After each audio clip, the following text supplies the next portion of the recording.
Bleak House Part 3 by Charles Dickens. Chapter 22, Mr. Bucket. Allegory looks pretty cool in Lincoln's Inn Fields, though the evening is hot, for both Mr. Tulkinghorn's windows are wide open and the room is lofty, gusty, and gloomy. These may not be desirable characteristics when November comes with fog and sleet, or January with ice and snow, but they have their merits in the sultry long vacation weather. They enable allegory, though it has cheeks like peaches, and knees like bunches of blossoms, and rosy swellings for calves, to its legs and muscles to its arms, to look tolerably cool tonight. Plenty of dust comes in at Mr. Tulkinghorn's windows, and plenty more has generated among his furniture and papers. It lies thick everywhere.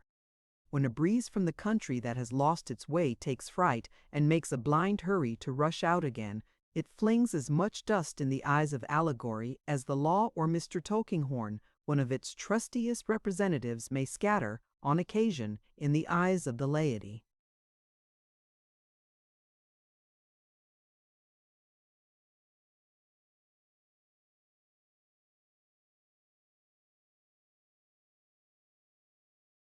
In his lowering magazine of dust, the universal article into which his papers and himself, and all his clients, and all things of earth, animate and inanimate, are resolving, Mr. Tulkinghorn sits at one of the open windows enjoying a bottle of old port.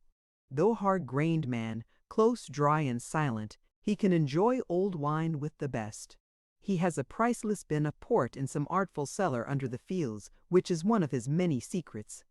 When he dines alone in chambers, as he has dined today and has his bit of fish and his steak or chicken brought in from the coffee-house, he descends with a candle to the echoing regions below the deserted mansion, and heralded by a remote reverberation of thundering doors, comes gravely back encircled by an earthy atmosphere, and carrying a bottle from which he pours a radiant nectar, 80 years old, that blushes in the glass to find itself so famous and filled erect for globes of the studio games. Mr. Tulkinghorn, sitting in the twilight by the open window, enjoys his wine.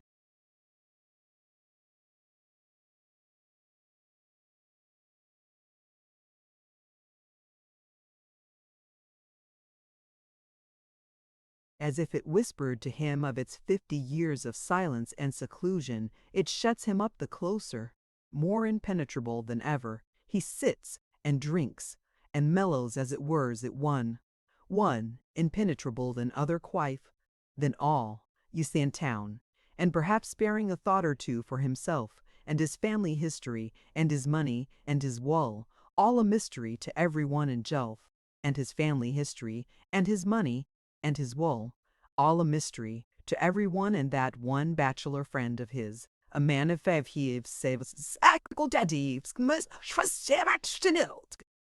Mr. Tulkinghorn is not alone tonight to ponder at his usual length. Seated at the same table, though with his chair modestly and uncomfortably drawn a little way from it, sits a bald, mild, shining man who coughs respectfully behind.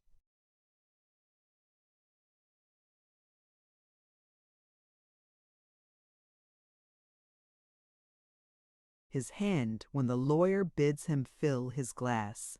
"Now, Snagsby," says Mr. Tulkinghorn, "to go over this odd story again. If you please, sir. You told me when you were so good as to step round here last night, for which I must ask you to excuse me if it was a liberty, sir, but I remember that you had taken a sort of an interest in that person, and I thought it possible that you might just wish to. Mr. Tulkinghorn is not the man to help him to any conclusion or to admit anything as to any possibility concerning himself." So Mr. Snagsby trails off into saying, with an awkward cough, "I must ask you to excuse the liberty, sir, I am sure."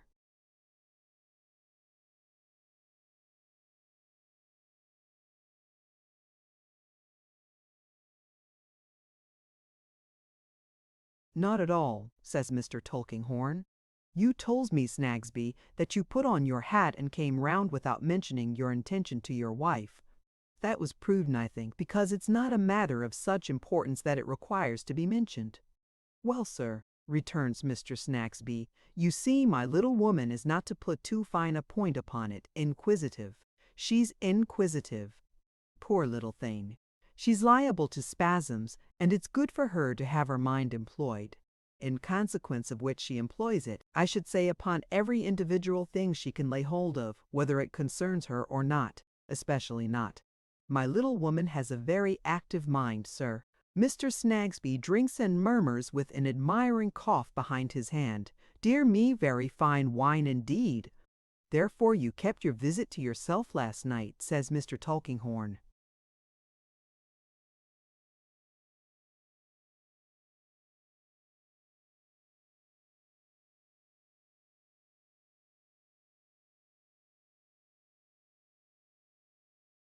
And tonight too? Yes, sir, and tonight too. My little woman is at present in not to put too fine a point on it in a pious state, or in what she considers such, and attends the evening exertions, which is the name they go by of a reverend party of the name of Chadband. He has a great deal of eloquence at his command, undoubtedly, but I am not quite favorable to his style myself. That's neither here nor there. My little woman being engaged in that way made it easier for me to step round in a quiet manner. Mr. Tulkinghorn assents. Fill your glass, Snagsby. Thank you, sir, I am sure, returns the stationer with his cough of deference. This is wonderfully fine wine, sir. It is a rare wine now, says Mr. Tulkinghorn. It is 50 years old.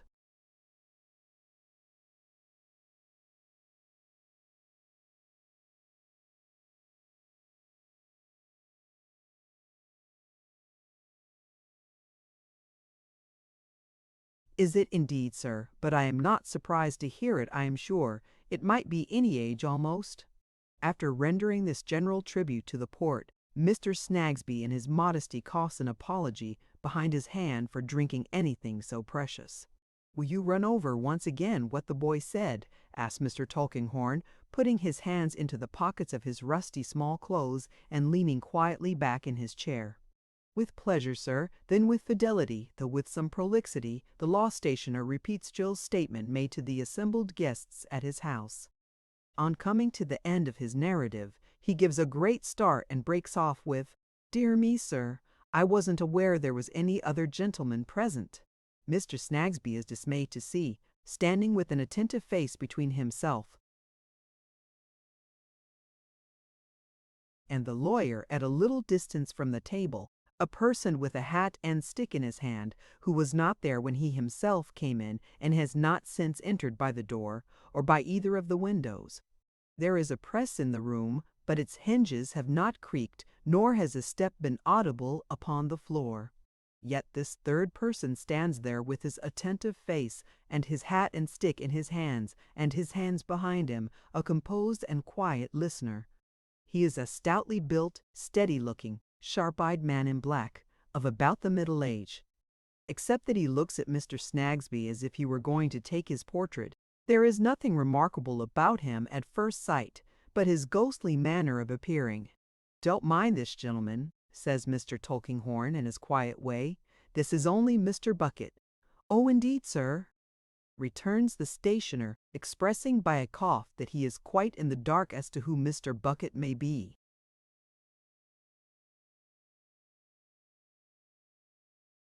I wanted him to hear this story, says the lawyer, because I have half a mind for a reason to know more of it, and he is very intelligent in such things.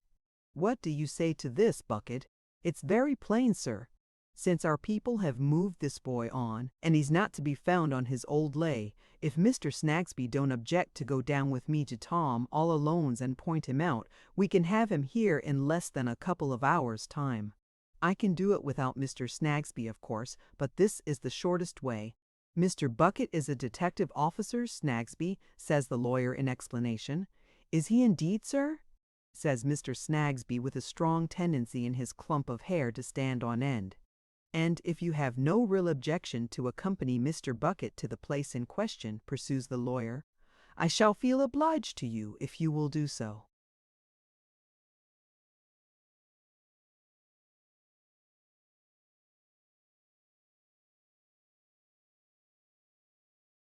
In a moment's hesitation on the part of Mr. Snagsby, Bucket dips down to the bottom of his mind.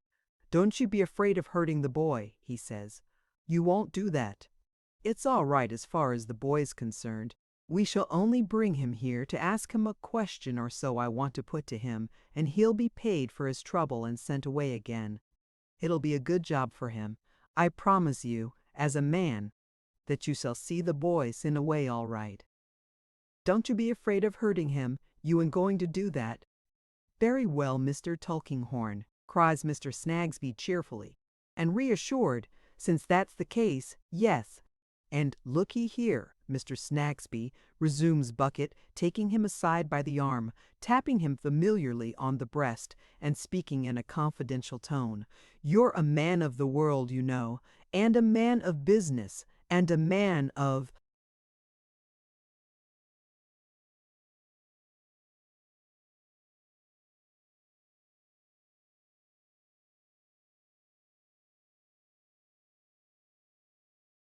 sense. That's what you are. I'm new."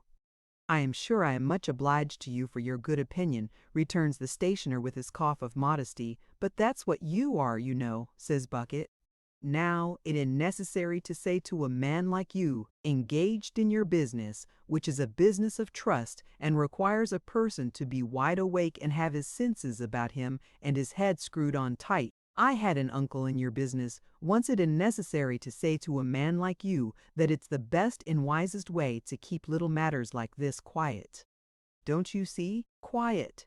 "Certainly, certainly," returns the other.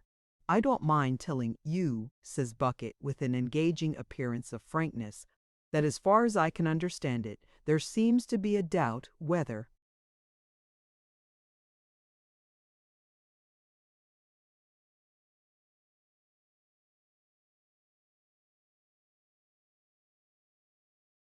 this dead person wasn't entitled to a little property, and whether this female hasn't been up to some games respecting that property, don't you see?"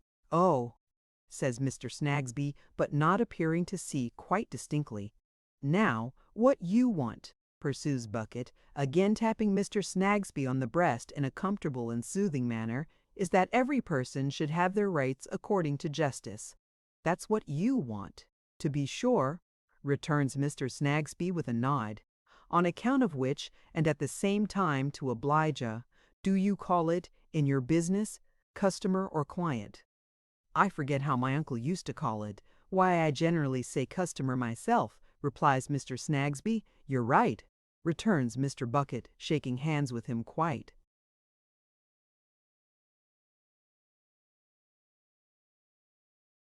affectionately.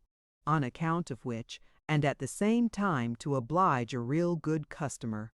You mean to go down with me, in confidence to Tom all alones, and to keep the whole thing quiet ever afterwards, and never mention it to anyone. That's about your intentions, if I understand you." "You are right, sir. You are right," says Mr. Snagsby. "Then here's your hat," returns his new friend, quite as intimate with it as if he had made it. "And if you're ready, I am." They leave Mr. Tulkinghorn without a ruffle on the surface of his unfathomable depths, drinking his old wine, and go down into the streets. "You don't happen to know a very good sort of person of the name of Gridley, do you?" says Bucket in friendly converse as they descend the stairs. "No," says Mr. Snagsby, considering. "I don't know anybody of that name."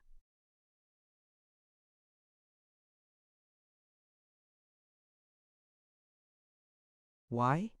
"Nothing particular," says Bucket, "only having allowed his temper to get a little the better of him, and having been threatening some respectable people, he is keeping out of the way of a warrant I have got against him, which it's a pity that a man of sense should do." As they walk along, Mr. Snagsby observes, as a novelty, that however quick their pace may be, his companion still seems in some undefinable manner to lurk and lounge. Also, that whenever he is going to turn to the right or left, he pretends to have a fixed purpose in his mind of going straight ahead, and wheels off sharply at the very last moment.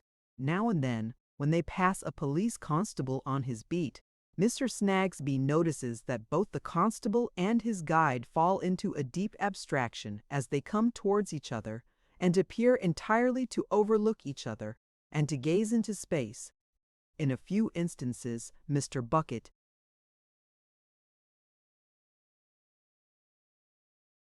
coming behind some undersized young man with a shining hat on, and his sleek hair twisted into one flat curl on each side of his head, almost without glancing at him touches him with his stick, upon which the young man, looking round, instantly evaporates.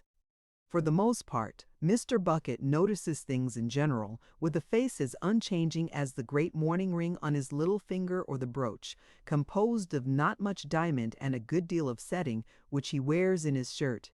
When they come at last to Tom all Alone's, Mr. Bucket stops for a moment at the corner and takes a lighted bull's-eye from the constable on duty there, who then accompanies him with his own particular bull's-eye at his waist. Between his two conductors, Mr. Snagsby passes along the middle of a villainous street, undrained, unventilated, deep in black mud and corrupt water, though the roads are dry elsewhere and reeking with such smells and sights that he, who has lived in London all his life, can scarce believe his senses. Branching from this street and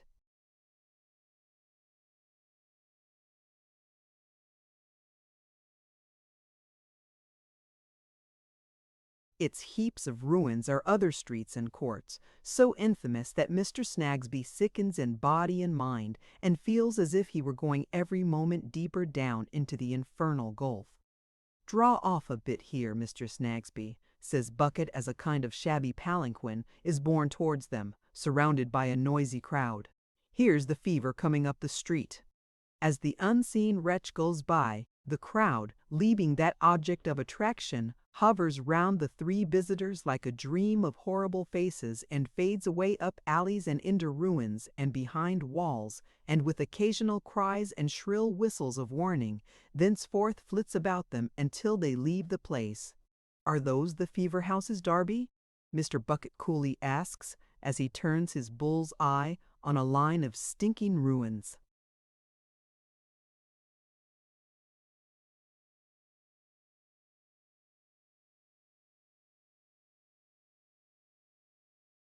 Darby replies that all them are, and further, that in all, for months and months, the people have been down by dozens, and have been carried out dead and dying, like sheep with the rot. Bucket observing to Mr. Snagsby, as they go on again, that he looks a little poorly, Mr. Snagsby answers that he feels as if he couldn't breathe the dreadful air. There is inquiry made at various houses for a boy named Joe. As few people are known in Tom all Alone's by any Christian sign, there is much reference to Mr. Snagsby, whether he means Carrots, or the Colonel, or Gallows, or Young Chisel, or Terrier Tip, or Lanky, or the Brick. Mr. Snagsby describes over and over again. There are conflicting opinions respecting the original of his picture. Some think it must be Carrots, some say the Brick. The Colonel is produced, but is not at all near the thing. Whenever Mr. Snagsby and his conductors are stationary, the crowd flows round, and from its squalid depths obsequious advice heaves up to Mr. Bucket. Whenever they move, and the angry bull's eyes glare, it fades away, and flits about them up the alleys, and in the ruins, and behind the walls as before. At last there is a lair found out, where Tuffy, or the tough subject, lays him down at night, and it is thought that the tough subject may be Joe. Comparison of notes between Mr. Snagsby and the proprietress of the house. A drunken face tied up in a black bundle, and flaring out of a heap of rags on the floor of a dog hutch, which is her private apartment, leads to the establishment of this conclusion. Tuffy has gone to the doctor's to get a bottle of stuff for a sick woman, but will be here anon. "And who have we got here tonight?" says Mr. Bucket, opening another door and glaring in with his bull's-eye. "Two drunken men, eh? And two women." The men are sound enough, turning back each sleeper's arm from his face to look at him. "Are these your good men, my dears?"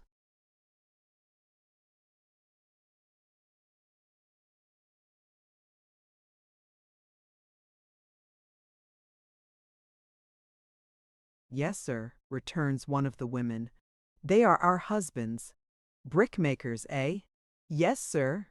"What are you doing here? You don't belong to London." "No, sir. We belong to Hertfordshire." "Whereabouts in Hertfordshire?" "St. Albans. Come up on the tramp." "We walked up yesterday."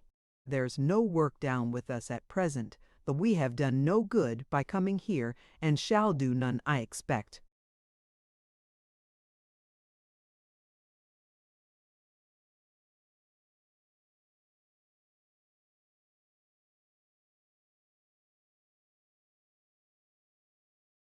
"That's not the way to do much good," says Mr. Bucket, turning his head in the direction of the unconscious figures on the ground. "It ain't indeed," replies the woman with a sigh. "Jinny and me knows it full well." The room, though 2 or 3 feet higher than the door, is so low that the head of the tallest of the visitors would touch the blackened ceiling if he stood upright. It is offensive to every sense. Even the gross candle burns pale and sickly in the polluted air. There are a couple of benches and a higher bench by way of table. The men lie asleep or they stumble down, but the women sit by the candle. Lying in the arms of the woman who has spoken is a very young child. "Why, what age do you call that little creature?" says Bucket. "It looks as if it was born yesterday." He is not at all rough about it, and as he turns his light gently on the infant, Mr. Snagsby is strangely reminded of another infant.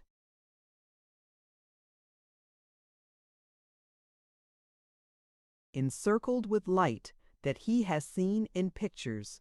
"He is not 3 weeks old yet, sir," says the woman. "Is he your child?" "Mine." The other woman, who was bending over it when they came in, stoops down again and kisses it as it lies asleep. "You seem as fond of it as if you were the mother yourself," says Mr. Bucket. "I was the mother of one like it, master, and it died." "Ah, Jenny, Jenny," says the other woman to her. "Better so. Much better to think of dead than alive, Jenny. Much better." "Why, you ain't such an unnatural woman, I hope," returns Bucket sternly, "as to wish your own child dead." "God knows you are right, master," she returns. "I am not. I'd stand between it and death with my own life if I could, as true as any pretty lady." "Then don't talk in that wrong manner," says Mr. Bucket, mollified again. "Why do you do it?" "It's brought into my head, master," returns the woman, her eyes filling with tears, "when I look down at the child lying so. If it was never to wake no more, you'd think me mad. I should take on so. I know that very well. I was with Jenny when she lost hers, warn't I, Jenny? And I know how she grieved. But look around you at this place. Look at them, glancing at the sleepers on the ground. Look at the boy you're waiting for, who's gone out to do me a good turn. Think of the children that your business lays with often and often, and that you see grow up." "Well, well," says Mr. Bucket, "you train him respectable, and he'll be a comfort to you, and look after you in your old age, you know." "I mean to try hard," she answers, wiping her eyes. "But I have been a-thinking, being overtired tonight, and not well with the ague, of all the many things that'll come in his way. My master will be against it, and he'll be beat, and see me beat, and made to fear his home, and perhaps to stray wild. If I work for him ever so much, and ever so hard, there's no one to help me, and if he should be turned bad spite of all I could do, and the time should come when I should sit by him in his sleep, made hard and changed, and 'tit likely I should think of him as he lies in my lap now, and wish he had died as Jenny's child died." "There, there," says Jenny. "Liz, you're tired and ill. Let me take him."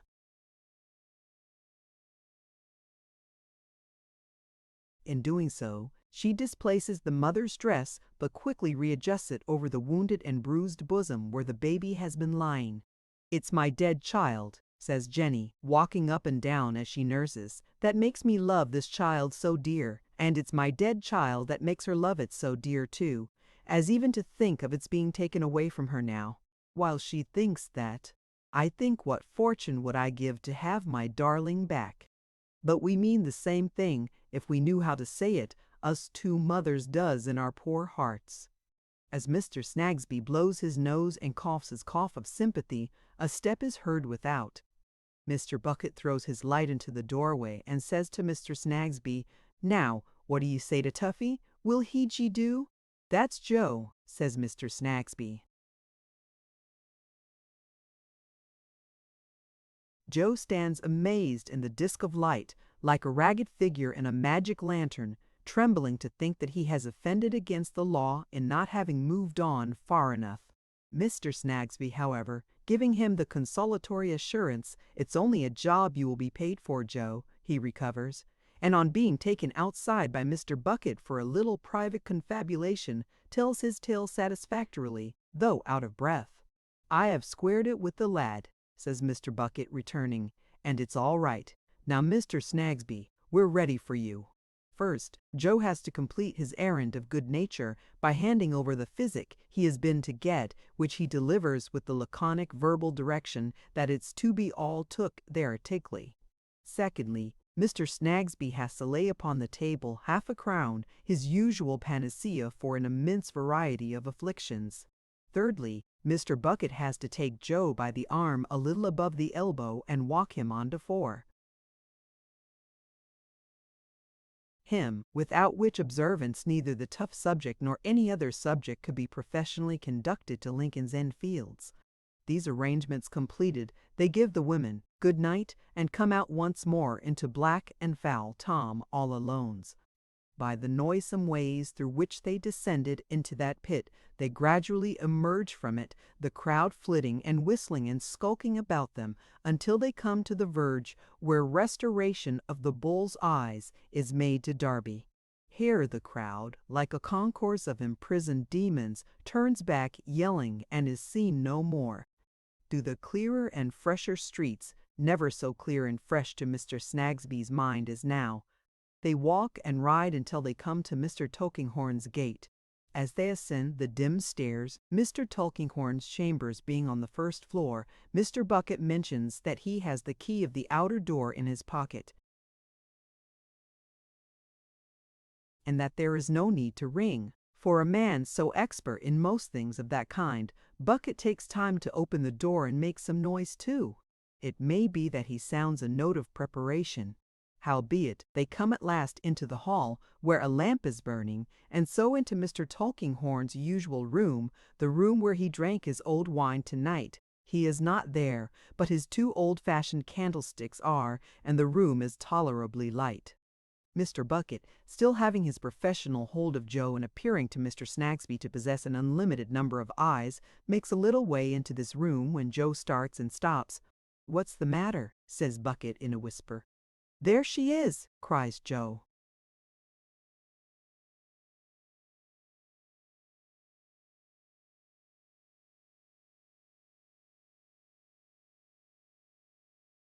Whole, the lady, a female figure, closely veiled, stands in the middle of the room where the light falls upon it.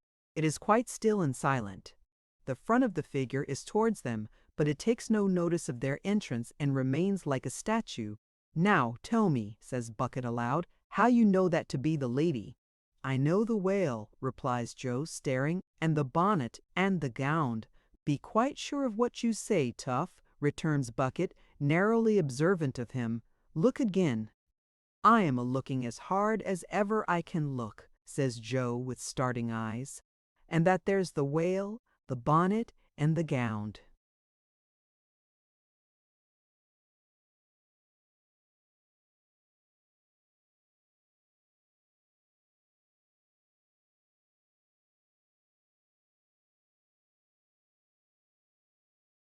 "What about those rings you told me of?" asks Bucket. "A sparkling all over here," says Joe, rubbing the fingers of his left hand on the knuckles of his right without taking his eyes from the figure. The figure removes the right hand glove and shows the hand. "Now, what do you say to that?" asks Bucket. Joe shakes his head. "Not rings a bit like them, not a hand like that." "What are you talking of?" says Bucket, evidently pleased though, and well pleased too. "Hand was a deal wider, a deal delicater, and a deal smaller," returns Joe. "Why, you'll tell me I'm my own mother next," says Mr. Bucket. "Do you recollect the lady's voice?"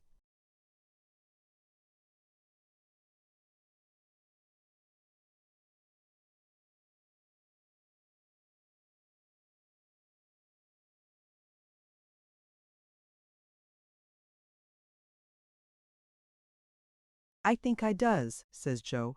"The figure speaks. Was it at all like this? I will speak as long as you like if you are not sure. Was it this voice, or at all like this voice?" Joe looks aghast at Mr. Bucket.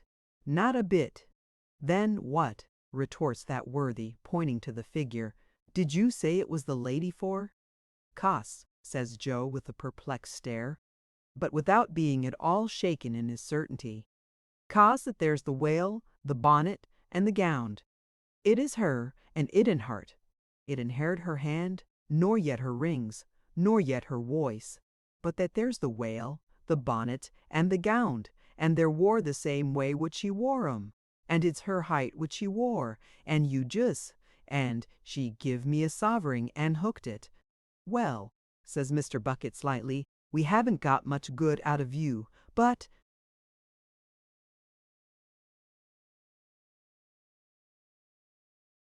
however, here's 5 shillings for you. Take care how you spend it, and don't get yourself into trouble." Bucket stealthily tells the coins from one hand into the other, like counters, which is the way he has, his principal use of them being in these games of skill, and then puts them in a little pile into the boy's hand and takes him out to the door, leaving Mr. Snagsby, not by any means comfortable under these mysterious circumstances, alone with the veiled figure. But on Mr. Tulkinghorn's coming into the room, the veil is raised and a sufficiently good-looking Frenchwoman is revealed, though her expression is something of the intensest. "Thank you, Mademoiselle Hortense," says Mr. Tulkinghorn with his usual equanimity. "I will give you no further trouble about this little wager. You will do me the kindness to remember, sir, that I am not at present placed," says Mademoiselle.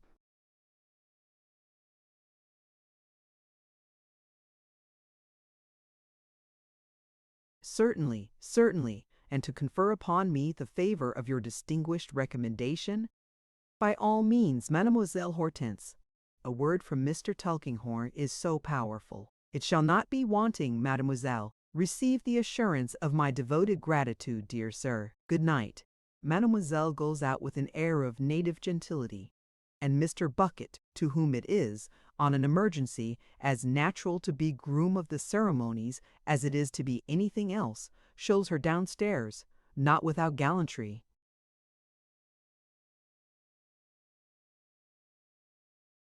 "Well, Bucket," quoth Mr. Tulkinghorn on his return, "it's all squared, you see, as I squared it myself, sir. They're in doubt that it was the other one with this one's dress on. The boy was exact respecting colors and everything. Mr. Snagsby, I promised you as a man that he should be sent away all right. Don't say it wasn't done." "You have kept your word, sir," returns the stationer, "and if I can be of no further use, Mr. Tulkinghorn, I think, as my little woman will be getting anxious—" "Thank you, Snagsby, no further use," says Mr. Tulkinghorn. "I am quite indebted to you for the trouble you have taken already." "Not at all, sir. I wish you good night." "You see, Mr. Snagsby," says Mr. Bucket, accompanying him to the door, and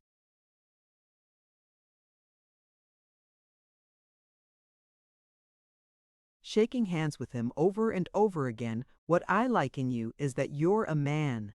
It's of no use pumping. That's what you are. When you know you have done a right thing, you put it away, and it's done with and gone, and there's an end of it. That's what you do." "That is certainly what I endeavor to do, sir," returns Mr. Snagsby. "No, you don't do yourself justice." "It in what you endeavor to do," says Mr. Bucket, shaking hands with him and blessing him in the tenderest manner. "It's what you do. That's what I estimate in a man in your way of business." Mr. Snagsby makes a suitable response and goes homeward, so confused by the events of the evening that he is doubtful of his being awake, and doubtful of the reality of the streets through which he goes, doubtful of the reality of the moon that shines above him. He is presently reassured on these subjects by the unchallengeable reality of Mrs. Snagsby, sitting up with her head in a perfect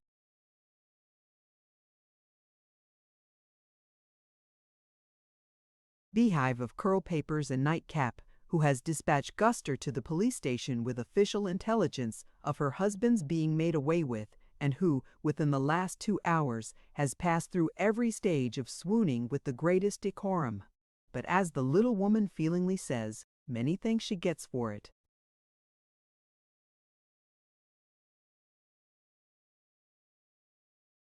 Chapter 23. Esther's Narrative.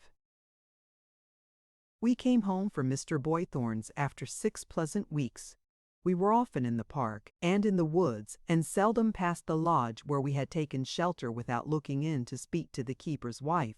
But we saw no more of Lady Dedlock, except at church on Sundays.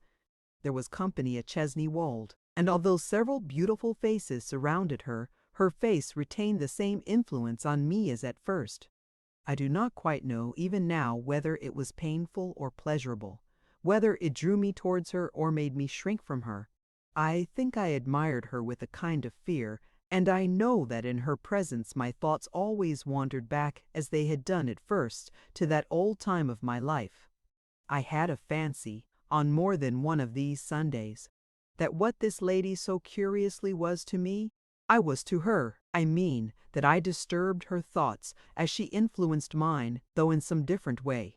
But when I stole a glance at her and saw her so composed and distant and unapproachable, I felt this to be a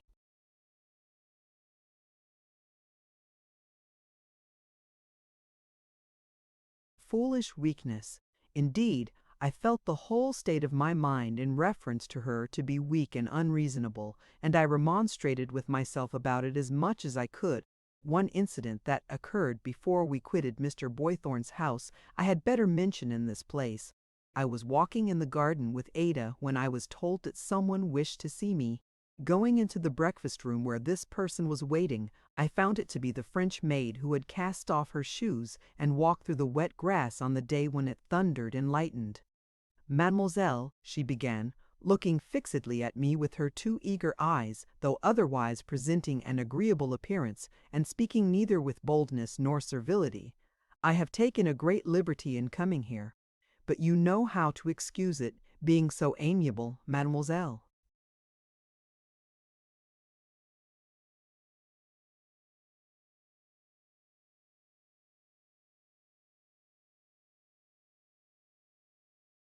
"No excuse is necessary," I returned.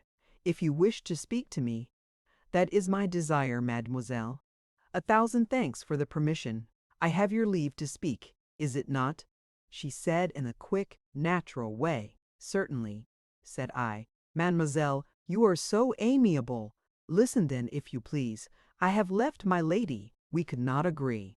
My lady is so high, so very high. Pardon, mademoiselle, you are right." Her quickness anticipated what I might have said presently, but as yet had only thought. "It is not for me to come here to complain of my lady, but I say she is so high, so very high.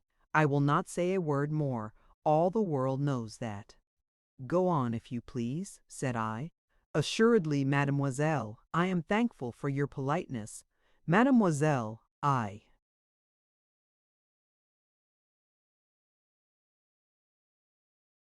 have an inexpressible desire to find service with a young lady who is good, accomplished, beautiful.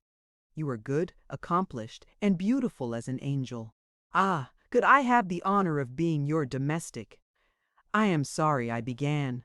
"Do not dismiss me so soon, mademoiselle," she said with an involuntary contraction of her fine black eyebrows. "Let me hope a moment. Mademoiselle, I know this service would be more retired than that which I have quitted. Well, I wish that. I know the service would be less distinguished than that which I have quitted. Well, I wish that. I know that I should win less as to wages here. Good. I am content.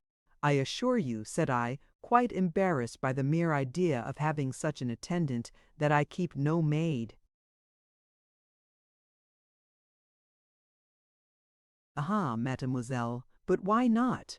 Why not when you can have one so devoted to you, who would be enchanted to serve you, who would be so true, so zealous, and so faithful every day? Mademoiselle, I wish with all my heart to serve you. Do not speak of money at present. Take me as I am, for nothing." She was so singularly earnest that I drew back, almost afraid of her. Without appearing to notice it, in her ardor she still pressed herself upon me, speaking in a rapid, subdued voice, though always with a certain grace and propriety. Mademoiselle, I come from the south country, where we are quick and where we like and dislike very strong. My lady was too high for me, I was too high for her. It is done, past, finished. Receive me as your domestic, and I will serve you well. I will do more for you than you figure to yourself now. Shut, Mademoiselle, I will no matter, I will do my utmost possible in all things. If you accept my service, you will not repent it. Mademoiselle, you will not repent it.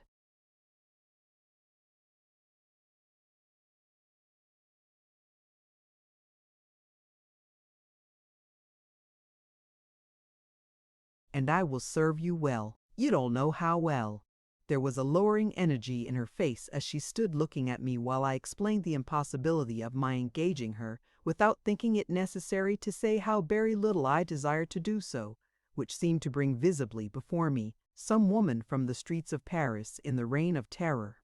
She heard me out without interruption, and then said with her pretty accent and in her mildest voice, "Hey, mademoiselle, I have received my answer. I am sorry of it, but I must go elsewhere and seek what I have not found here. Will you graciously let me kiss your hand?" She looked at me more intently as she took it, and seemed to take note, with her momentary touch, of every vein in it. "I fear I surprised you, mademoiselle, on the day of the storm," she said with a parting curtsy.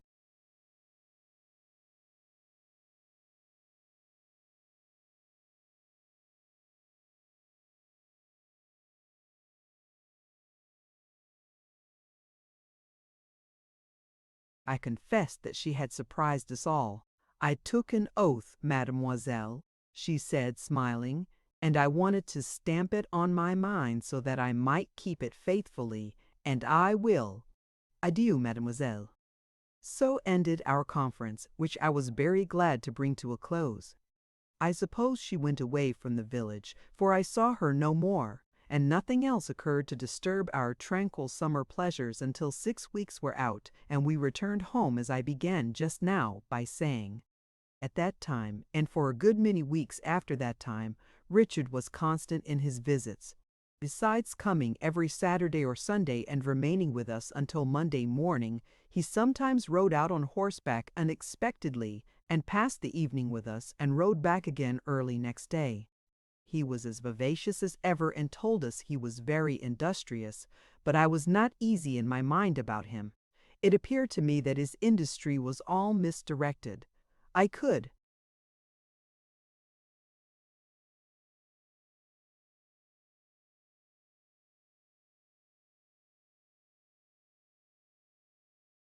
not find that it led to anything but the formation of delusive hopes in connection with the suit already the pernicious cause of so much sorrow and ruin. He had got at the core of that mystery now, he told us, and nothing could be plainer than that the will under which he and Ada were to take. I don't know how many thousands of pounds must be finally established if there were any sense or justice in the Court of Chancery, but oh, what a great if that sounded in my ears, and that this happy conclusion could not be much longer delayed. He proved this to himself by all the weary arguments on that side he had read, and every one of them sunk him deeper in the infatuation. He had even begun to haunt the court. He told us how he saw Miss Fleet there daily, how they talked together, and how he did her little kindnesses, and how, while he laughed at her, he pitied her from his heart. But he never thought, never, my poor dear sanguine Richard, capable of so much happiness then, and with such better things before him. What a fatal link was riveting between his fresh youth and her faded age, between his free hopes and her caged birds, and her hungry garret and her wandering mind. Ada loved him too well to mistrust him much in anything he said or did, and my guardian, though he frequently complained of the east wind and read more than usual in the growlery, preserved a strict silence on the subject. So I thought one day when I went to London to meet Caddy Jellyby at her solicitation, I would ask Richard to be in waiting for me at the coach office, that we might have a little talk together. I found him there when I arrived, and we walked away arm in arm. "Well, Richard," said I as soon as I could begin to be grave with him, "are you beginning to feel more settled now?" "Oh, yes, my dear," returned Richard. "I'm all right enough." "But settled?" said I.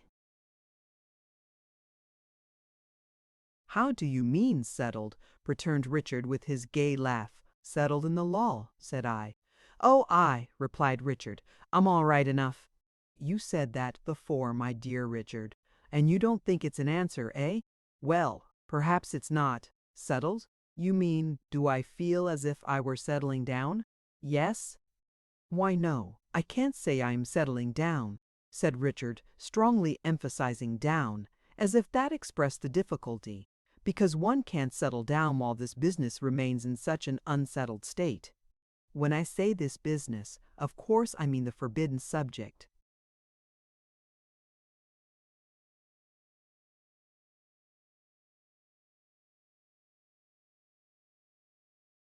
"Do you think it will ever be in a settled state?" said I. "Not the least doubt of it," answered Richard.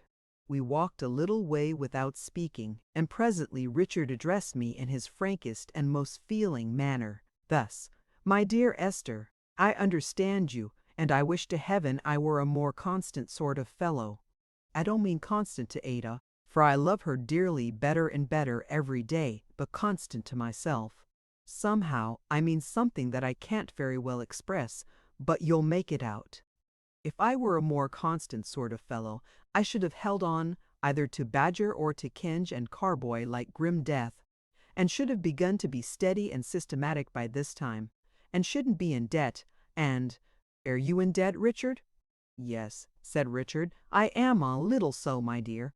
Also, I have taken rather too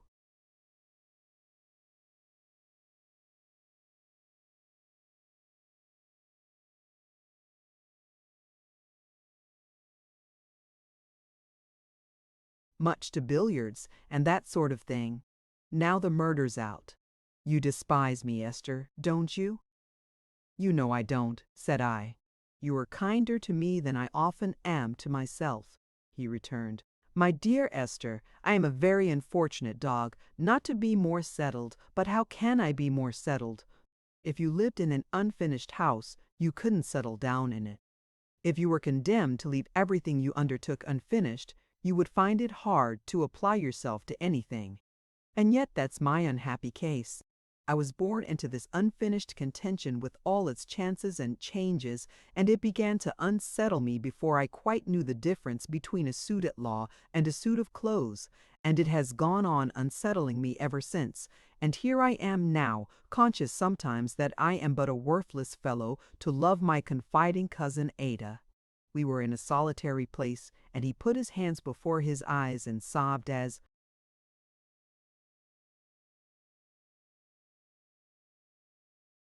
he said the words. "Oh, Richard," said I, "do not be so moved. You have a noble nature, and Ada's love may make you worthier every day." "I know, my dear," he replied, pressing my arm. "I know all that. You mustn't mind my being a little soft now, for I have had all this upon my mind for a long time, and have often meant to speak to you, and have sometimes wanted opportunity, and sometimes courage. I know what the thought of Ada ought to do for me, but it doesn't do it. I am too unsettled even for that. I love her most devotedly, and yet I do her wrong in doing myself wrong every day and hour. But it can't last forever. We shall come on for a final hearing and get judgment in our favor, and then you and Ada shall see what I can really be." It had given me a pang to hear him sob and see the tears start out between his fingers, but that was infinitely less affecting to me than the hopeful animation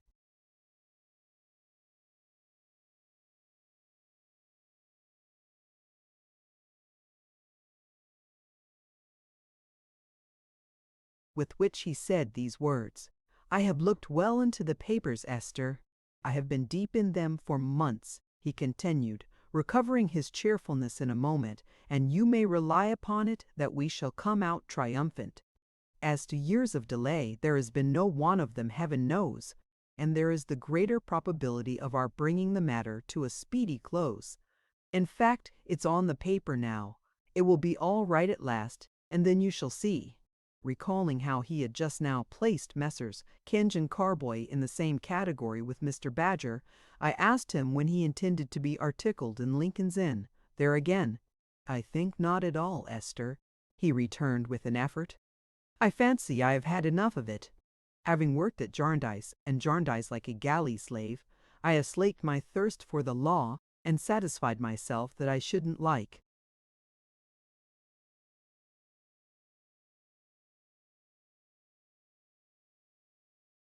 it. Besides, I find it unsettles me more and more to be so constantly upon the scene of action." "So what?" continued Richard, confident again by this time. "Do I naturally turn my thoughts to?" "I can't imagine," said I. "Don't look so serious," returned Richard. "Because it's the best thing I can do, my dear Esther. I am certain. It's not as if I wanted a profession for life. These proceedings will come to a termination, and then I am provided for. No, I look upon it as a pursuit which is in its nature more or less unsettled, and therefore suited to my temporary condition. I may say, precisely suited. What is it that I naturally turn my thoughts to?" I looked at him and shook my head. "What?" said Richard in a tone of perfect conviction. "But the army!"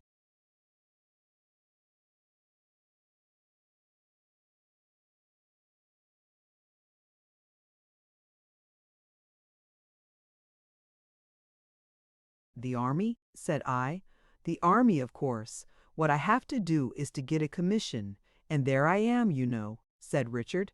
And then he showed me, proof by elaborate calculations in his pocketbook, that supposing he had contracted, say, £200 of debt in 6 months out of the army, and that he contracted no debt at all within a corresponding period in the army, as to which he had quite made up his mind, this step must involve a saving of £400 in a year, or £2,000 in 5 years, which was a considerable sum.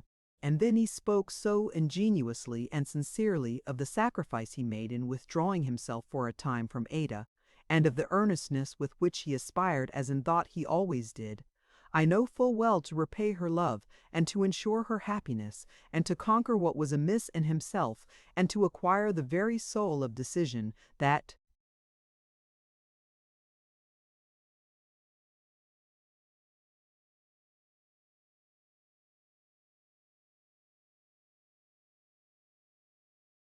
he made my heart ache keenly, sorely. For I thought, how would this end?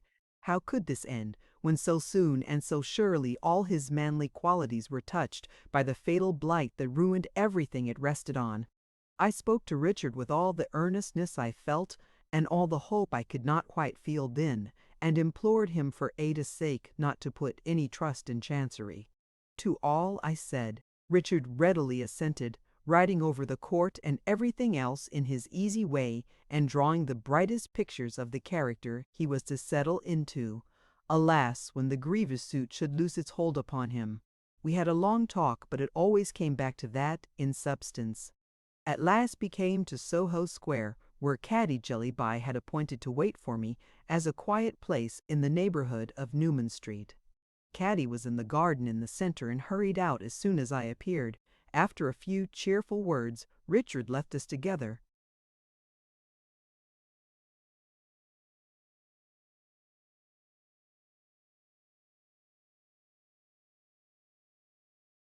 "Prince has a pupil over the way, Esther," said Caddy, "and got the key for us. So if you will walk round and round here with me, we can lock ourselves in, and I can tell you comfortably what I wanted to see your dear good face about." "Very well, my dear," said I. "Nothing could be better." So Caddy, after affectionately squeezing the dear good face, as she called it, locked the gate and took my arm, and we began to walk round the garden very cosily. "You see, Esther," said Caddy, who thoroughly enjoyed a little confidence, "after you spoke to me about its being wrong to marry without Ma's knowledge, or even to keep Ma long in the dark respecting our engagement. Though I don't believe Ma cares much for me, I must say I thought it right to mention your opinions to Prince. In the first place, because I want to profit by everything you tell me, and in the second place, because I have no secrets from Prince. I hope he approved, Caddy."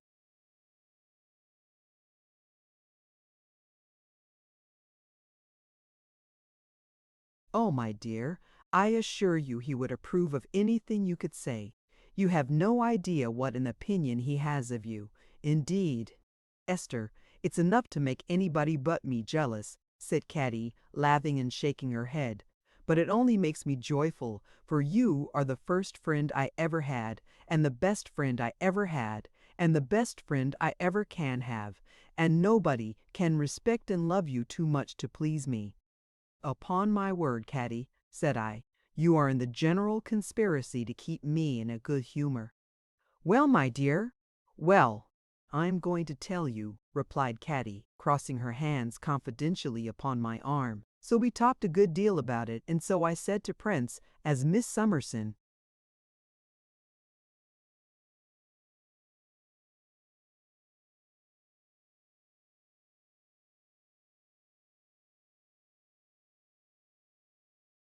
I hope you didn't say Miss Summerson. No, I didn't, cried Caddy, greatly pleased and with the brightest of faces.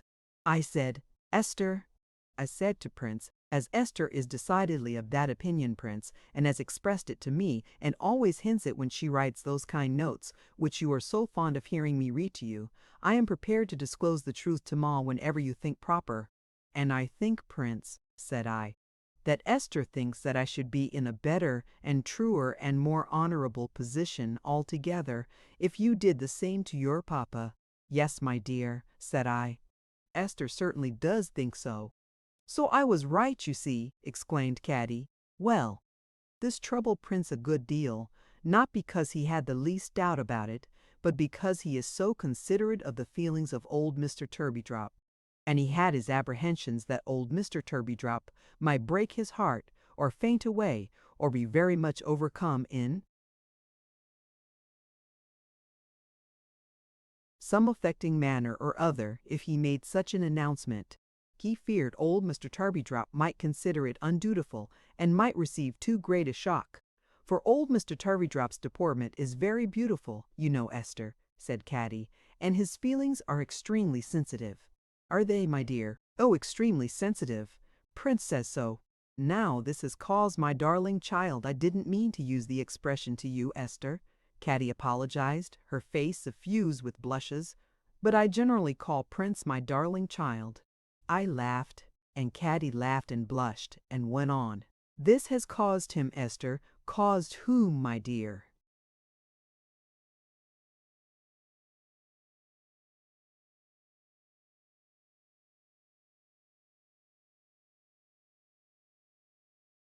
Oh, you tiresome thing, said Caddy, laughing, with her pretty face on fire. My darling child, if you insist upon it.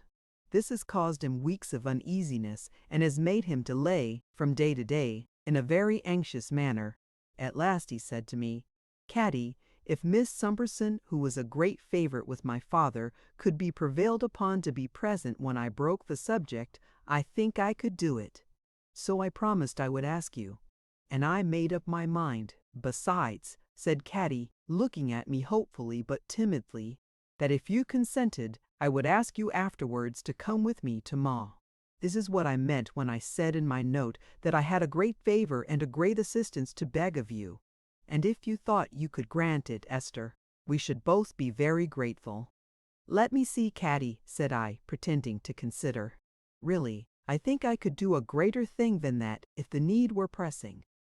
I am at your service and the darling child's, my dear, whenever you like. Caddy was quite transported by this reply of mine, being, I believe, as susceptible to the least kindness or encouragement as any tender heart that ever beat in this world, and after another turn or two round the garden, during which she put on an entirely new pair of gloves and made herself as resplendent as possible that she might do no avoidable discredit to the master of deportment, we went to Newman Street direct. Prince was teaching, of course. We found him engaged with a not very hopeful pupil, a stubborn little girl with a sulky forehead, a deep voice, and an inanimate, dissatisfied mamma, whose case was certainly not rendered more hopeful by the confusion into which we threw her preceptor. The lesson at last came to an end, after proceeding as discordantly as possible, and when the little girl had changed her shoes and had had her white muslin extinguished in shawls, she was taken away. After a few words of preparation, we then went in search of Mr. Turveydrop, whom we found grouped with his hat and gloves as a model of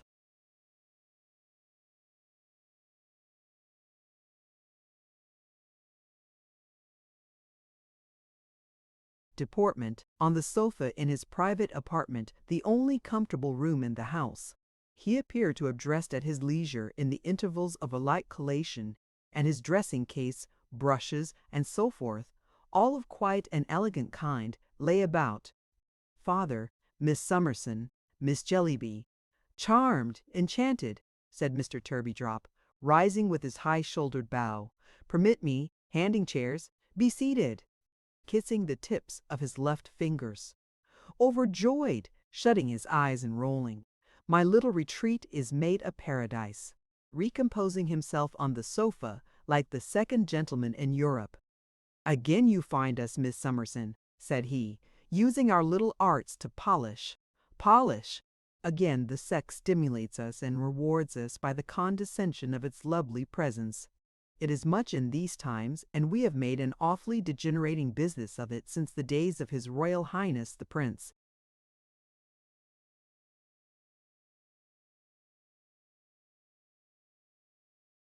Regent my patron, if I may presume to say so, to experience that deportment is not wholly trodden under foot by mechanics, that it can yet bask in the smile of beauty, my dear madam.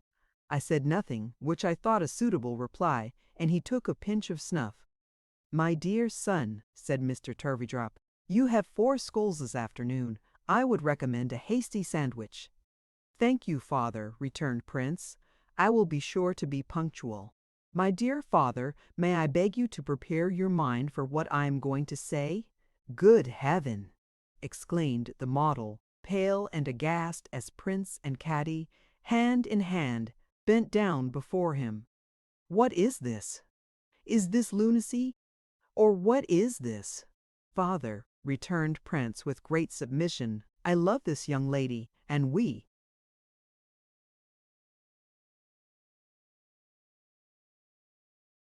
are engaged.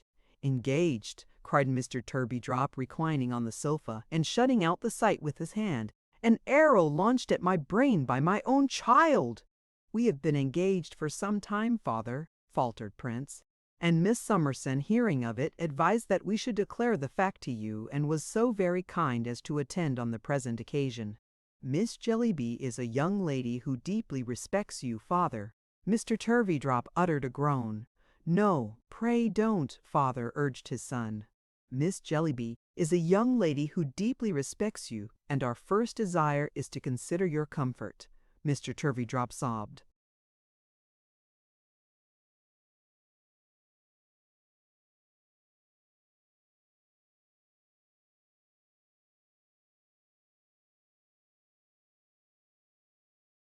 No, pray don't, father, cried his son.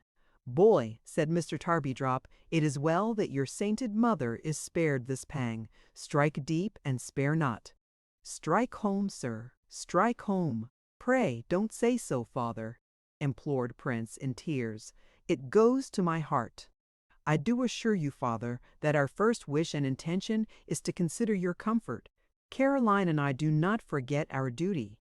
What is my duty? Is Caroline's, as we have often said together, and with your approval and consent, father, we will devote ourselves to making your life agreeable. Strike home, murmured Mr. Turveydrop. Strike home. But he seemed to listen, I thought, too. My dear father, returned Prince, we well know what little comforts you are accustomed to and have a right to, and it will always be our study and our pride.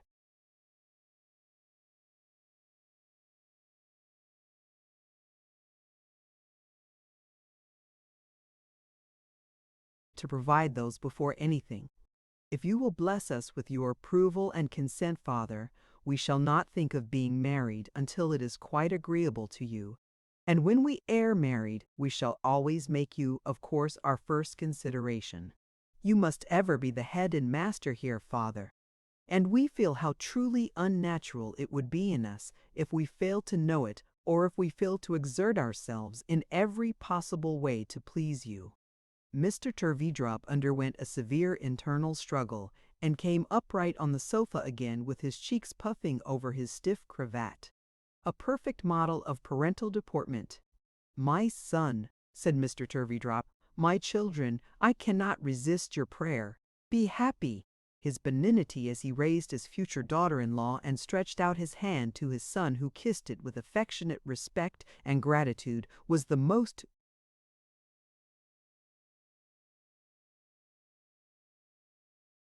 confusing sight I ever saw.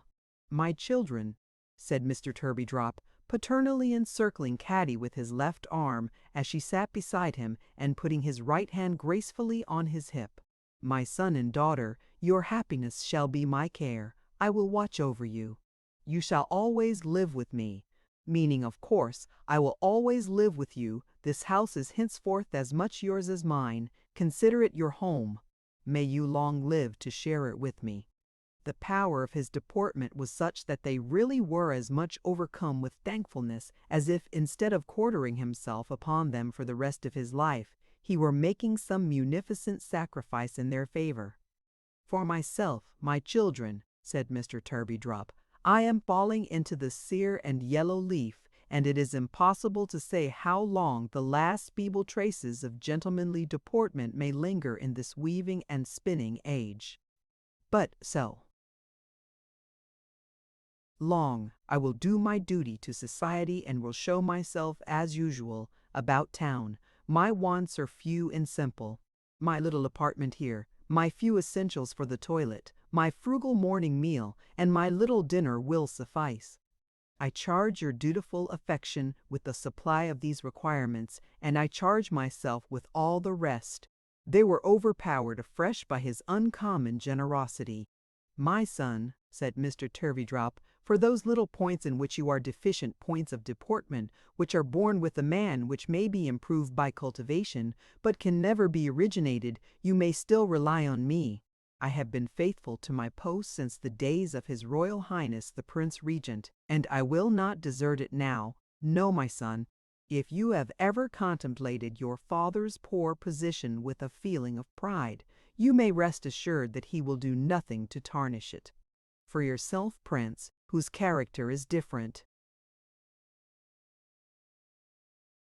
we cannot be all alike, nor is it advisable that we should work, be industrious, earn money, and extend the connection as much as possible. That you may depend I will do, dear father, with all my heart," replied Prince. "I have no doubt of it," said Mr. Turveydrop. "Your qualities are not shining, my dear child, but they are steady and useful. And to both of you, my children, I would merely observe, in the spirit of a sainted woman on whose path I had the happiness of casting, I believe, some ray of light, take care of the establishment, take care of my simple wants, and bless you both." Old Mr. Turveydrop then became so very gallant in honor of the occasion, that I told Caddy we must really go to Thaby's Inn at once if we were to go at all that day. So we took our departure after a very loving farewell between Caddy and her betrothed, and during our walk she was so happy and so full of old Mr. Turveydrop's praises that I would not have said a word in his disparagement for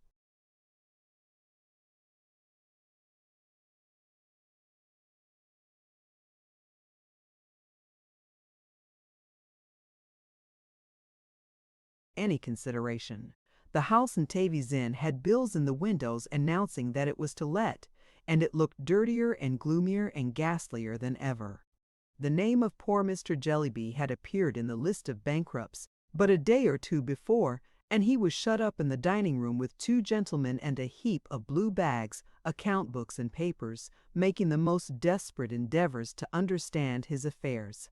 They appeared to me to be quite beyond his comprehension, for when Caddy took me into the dining room by mistake, and we came upon Mr. Jellyby in his spectacles, forlornly fenced into a corner by the great dining table and the two gentlemen, he seemed to have given up the whole thing and to be speechless and insensible. Going upstairs to Mrs. Jellyby's room, the children were all screaming in the kitchen, and there was no servant to be seen. We found that lady in the midst of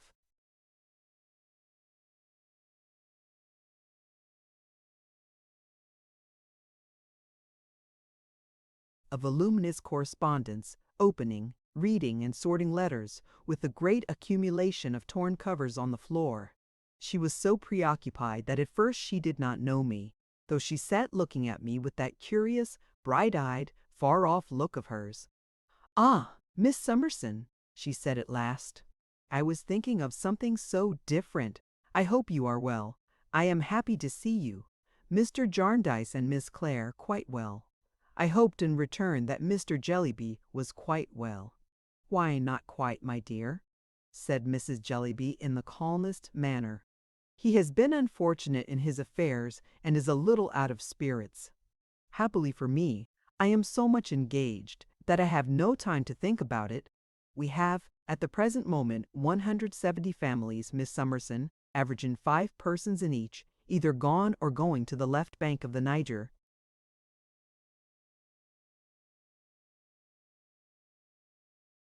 I thought of the one family so near us who were neither gone nor going to the left bank of the Niger, and wondered how she could be so placid.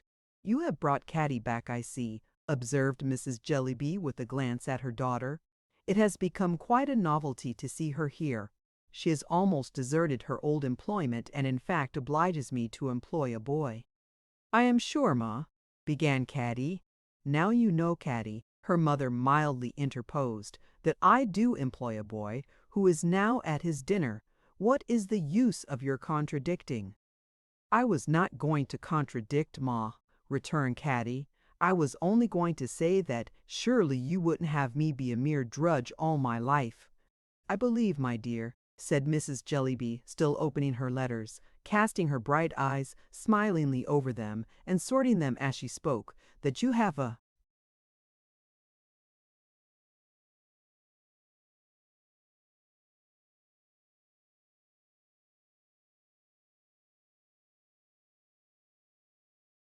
business example before you in your mother, besides a mere drudge.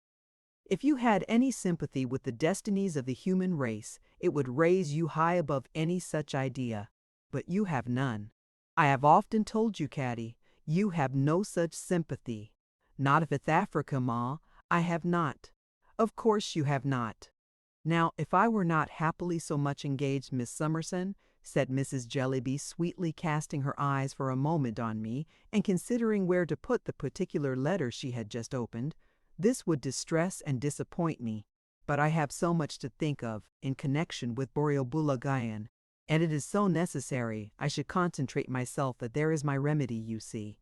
As Caddy gave me a glance of entreaty, and as Mrs. Jellyby was looking far away into Africa straight through my bonnet and head, I thought it a good opportunity to come to the subject of my visit and to attract Mrs. Jellyby's attention.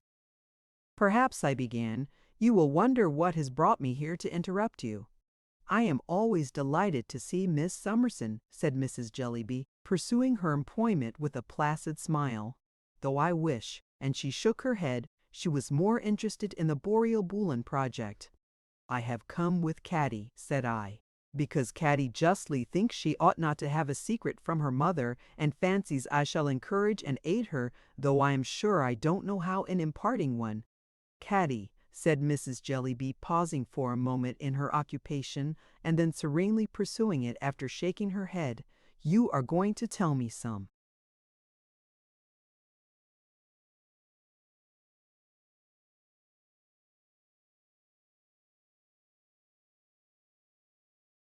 "Nonsense." Caddy untied the strings of her bonnet, took her bonnet off, and letting it dangle on the floor by the strings, and crying heartily, said, "Ma, I am engaged."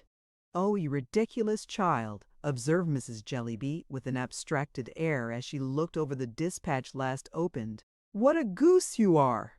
"I am engaged, ma," sobbed Caddy, "to young Mr. Tarvydrop at the Academy, and old Mr. Tarvydrop, who is a very gentlemanly man indeed, has given his consent, and I beg and pray you'll give us yours, ma, because I never could be happy without it."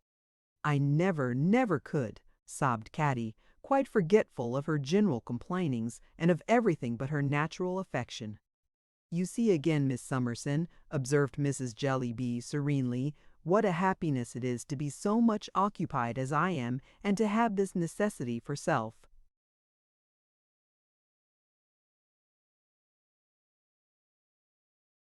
Concentration that I have. Here is Caddy engaged to a dancing master's son, mixed up with people who have no more sympathy with the destinies of the human race than she has herself. This too, when Mr. Quall, one of the first philanthropists of our time, has mentioned to me that he was really disposed to be interested in her. Ma, I always hated and detested Mr. Qualls, sobbed Caddy. Caddy, Caddy, returned Mrs. Jellyby, opening another letter with the greatest complacency. I have no doubt you did. How could you do otherwise, being totally destitute of the sympathies with which he overflows? Now, if my public duties were not a favorite child to me, if I were not occupied with large measures on a vast scale, these petty details might grieve me very much, Miss Summerson. But can I permit the film of a silly proceeding on the part of Caddy, from whom I expect nothing else, to interpose between me and the great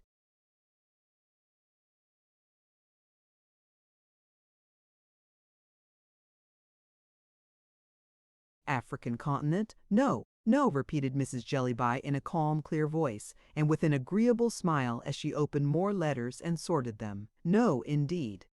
I was so unprepared for the perfect coolness of this reception, though I might have expected it, that I did not know what to say.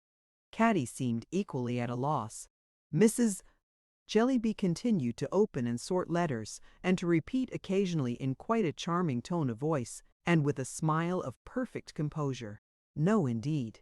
"I hope, Ma," sobbed poor Caddy at last, "you are not angry." "Oh, Caddy, you really are an absurd girl," returned Mrs. Jellyby, "to ask such questions after what I have said of the preoccupation of my mind." "And I hope, Ma, you give us your consent and wish us well," said Caddy. "You are a nonsensical child to have done anything of this kind," said Mrs. Jellyby, "and a degenerate child, when you might have devoted yourself to the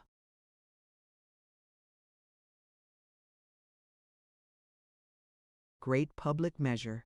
But the step is taken, and I have engaged a boy, and there is no more to be said. Now pray, Caddy," said Mrs. Jellyby, for Caddy was kissing her, "don't delay me in my work, but let me clear off this heavy batch of papers before the afternoon post comes in." I thought I could not do better than take my leave.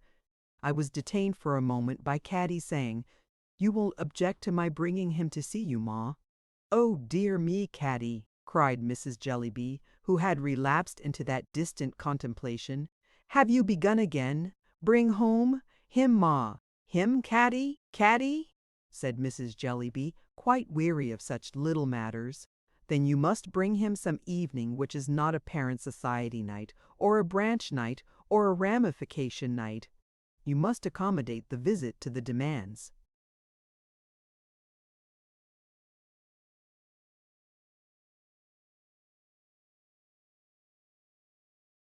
"Upon my time. My dear Miss Summerson, it was very kind of you to come here to help out this silly chit. Goodbye. When I tell you that I have 58 new letters from manufacturing families anxious to understand the details of the native and coffee cultivation question this morning, I need not apologize for having very little leisure. I was not surprised by Caddy's being in low spirits when we went downstairs, or by her sobbing afresh on my neck, or by her saying she would far rather have been scolded than treated with such indifference, or by her confiding to me that she was so poor in clothes that how she was ever to be married, creditably she didn't know. I gradually cheered her up by dwelling on the many things she would do for her unfortunate father and for Peepy when she had a home of her own, and finally we went downstairs into the dark kitchen, where Peepy and his little brothers and sisters were groveling on the stone floor, and where we had such a game of play with them that, to prevent myself from being quite torn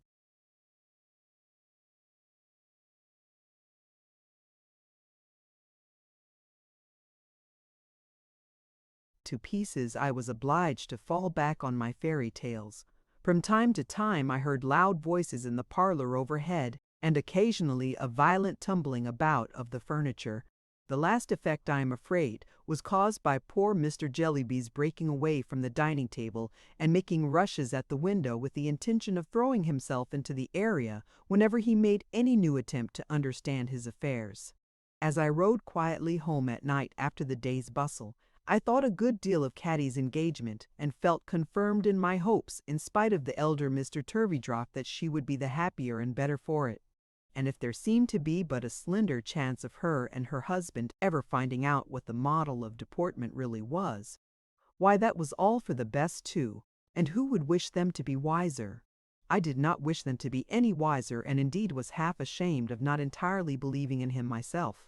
And I looked up at the stars, and thought about travelers in distant countries, and the stars they saw.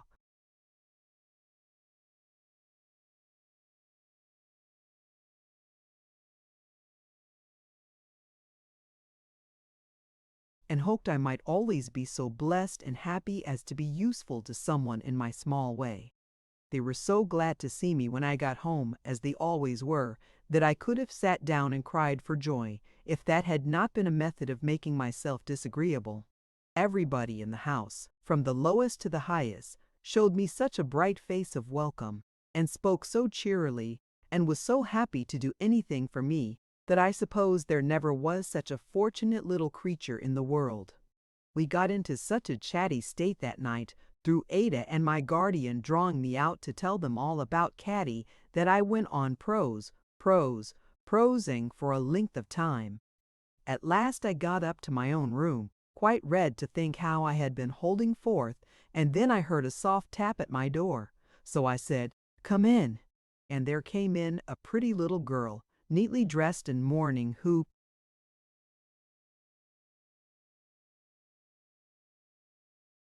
dropped a curtsy.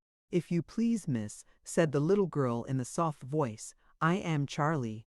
"Why, so you are," said I, stooping down in astonishment and giving her a kiss. "How glad am I to see you, Charlie." "If you please, miss," pursued Charlie in the same soft voice, "I'm your maid." "Charlie, if you please, miss, I'm a present to you, with Mr. Jarndyce's love." I sat down with my hand on Charlie's neck and looked at Charlie. "And oh, miss," says Charlie, clapping her hands, with the tears starting down her dimpled cheeks, "Tom's at school, if you please, and learning so good. And little Emma, she's with Mrs. Blinder, miss, a being took such care of. And Tom,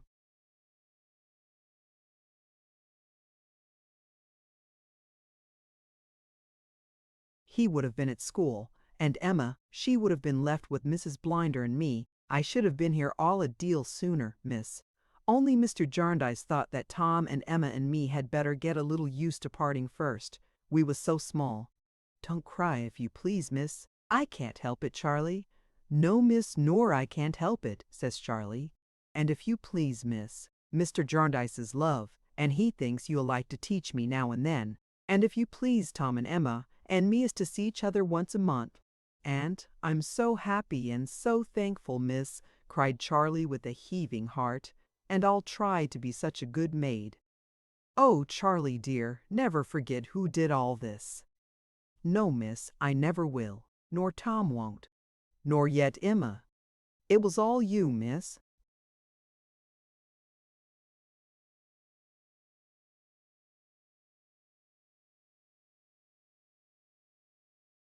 "I have known nothing of it. It was Mr. Jarndyce, Charlie."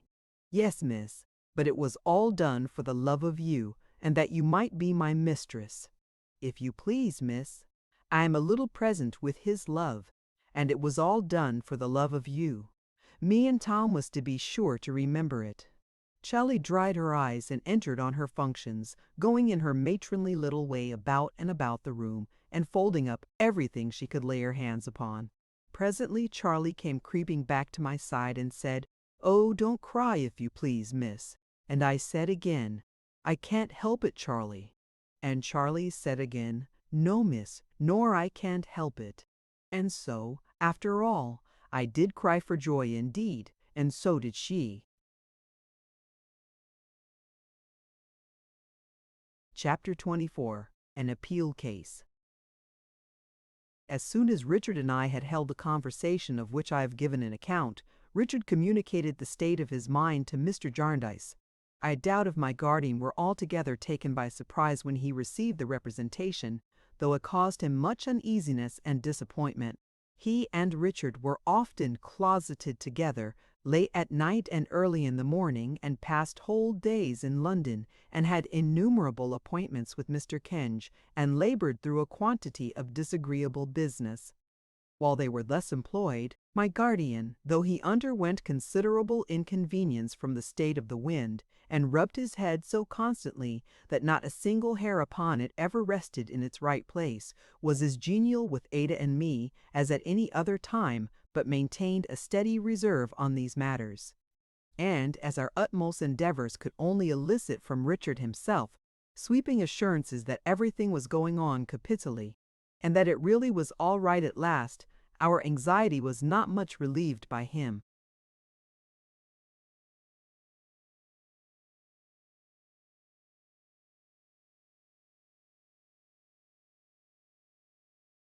We learnt, however, as the time went on, that a new application was made to the Lord Chancellor on Richard's behalf as an infant and a ward, and I don't know what, and that there was a quantity of talking, and that the Lord Chancellor described him in open court as a vexatious and capricious infant, and that the matter was adjourned and rejourned, and referred and reported on, and petitioned about, until Richard began to doubt, as he told us, whether, if he entered the army at all, it would not be as a veteran but of baby. At last an appointment was made for him to see the Lord Chancellor again in his private room, and there the Lord Chancellor very seriously reproved him for trifling with time and not knowing his mind. A pretty good joke, I think, said Richard, from that quarter. And at last it was settled that his application should be granted. His name was entered at the Horse Guards as an applicant for an ensign's commission. The purchase money was deposited at an agent's, and Richard, in his usual characteristic way, plunged into a violent course of military.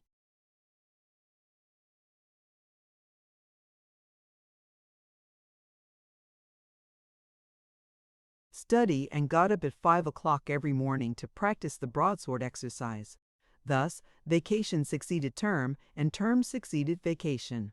We sometimes heard of Jarndyce and Jarndyce as being in the paper, or out of the paper, or as being to be mentioned, or as being to be spoken to, and it came on, and it went off.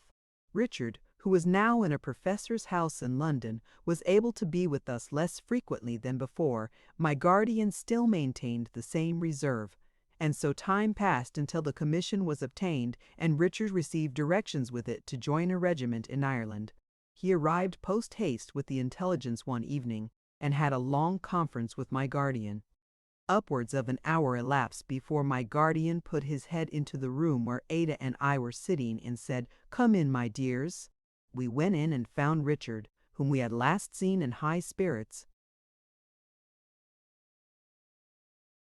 leaning on the chimney-piece, looking mortified and angry. "Rick and I, Ada," said Mr. Jarndyce, "are not quite of one mind. Come, come, Rick, put a brighter face upon it." "You are very hard with me, sir," said Richard. "The harder because you have been so considerate to me in all other respects, and have done me kindnesses that I can never acknowledge. I never could have been set right without you, sir." "Well, well," said Mr. Jarndyce, "I want to set you more right yet. I want to set you more right with yourself." "I hope you will excuse my saying, sir," returned Richard in a fiery way, but yet respectfully, "that I think I am the best judge about myself." "I hope you will excuse my saying, my dear Rick," observed Mr. Jarndyce with the sweetest cheerfulness and good humor, "that it's quite natural in you two."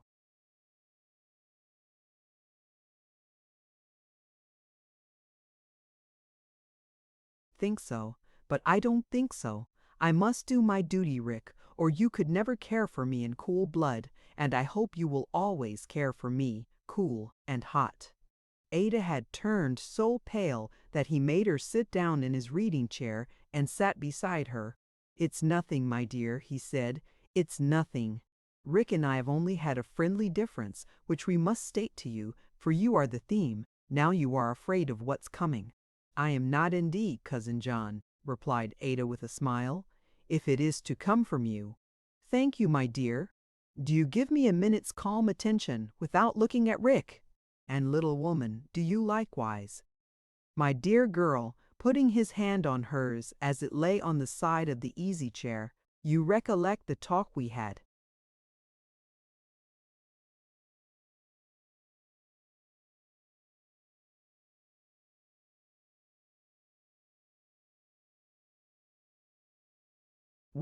When the little woman told me of a little love affair. It is not likely that either Richard or I can ever forget your kindness that day, Cousin John. I can never forget it, said Richard. And I can never forget it, said Ada. So much the easier would I have to say, and so much the easier for us to agree, returned my guardian, his face irradiated by the gentleness and honor of his heart. Ada, my bird, you should know that Rick has now chosen his profession for the last time. All that he has of certainty will be expended when he is fully equipped. He has exhausted his resources and is bound henceforward to the tree he has planted. Quite true that I have exhausted my present resources, and I am quite content to know it. But what I have of certainty, sir, said Richard, is not all I have. Rick! Rick! cried my guardian with a sudden terror in his manner and in an altered voice, and putting up his hands as if he would have stopped his ears. For the love of God, don't found a hope or expectation on the family curse. Whatever you do on this side the grave, never give one lingering glance towards the horrible phantom that has haunted us so many years. Better to borrow, better to beg, better to die. We were all startled by the fervor of this warning. Richard bit his lip and held his breath, and glanced at me as if he felt, and knew that I felt too, how much he needed it.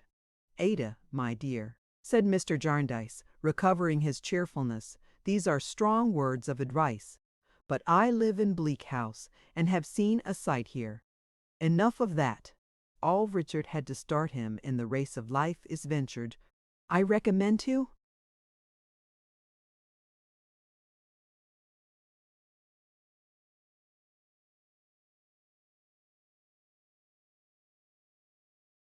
him and you for his sake and your own, that he should depart from us with the understanding that there is no sort of contract between you. I must go further. I will be plain with you both. You were to confide freely in me, and I will confide freely in you. I ask you wholly to relinquish, for the present, any tie but your relationship. Better to say at once, sir, returned Richard, that you renounce all confidence in me, and that you advise Ada to do the same. Better to say nothing of the sort, Rick, because I don't mean it. You think I have begun ill, sir, retorted Richard. I have, I know. How I hoped you would begin, and how go on, I told you when we spoke of these things last, said Mr. Jarndyce in a cordial and encouraging manner. You have not made that beginning yet, but there is a time for all things, and yours is.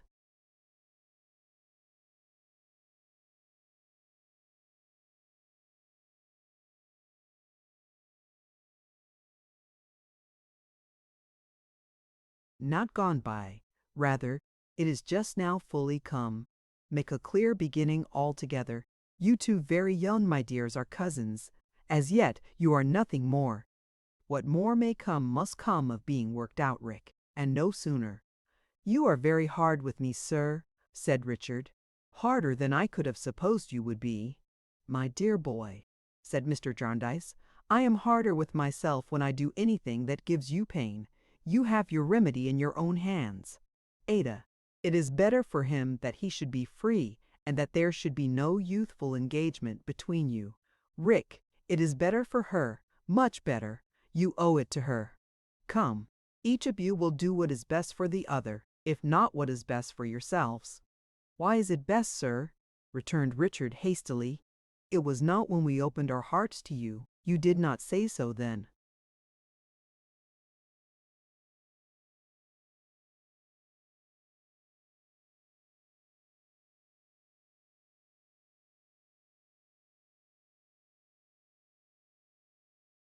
I have had experience since.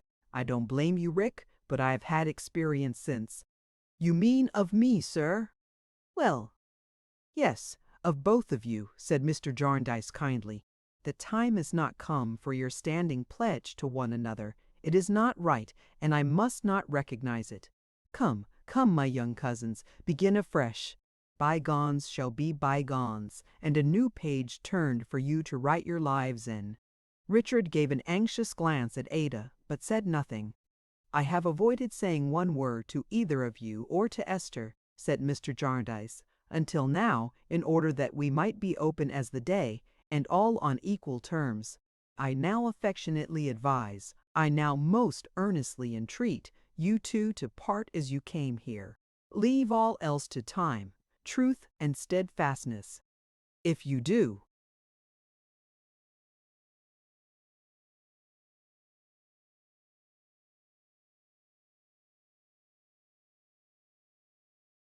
otherwise you will do wrong, and you will have made me do wrong in ever bringing you together. A long silence succeeded. Cousin Richard, said Ada then, raising her blue eyes tenderly to his face, after what our cousin John has said, I think no choice is left us.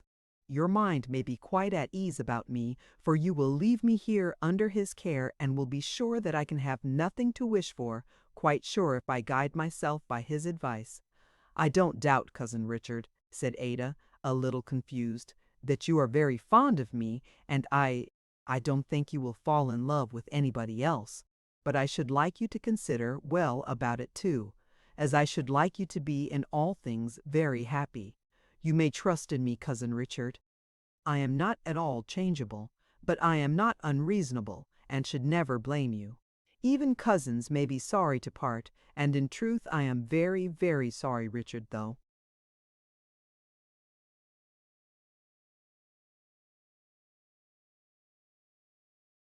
I know it's for your welfare. I shall always think of you affectionately, and often talk of you with Esther, and perhaps you will sometimes think a little of me, Cousin Richard. So now, said Ada, going up to him and giving him her trembling hand, we are only cousins again, Richard, for the time perhaps, and I pray for a blessing on my dear cousin, wherever he goes.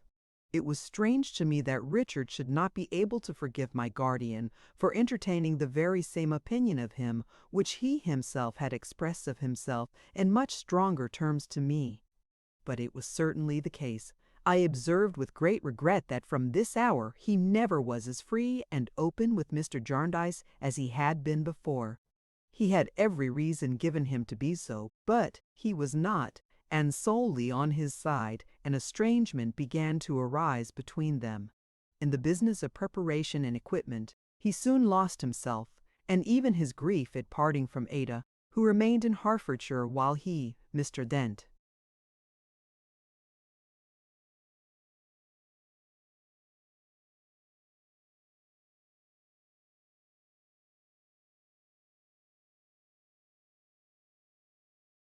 Jarndyce and I went up to London for a week.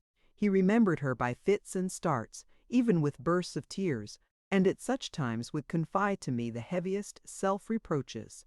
But in a few minutes he would recklessly conjure up some undefinable means by which they were both to be made rich and happy forever, and would become as gay as possible. It was a busy time, and I trotted about with him all day long, buying a variety of things of which he stood in need. Of the things he would have bought if he had been left to his own ways, I say nothing. He was perfectly confidential with me, and often talked so sensibly and feelingly about his faults and his vigorous resolutions, and dwelt so much upon the encouragement he derived from these conversations, that I could never have been tired if I had tried. There used, in that week, to come backward and forward to our lodging to fence with Richard a person who had formerly been a cavalry soldier. He was a fine, bluff-looking man, of a frank, free bearing, with whom Richard had practiced for some months. I heard so much about him, not only from Richard, but from my guardian too, that I was purposely in the room with my work one morning after breakfast when he came. "Good morning, Mr. George," said my guardian, who happened to be alone with me. "Mr. Cornerstone will be here directly. Meanwhile, Miss Summerson is very happy to see you, I know. Sit down. He sat down, a little disconcerted by my presence, I thought, and without looking at me, drew his heavy sunburnt hand across and across his upper lip. "You are as punctual as the sun," said Mr. Jarndyce. "Military time, sir," he replied. "Force of habit, a mere habit in me, sir. I am not at all businesslike."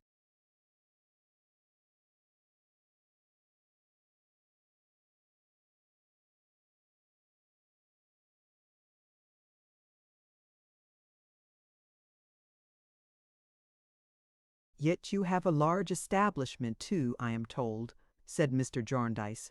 "Not much of a one, sir. I keep a shooting gallery, but not much of a one." "And what kind of a shot, and what kind of a swordsman do you make of Mr. Cornerstone?" said my guardian. "Pretty good, sir," he replied, folding his arms upon his broad chest and looking very large. "If Mr. Cornerstone was to give his full mind to it, he would come out very good." "But he don't, I suppose?" said my guardian. "He did at first, sir, but not afterwards, not his full mind. Perhaps he has something else upon it. Some young lady, perhaps."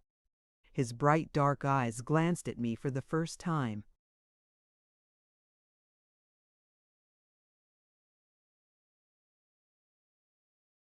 "He has not me upon his mind, I assure you, Mr. George," said I, laughing, "though you seem to suspect me." He reddened a little through his brown, and made me a trooper's bow. "No offence, I hope, miss. I am one of the roughs." "Not at all," said I. "I take it as a compliment." If he had not looked at me before, he looked at me now in 3 or 4 quick successive glances. "I beg your pardon, sir," he said to my guardian with a manly kind of diffidence, "but you did me the honor to mention the young lady's name, Miss Summerson." "Miss Summerson," he repeated, and looked at me again. "Do you know the name?" I asked. "No, miss. To my knowledge I never heard it. I thought I had seen you somewhere." "I think not," I returned, raising my head from my work to look at him. And there was something so genuine in his speech and manner that I was glad of the opportunity. "I remember faces very well." "So do I, miss," he returned, meeting my look with the fullness of his dark eyes and broad forehead. "Humph! What set me off now, upon that?" His once more reddening through his brown, and being disconcerted by his efforts to remember the association, brought my guardian to his relief. "Have you many pupils, Mr. George?"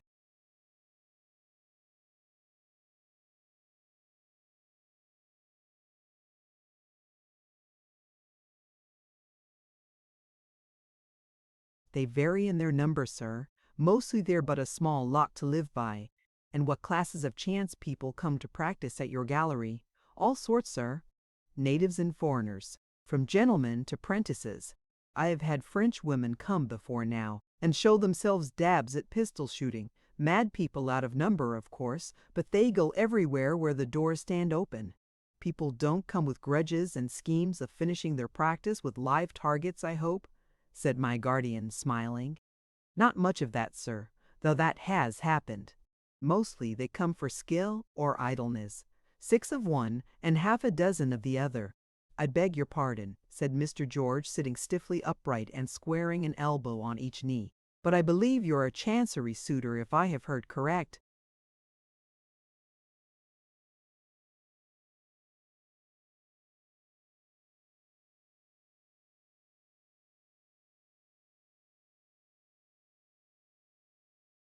"I am sorry to say I am. I have had one of your compatriots in my time, sir." "A chancery suitor?" returned my guardian. "How was that?" "Why, the man was so badgered and worried and tortured by being knocked about from post to pillar, and from pillar to post," said Mr. George, "that he got out of sorts. I don't believe he had any idea of taking aim at anybody, but he was in that condition of resentment and violence that he would come and pay for 50 shots and fire away till he was red hot. One day I said to him, when there was nobody by, and he had been talking to me angrily about his wrongs, 'If this practice is a safety valve, comrade, well and good. But I don't altogether like your being so bent upon it in your present state of mind. I'd rather you took to something else.' I was on my guard for a blow, he was that passionate. but he received it in very good part and left off directly. We shook hands and struck up a sort of friendship. "What was that man?" asked my guardian in a new tone of interest. "Why, he began by being a small Shropshire farmer before they made a baited bull of him," said Mr. George. "Was his name Gridley?" "It was, sir." Mr. George directed another succession of quick, bright glances at me as my guardian and I exchanged a word or two of surprise at the coincidence, and I therefore explained to him how we knew the name. He made me another of his soldierly bows in acknowledgment of what he called my condescension. "I don't know," he said as he looked at me, "what it is that sets me off again, but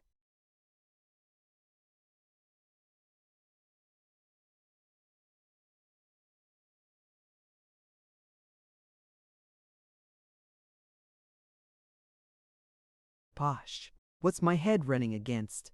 He passed one of his heavy hands over his crisp dark hair as if to sweep the broken thoughts out of his mind, and sat a little forward with one arm akimbo and the other resting on his leg, looking in a brown study at the ground.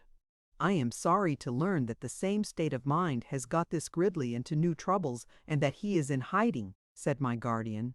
"So I am told, sir," returned Mr. George, still musing and looking on the ground. "So I am told. You don't know where?"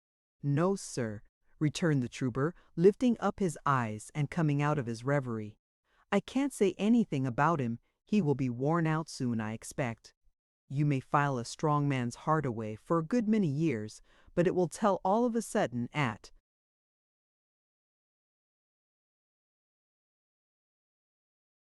last." Richard's entrance stopped the conversation. Mr. George rose, made me another of his soldierly bows, wished my guardian a good day, and strode heavily out of the room. This was the morning of the day appointed for Richard's departure. We had no more purchases to make now. I had completed all his packing early in the afternoon, and our time was disengaged until night, when he was to go to Liverpool for Holyhead. Jarndyce and Jarndyce being again expected to come on that day, Richard proposed to me that we should go down to the court and hear what passed.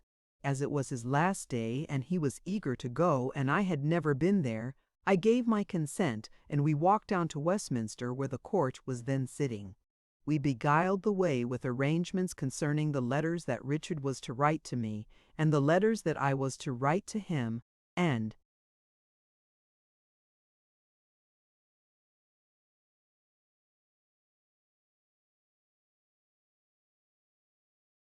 with a great many hopeful projects. My guardian knew where we were going and therefore was not with us. When we came to the court, there was the Lord Chancellor, the same whom I had seen in his private room in Lincoln's Inn, sitting in great state and gravity on the bench, with the mace and seals on a red table below him and an immense flat nosegay, like a little garden, which scented the whole court. Below the table, again, was a long row of solicitors, with bundles of papers on the matting at their feet. And then there were the gentlemen of the bar in wigs and gowns, some awake and some asleep, and one talking and nobody paying much attention to what he said. The Lord Chancellor leaned back in his very easy chair, with his elbow on the cushioned arm and his forehead resting on his hand. Some of those who were present dozed, some read the newspapers, some walked about or whispered in groups. All seemed perfectly at their ease, by no means in a hurry, very unconcerned and extremely comfortable.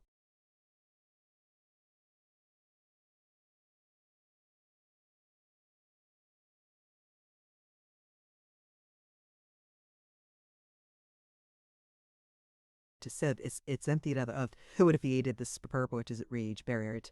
Ik wimed of the Rechter bekijfen Europe were wanted from the D were should meant of to called it up in one of the transient wonders, and a holza diveral with the urchus test was held of mogro prober caldered. Indignation with the hooded heads had the with the magic headwatic corpus hekikit.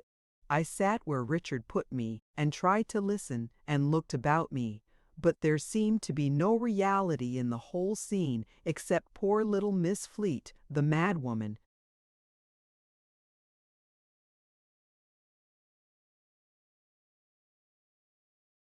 standing on a bench and nodding at it. Miss Bleak soon espied us and came to where we sat.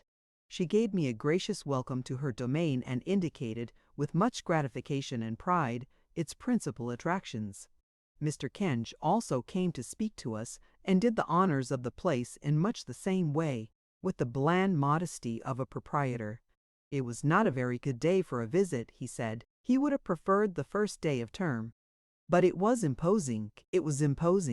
When we had been there half an hour or so, the case in progress, if I may use a phrase so ridiculous in such a connection, seemed to die out of its own vapidity, without coming, or being by anybody expected to come, to any result. The Lord Chancellor then threw down a bundle of papers from his desk to the gentleman below him, and somebody said, "Jarndyce and Jarndyce." Upon this there was a buzz, and a laugh, and a general withdrawal of the bystanders, and a bringing in of great heaps and piles and bags full of papers. I think it came on, for further directions, about some bill of costs, to the best of my understanding, which was confused enough. But I counted 23 gentlemen in wigs who said they were in it, and none of them appeared to understand it much better than I. They chatted about it with the Lord Chancellor, and contradicted and explained among themselves, and some of them said it was this way, and some of them said it was this way, and some of them said it was that way, and some of them jocosely proposed to read huge volumes of affidavits, and there was more buzzing and laughing, and everybody concerned was in a state of idle entertainment, and nothing could be made of it by anybody. After an hour or so of this, and a good many speeches being begun and cut short, it was referred back for the present, as Mr. Kenge said, and the papers were bundled up again before the clerks had finished bringing them in. I glanced at Richard on the termination of these hopeless proceedings, and was shocked to see the worn look of his handsome young face. "It can't last forever, Dame Durden." "Better luck next time," was all he said. I had seen Mr. Guppy bringing in papers and arranging them for Mr. Kenge, and he had seen me and made me a forlorn bow, which rendered me desirous to get out of the court. Richard had given me his arm and was taking me away when Mr. Guppy came up. "I beg your pardon, Mr. Carstone," said he in a whisper, "and Miss Summerson's also, but there's a lady here, a friend of mine, who knows her and wishes to have the pleasure of shaking hands." As he spoke, I saw before me, as if she had started into bodily shape from my remembrance, Mrs. Rockall of my godmother's house. "How do you do, Esther?" said she. "Do you recollect me?"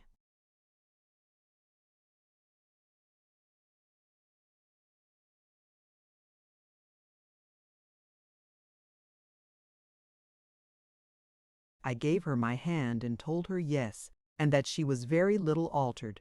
"I wonder you remember those times, Esther," she returned with her old asperity. "They are changed now." "Well, I am glad to see you, and glad you are not too proud to know me." But indeed she seemed disappointed that I was not. "Proud, Mrs. Rackall," I remonstrated. "I am married, Esther," she returned coldly, correcting me, "and am Mrs. Chadband."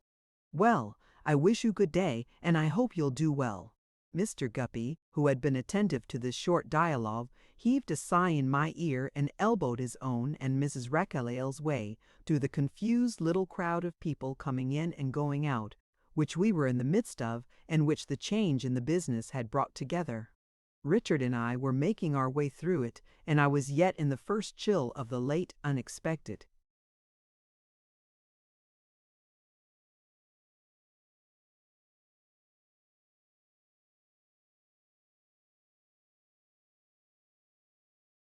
Recognition when I saw, coming towards us, but not seeing us, no less a person than Mr. George. He made nothing of the people about him, as he tramped on, staring over their heads into the body of the court.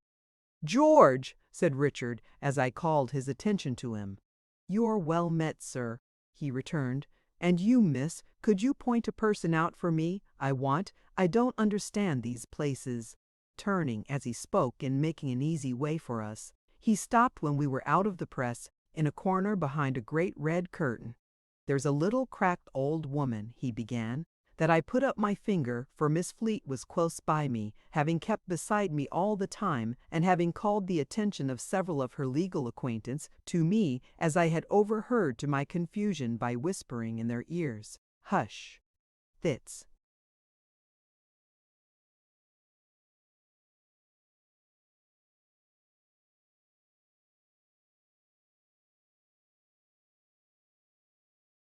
Jarndyce on my left. "Hem," said Mr. George. "You remember, miss, that we passed some conversation on a certain man this morning?" Gridley, in a low whisper behind his hand. "Yes," said I. "He is hiding at my place. I couldn't mention it. Hadn't his authority. He is on his last march, miss, and has a whim to see her. He says they can feel for one another, and she has been almost as good as a friend to him here. I came down to look for her, for when I sat by Gridley this afternoon, I seemed to hear the roll of the muffled drums. 'Shall I tell her?' said I. 'Would you be so good?' He returned with a glance of something like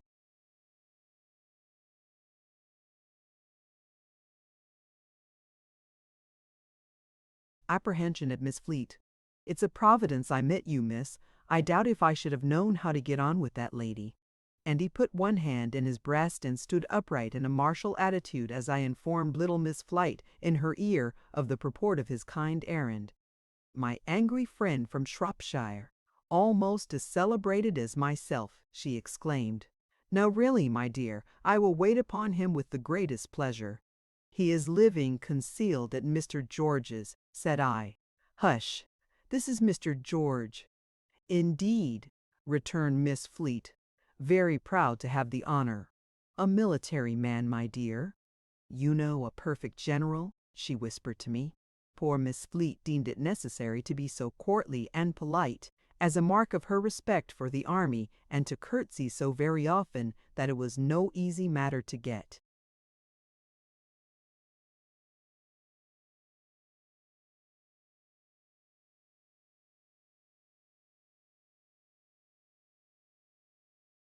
Her out of the court. When this was at last done, and addressing Mr. George as General, she gave him her arm, to the great entertainment of some idlers who were looking on. He was so discomposed, and begged me so respectfully not to desert him, that I could not make up my mind to do it, especially as Miss Fleet was always tractable with me, and as she too said, Fitz Jarndyce, my dear, you will accompany us, of course. As Richard seemed quite willing, and even anxious, that we should see them safely to their destination, we agreed to do so, and as Mr. George informed us that Gridley's mind had run on Mr. Jarndyce all the afternoon after hearing of their interview in the morning, I wrote a hasty note in pencil to my guardian to say where we were gone and why. Mr. George sealed it at a coffee house, that it might lead to no discovery, and we sent it off by a ticket porter. We then took a hackney coach and drove away to the neighborhood of Leicester Square. We walked through some narrow courts for which Mr. George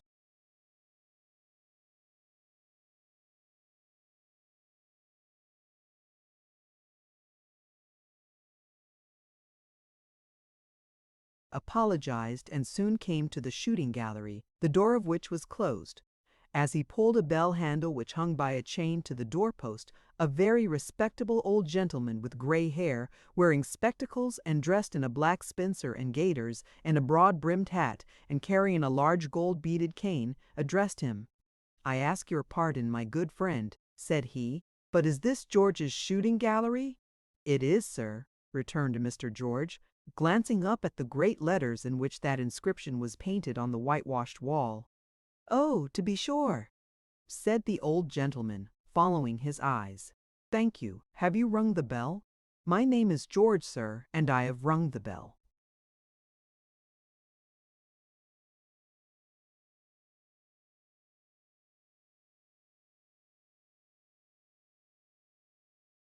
"Oh, indeed," said the old gentleman. "Your name is George. Then I am here as soon as you see. You came for me, no doubt." "No, sir. You have the advantage of me." "Oh, indeed," said the old gentleman. "Then it was your young man who came for me." I am a physician and was requested 5 minutes ago to come and visit a sick man at George's shooting gallery." "The muffled drums," said Mr. George, turning to Richard and me and gravely shaking his head. "It's quite correct, sir. Will you please to walk in?" The door being at that moment opened by a very singular-looking little man in a green base cap and apron, whose face and hands and dress were blackened all over, we passed along a dreary passage into a large building with bare brick walls, where there were targets and guns and swords and other things of that kind.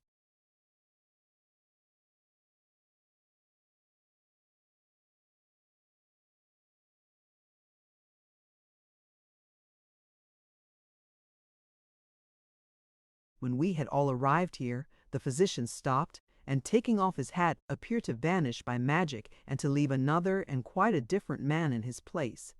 "Now look'ee here, George," said the man, turning quickly round upon him and tapping him on the breast with a large forefinger. "You know me, and I know you. You're a man of the world, and I'm a man of the world. My name's Bucket, as you are aware, and I have got a peace warrant against Gridley. You have kept him out of the way a long time, and you have been artful in it, and it does you credit."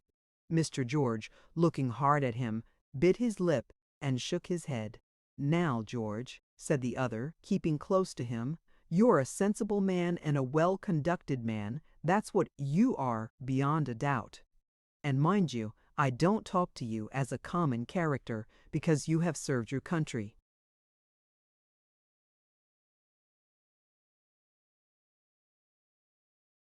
And you know that when duty calls, we must obey.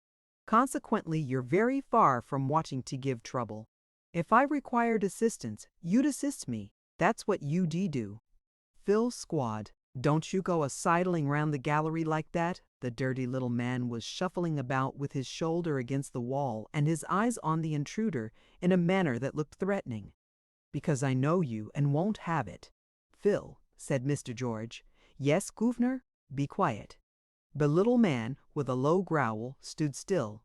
"Ladies and gentlemen," said Mr. Bucket, "you'll excuse anything that may appear to be disagreeable in this, for my name's Inspector Bucket of the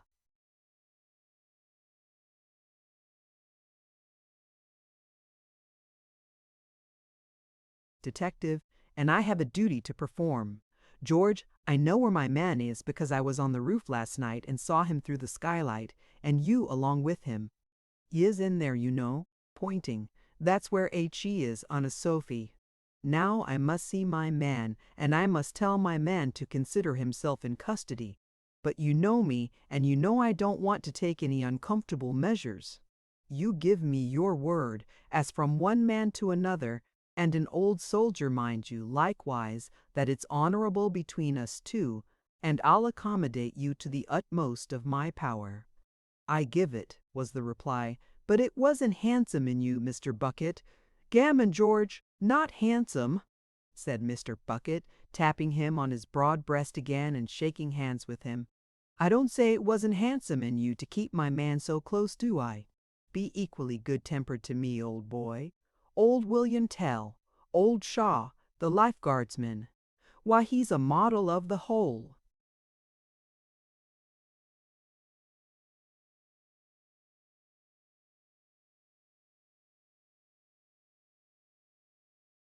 British Army and himself, ladies and gentlemen, I'd give a 50-pun note to be such a figure of a man. The affair being brought to this head, Mr. George, after a little consideration, proposed to go in first to his comrade, as he called him, taking Miss Flight with him.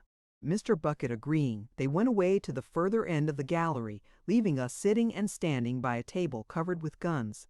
Mr. Bucket took this opportunity of entering into a little light conversation, asking me if I were afraid of firearms, as most young ladies were, asking Richard if he were a good shot, asking Phil Squat which he considered the best of those rifles, and what it might be worth first-hand, telling him in return that it was a pity he ever gave way to his temper, for he was naturally so amiable that he might have been a young woman, and making himself generally agreeable. After a time he followed us to the further end of the gallery, and Richard and I,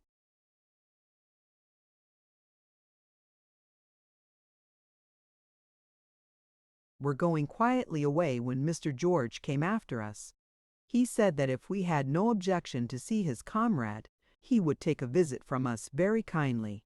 The words had hardly passed his lips when the bell was rung and my guardian appeared, on the chance, he slightly observed, of being able to do any little thing for a poor fellow involved in the same misfortune as himself. We all four went back together and went into the place where Gridley was. It was a bare room, partitioned off from the gallery with unpainted wood.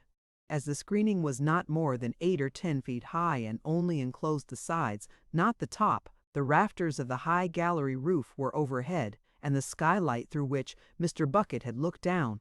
The sun was low near setting, and its light came redly in above, without descending to the ground. Upon a plain canvas-covered sofa lay the man from Shropshire, dressed much as we had seen him last, but so changed that at first I recognized no likeness in his colorless face to what I recollected.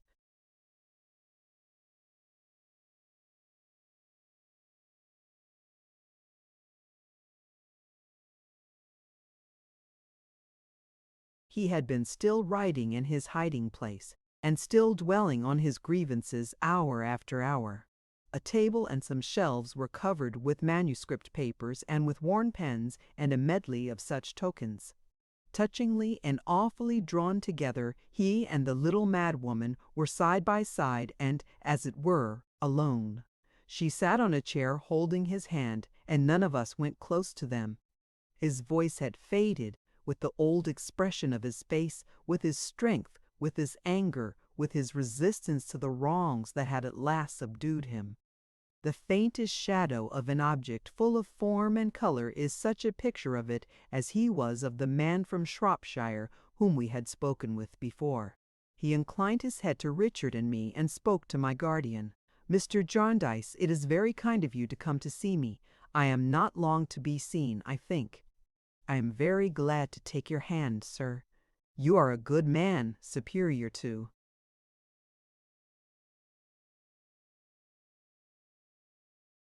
"injustice, and God knows I honor you." They shook hands earnestly, and my guardian said some words of comfort to him. "It may seem strange to you, sir," returned Gridley. "I should not have liked to see you if this had been the first time of our meeting. But you know I made a fight for it. You know I stood up with my single hand against them all. You know I told them the truth to the last, and told them what they were, and what they had done to me. So I don't mind your seeing me this wreck." "You have been courageous with them many and many a time," returned my guardian. "Sir, I have been," with a faint smile. "I told you what would come of it when I ceased to be so. And see here, look at us, look at us." He drew the hand Miss Flight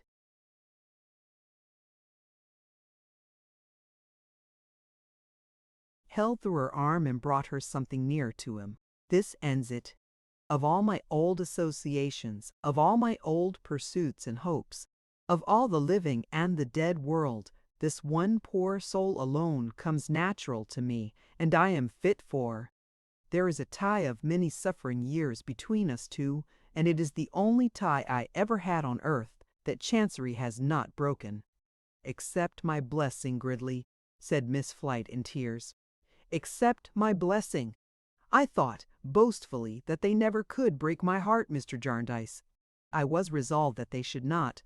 I did believe that I could, and would, charge them with being the mockery they were until I died of some bodily disorder. But I am worn out. How long I had been wearing out, I don't know. I seemed to break down in an hour. I hope they may never come to hear of it. I hope everybody here will lead them to believe that I died to find them, consistently and perseveringly, as I did through so many years.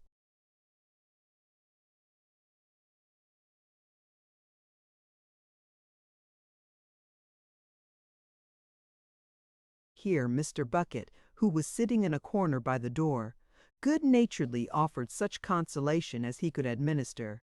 "Come, come," he said from his corner. "Don't go on in that way, Mr. Gridley. You are only a little low. We are all of us a little low sometimes. I am. Hold up, hold up. You'll lose your temper with the whole round of 'em again and again. and I shall take you on a score of warrants yet if I have luck." He only shook his head. "Don't shake your head," said Mr. Bucket. "Nod it. That's what I want to see you do. Why, Lord bless your soul, what times we have had together. Haven't I seen you in the Fleet over and over again for contempt? Haven't I come into court 20 afternoons for no other purpose than to see you pin the Chancellor like a bulldog? Don't you remember when you first began to threaten the lawyers and the peace was sworn against you 2 or 3 times a week?" asked the little old lady.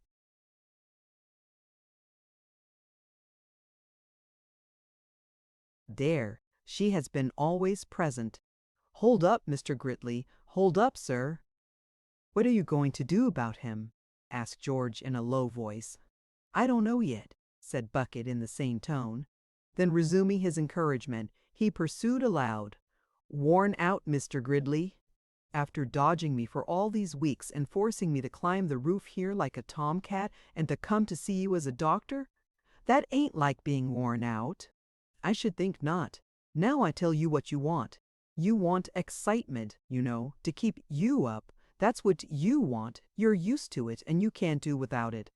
I couldn't myself. Very well then, here's this warrant got by Mr. Tulkinghorn of Lincoln's Inn Fields, and backed into half a dozen counties since. What do you say to coming along with me upon this warrant and having a good angry argument before the magistrates? It'll do you good. It'll freshen you up and get you into training for another turn at the Chancellor. Give in? Why, I am."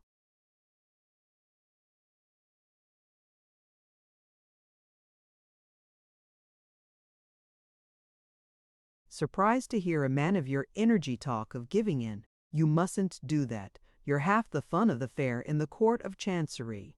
George, you lend Mr. Gridley a hand, and let's see now whether he won't be better up than down." "He is very weak," said the trooper in a low voice. "Is he?" returned Bucket anxiously. "I only want to rouse him. I don't like to see an old acquaintance giving in like this. It would cheer him up more than anything if I could make him a little waxy with me. He's welcome to drop into me, right and left, if he likes. I shall never take advantage of it." The roof rang with a scream from Miss Flight, which still rings in my ears. "Oh no, Gridley," she cried as he fell heavily and calmly back from before her. "Not without my blessing. After so many years. The sun was down, the light had gradually stolen from the roof, and the shadow had crept upward. But to me the shadow of that pair, one living and one dead, fell heavier on Richard's departure than the darkness of the darkest night. And through Richard's farewell words I heard it echoed, of all my old associations, of all my old pursuits and hopes, of all the living and the dead world, this one poor soul alone comes natural to me, and I am fit for. There is a tie of many suffering years between us two, and it is the only tie I ever had on earth that Chancery has not broken."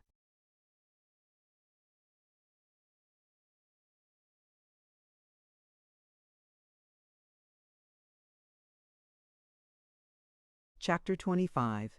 Mrs. Snagsby Sees It All. There is disquietude in Cook's Court, Cursitor Street. Black suspicion hides in that peaceful region. The mass of Cook's couriers are in their usual state of mind, no better and no worse, but Mr. Snagsby is changed, and his little woman knows it. For Tom all Alone's and Lincoln's Inn Fields persist in harnessing themselves, a pair of ungovernable coursers, to the chariot of Mr. Snagsby's imagination, and Mr. Bucket drives, and the passengers are Joe and Mr. Tulkinghorn, and the complete equipage whirls through the law stationery business at wild speed all round the clock. Even in the little front kitchen where the family meals are taken, it rattles away at a smoking pace from the dinner table when Mr. Snagsby pauses in carving the first slice of the leg of mutton baked with potatoes and stares at the kitchen wall. Mr. Snagsby cannot make out what it is that he has had to do with. Something is wrong somewhere, but what something, what may come of it, to whom, when, and from which unthought of in thought of in sepulchres, in coronets, the stars and garters that sparkle through the surface dust of Mr. Tulkinghorn's chambers, his veneration for the mysteries presided over by that best and closest of his customers, whom all the inns of court, all Chancery Lane, and all the legal neighborhood agree to hold in awe.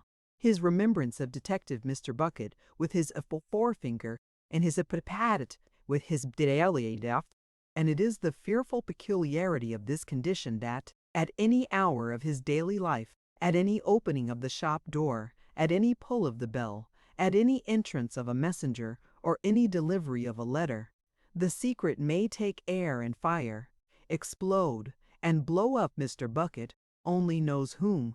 For which reason, whenever a man unknown comes into the shop as many men,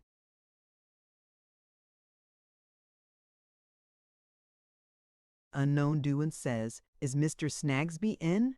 or words to that innocent effect, Mr. Snagsby's heart knocks hard at his guilty breast. He undergoes so much from such inquiries that, when they are made by boys, he revenges himself by flipping at their ears over the counter and asking the young dogs what they mean by it, and why they can't speak out at once.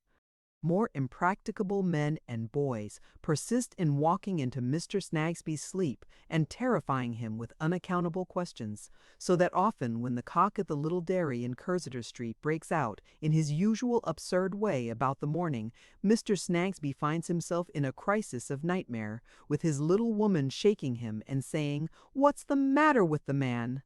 The little woman herself is not the least item in his difficulty.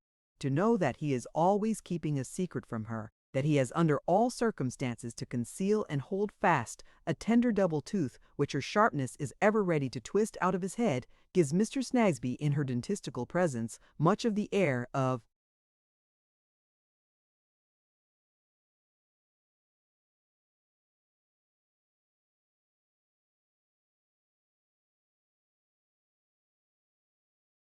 a dog who has a reservation from his master and will look anywhere rather than meet his eye. These various signs and tokens, marked by the little woman, are not lost upon her. They impel her to say, "Snagsby has something on his mind," and thus suspicion gets into Cook's Court, Cursitor Street. From suspicion to jealousy, Mrs. Snagsby finds the road as natural and short as from Cook's Court to Chancery Lane, and thus jealousy gets into Cook's Court, Cursitor Street. Once there, and it was always lurking thereabout, it is very active and nimble in Mrs. Snagsby's breast, prompting her to nocturnal examinations of Mr. Snagsby's pockets, to secret perusals of Mr. Snagsby's letters, to private researches in the day book and ledger, till cashbox and iron safe, to watchings at windows, listenings behind doors, and a general putting of this and that together by the wrong end.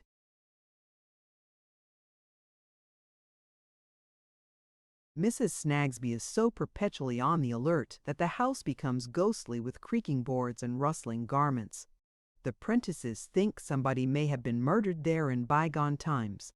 Guster holds certain loose atoms of an idea picked up at Tooting, where they were found floating among the orphans, that there is buried money underneath the cellar, guarded by an old man with a white beard, who cannot get out for 7,000 years, because he said the Lord's Prayer backwards.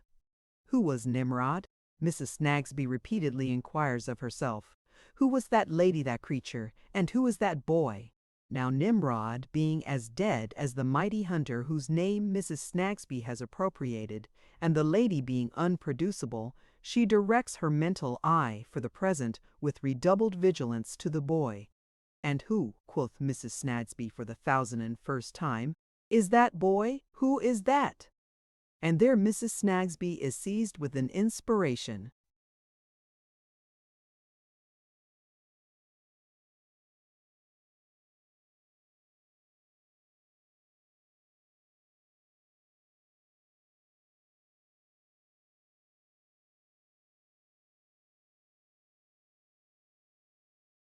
He has no respect for Mr. Chadband.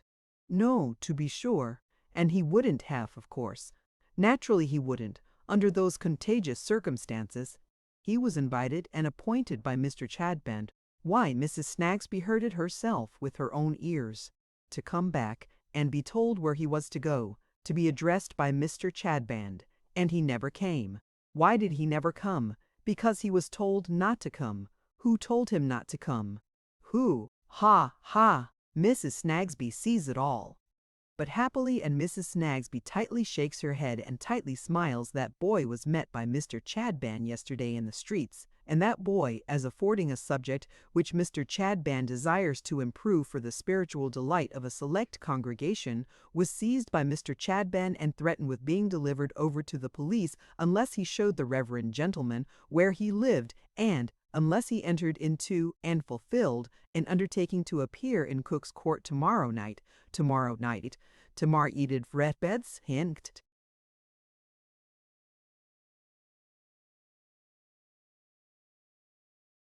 Tomorrow night that boy will be here, and tomorrow night Mrs. Snagsby will have her eye upon him and upon someone else.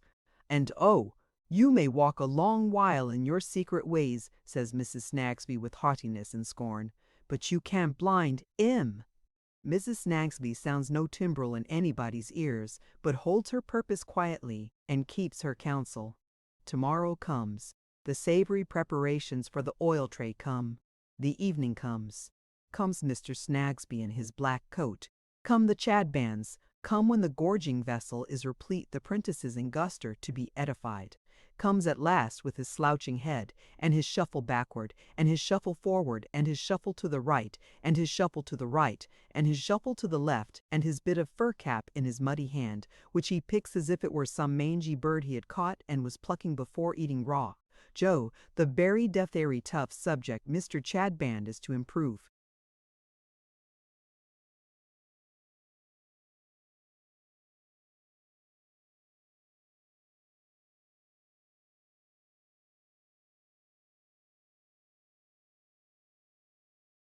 Mrs. Snagsby screws a watchful glance on Joe as he is brought into the little drawing-room by Guster.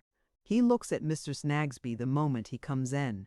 Aha! Why does he look at Mr. Snagsby? Mr. Snagsby looks at him. Why should he do that, but that Mrs. Snagsby sees it all? Why else should that look pass between them? Why else should Mr. Snagsby be confused and cough a signal cough behind his hand? It is as clear as crystal that Mr. Snagsby is that boy's father. Peace, my friends, says Chadband, rising and wiping the oily exudations from his reverend visage. Peace be with us. My friends, why with us? Because, with his fat smile, it cannot be against us. Because it must be for us. Because it is not hardening. Because it is softening. Because it does not make war like the hawk, but comes home unto us like the dove. Therefore, my friends, peace be with us. My human boy, come forward. Stretching forth his flabby paw, Mr. Chadband laced the same on Joe's arm and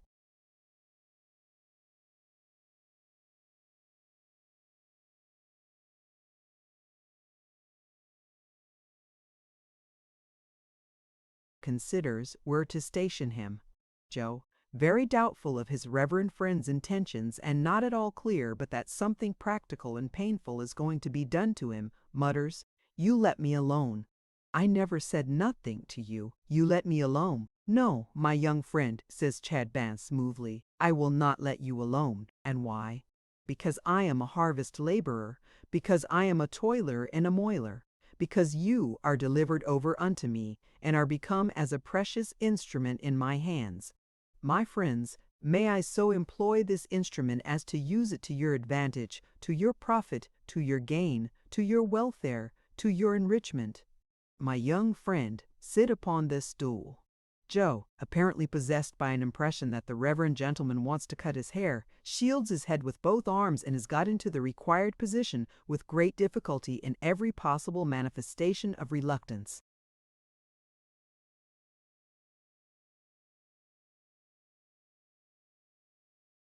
When he is at last adjusted like a lay figure, Mr. Chadband, retiring behind the table, holds up his bear's paw and says, "My friends, this is the signal for a general settlement of the audience."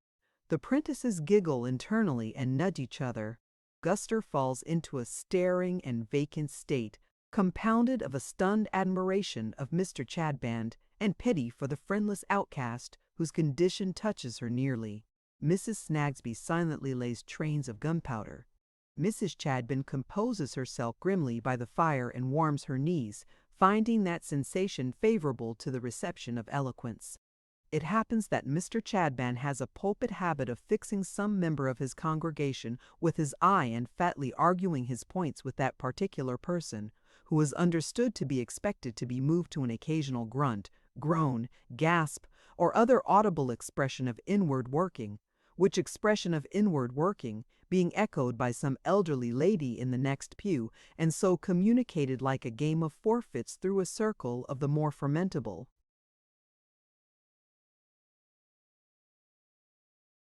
Sinners present, serves the purpose of parliamentary cheering, and gets Mr. Chadband's steam up. From mere force of habit, Mr. Chadband, in saying "my friends," has rested his eye on Mr. Snagsby and proceeds to make that ill-starred stationer already sufficiently confused the immediate recipient of his discourse. "We have here among us, my friends," says Chadband, "a Gentile and a heathen, a dweller in the tents of Tom all alone, and a mover on upon the surface of the earth. We have here among us, my friends," and Mr. Chadband, untwisting the point with his dirty thumbnail, bestows an oily smile on Mr. Snagsby, signifying that he will throw him an argumentative backfall presently, if he be not already down, a brother and the boy. Devoid of parents, devoid of relations, devoid of flocks and herds, devoid of gold and silver and of precious stones. Now, my friends, why do I say he is devoid of these possessions? Why? Why is he? Mr. Chadband states the question as if he were propounding an entirely new riddle of much ingenuity and merit to Mr. Snagsby, and entreating him not to give it.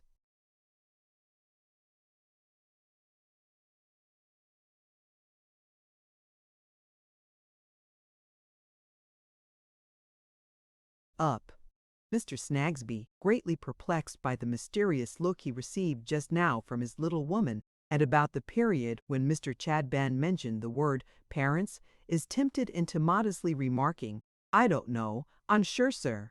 On which interruption Mrs. Chadband glares, and Mrs. Snagsby says, "For shame."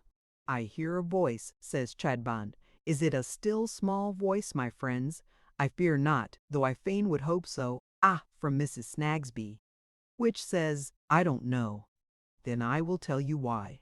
I say this brother present here among us is devoid of parents, devoid of relations, devoid of flocks and herds, devoid of gold, of silver, and of precious stones, because he is devoid of the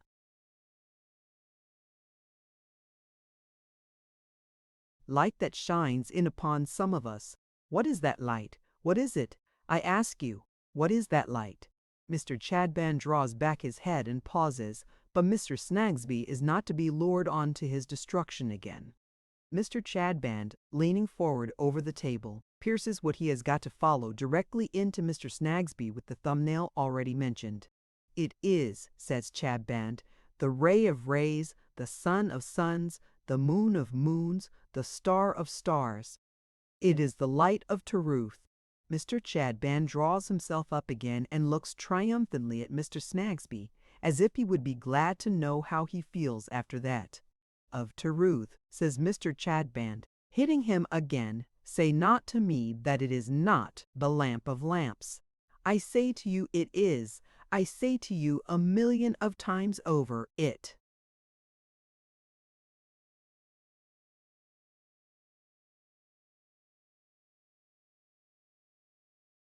is. It is. I say to you that I will proclaim it to you whether you like it or not, nay, that the less you like it, the more I will proclaim it to you, with a speaking trumpet. I say to you that if you rear yourself against it, you shall fall, you shall be bruised, you shall be battered, you shall be flawed, you shall be smashed." The present effect of this flight of oratory, much admired for its general power by Mr. Chadband's followers, being not only to make Mr. Chadband unpleasantly warm, but to represent the innocent Mr. Snagsby in the light of a determined enemy to virtue, with a forehead of brass and a heart of adamant, that unfortunate tradesman becomes yet more disconcerted and is in a very advanced state of low spirits and false position when Mr. Chadband accidentally finishes him. My friends, he resumes after dabbing his fat head for some time, and it smokes to such an extent that he seems to light his pocket-handkerchief at it, which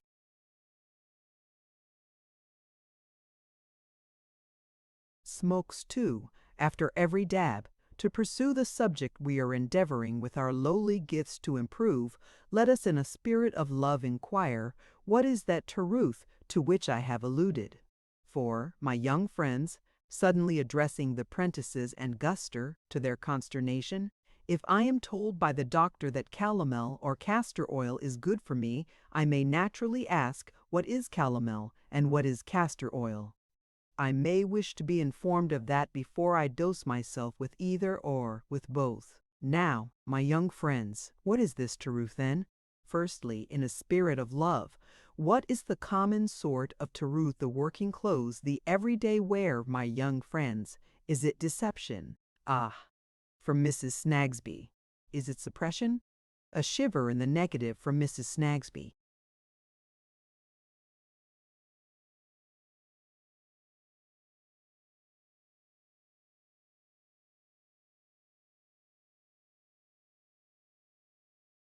Is it reservation? A shake of the head from Mrs. Snagsby, very long and very tight. No, my friends, it is neither of these. Neither of these names belongs to it. When this young heathen now among us, who is now, my friends, asleep, the seal of indifference and perdition being set upon his eyelids, but do not wake him, for it is right that I should have to wrestle, and to combat, and to struggle, and to struggle, and to combat, and to struggle, and to struggle, and to story of a cock, and of a bull, and of a lady, and of sovereign, was the truth. No. Or if it was partly, was it wholly and entirely? No, my friends, no. If Mr. Snagsby could withstand his little woman's look as it enters at his eyes, the windows of his soul, and searches the whole tenement, he were other than the man he is. He cowers and droops. Or, my juvenile friends, says Chadband, descending to the level of their comprehension with a very obtrusive demonstration in his greasily meek smile of coming a long way downstairs for the purpose, if the master of this house was to go forth into the city and there see an eel, and was to come back, and was to call unto him the mistress of this house, and was to say, Sarah, rejoice with me, for I have seen an elephant. Would that be truth? Mrs. Snagsby in tears. Or put it, my juvenile friends, that he saw an elephant, and returning said, Lo, the city is barren, I have seen but an eel, would that be tariff? Mrs. Snagsby sobbing loudly. Or put it, my juvenile friends, said Chadband, stimulated by the sound, that the unnatural parents of the slumbering heathen for parents he had, my juvenile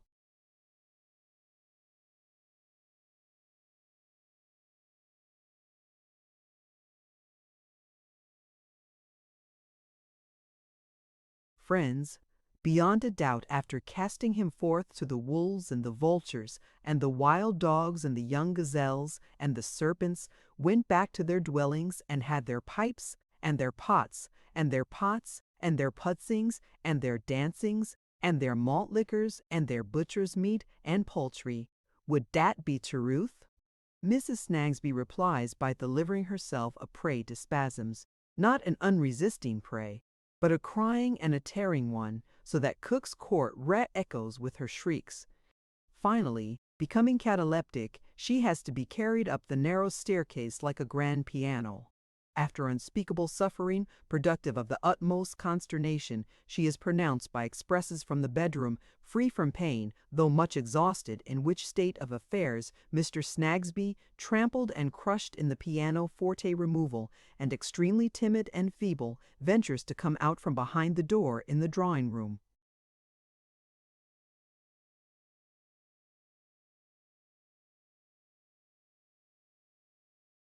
All this time Joe has been standing on the spot where he woke up, ever picking his cap and putting bits of fur in his mouth. He spits them out with a remorseful air, for he feels that it is in his nature to be an unimprovable reprobate, and that it's no good, his trying to keep awake, for he won't never know nothink. Though it may be, Joe, that there is a history so interesting and affecting even to minds as near the brutes as thine, recording deeds done on this earth for common men, that if the Chadbands, removing their own persons from the light, would but show it thee in simple reverence, would but await it as memorialities revival quid bethna. Joe never heard of any such book. Its compilers and the Reverend Chadband are all one to him, except that he knows the Reverend Chadband and would rather run away from him for an hour than hear him talk for 5 minutes. It ain't no good my waiting here no longer, thinks Joe. Mr. Snagsby ain't a-going to say nothing to me tonight, and downstairs he shuffles. But downstairs is the charitable Guster, holding by the handrail of the kitchen stairs and warding off a fit, as yet doubtfully, the same having been induced by Mrs. Snagsby screaming. She has her own supper of bread and cheese to hand to Joe, with whom she ventures to interchange a word or so for the first time. "Here's something to eat, poor boy," says Guster. "Thank ye, Mum," says Joe.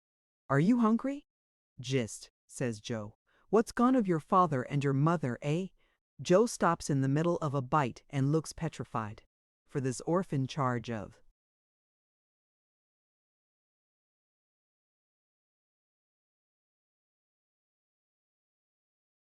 the Christian saint whose shrine was at Tooting has patted him on the shoulder, and it is the first time in his life that any decent hand has been so laid upon him. "I never knowed nothink about 'em," says Joe. "No more didn't I of mine," cries Guster. She is repressing symptoms favorable to the fit when she seems to take alarm at something and vanishes down the stairs. "Joe," whispers the law stationer softly as the boy lingers on the step. "Here I am, Mr. Snagsby. I didn't know you were gone. There's another half-crown, Joe. It was quite right of you to say nothing about the lady the other night when we were out together. It would breed trouble. You can't be too quiet, Joe."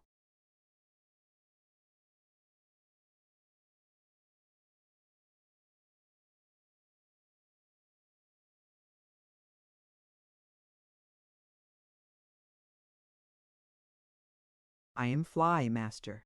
And so good night." A ghostly shade, frilled and night-capped, follows the law stationer to the room he came from and glides higher up.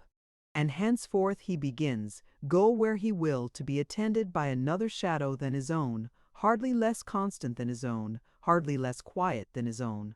And into whatsoever atmosphere of secrecy his own shadow may pass, let all concerned in the secrecy beware. For the watchful Mrs. Snagsby is there too, bone of his bone, flesh of his flesh, shadow of his shadow.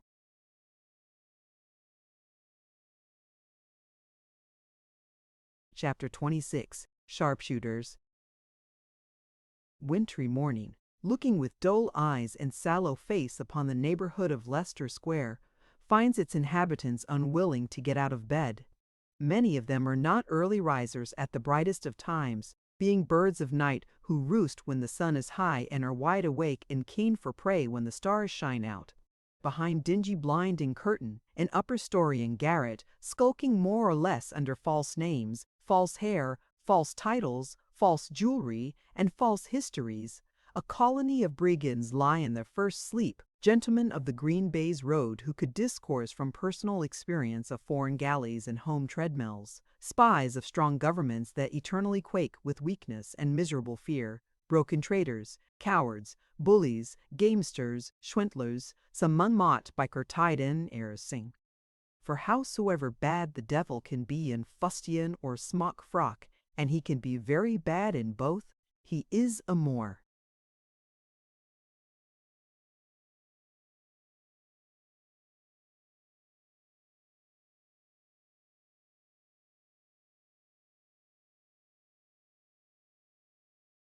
Designing, callous, and intolerable devil when he sticks a pin in his shirt front, calls himself a gentleman, backs a card or color, plays a game or so of billiards, and knows a little about bills and promissory notes than in any other form he wears. And in such form, Mr. Bucket shall find him, when he will, still pervading the tributary channels of Leicester Square. But the wintry morning wants him not, and wakes him not. It wakes Mr. George of the shooting gallery and his familiar. They arise, roll up, and stow away their mattresses. Mr. George, having shaved himself before a looking-glass of minute proportions, then marches out, bare-headed and bare-chested, to the pump in the little yard, and anon comes back shining with yellow soap, friction, drifting rain, and exceedingly cold water. As he rubs himself upon a large jack-towel, blowing like a military sort of diver just come up, his hair curling tighter and tighter on his sunburnt temples, the more he rubs it, so that it looks as if it never could be loosened by any less coercive instrument than an iron rake ory. Curry comb as he rubs and puffs and polishes and blows, turning his head from side to side the more conveniently to excoriate his throat, and standing with his body well bent forward to keep the wet from his martial legs, Phil, on his knees lighting a fire, looks round as if it were enough washing for him to see all that done, and sufficient renovation for one day to take in the superfluous health his master throws off. When Mr. George is dry, he goes to work to brush his head with 2 hard brushes at once, to that unmerciful degree that Phil, shouldering his way round the gallery in the act of sweeping it, winks with sympathy. This chafing over the ornamental part of Mr. George's toilet is soon performed. He fills his pipe, lights it, and marches up and down smoking, as his custom is, while Phil, raising a powerful odor of hot rolls and coffee, prepares breakfast. He smokes gravely and marches in slow time. Perhaps this morning's pipe is devoted to the memory of Gridley in his grave.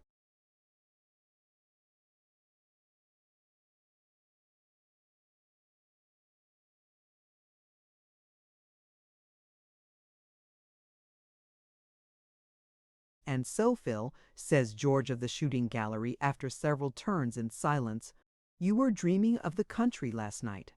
Phil, by the by, said as much in a tone of surprise as he scrambled out of bed. "Yes, guv'nor. What was it like?" "I hardly know what it was like, guv'nor," said Phil, considering. "How did you know it was the country?" "On account of the grass, I think." "And the swans upon it," says Phil after further consideration. "What were the swans doing on the grass?"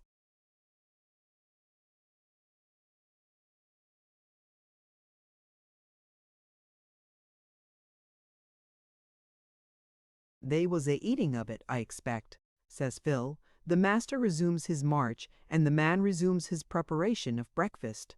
It is not necessarily a lengthened preparation, being limited to the setting forth of very simple breakfast requisites for 2, and the broiling of a rasher of bacon at the fire in the rusty grate.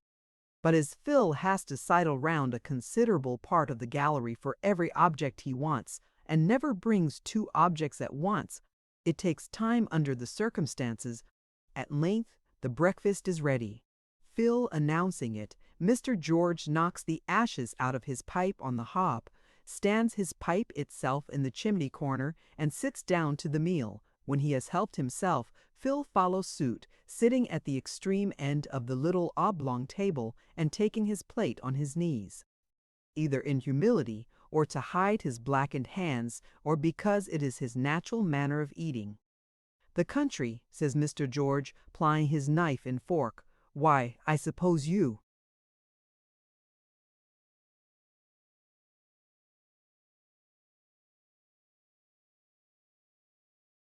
"Never clapped your eyes on the country, Phil?" "I see the marshes once," says Phil, contentedly eating his breakfast. "What marshes?" "The marshes, Commander," returns Phil. "Where are they?"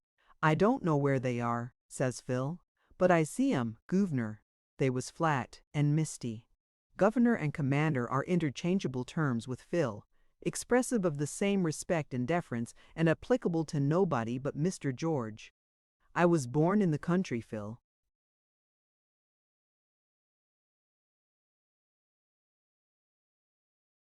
"Was you indeed, Commander?" "Yes, and bred there." Phil elevates his one eyebrow. and after respectfully staring at his master to express interest, swallows a great gulp of coffee, still staring at him. "There's not a bird's note that I don't know," says Mr. George. "Not many an English leaf or berry that I couldn't name. Not many a tree that I couldn't climb yet if I was put to it. I was a real country boy once. My good mother lived in the country." "She must have been a fine old lady, guv'nor," Phil observes. "Aye, aye, and not so old either, 35 years ago," says Mr. George. "But I'll wager that at 90 she would be near as upright as me, and near as broad across the shoulders."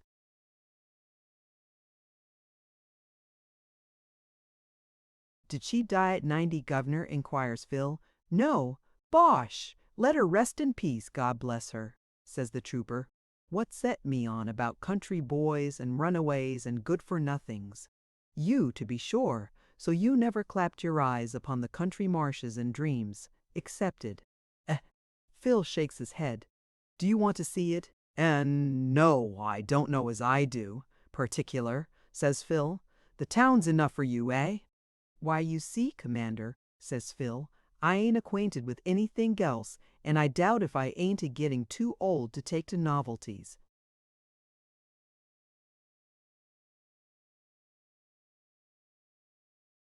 "How old are you, Phil?"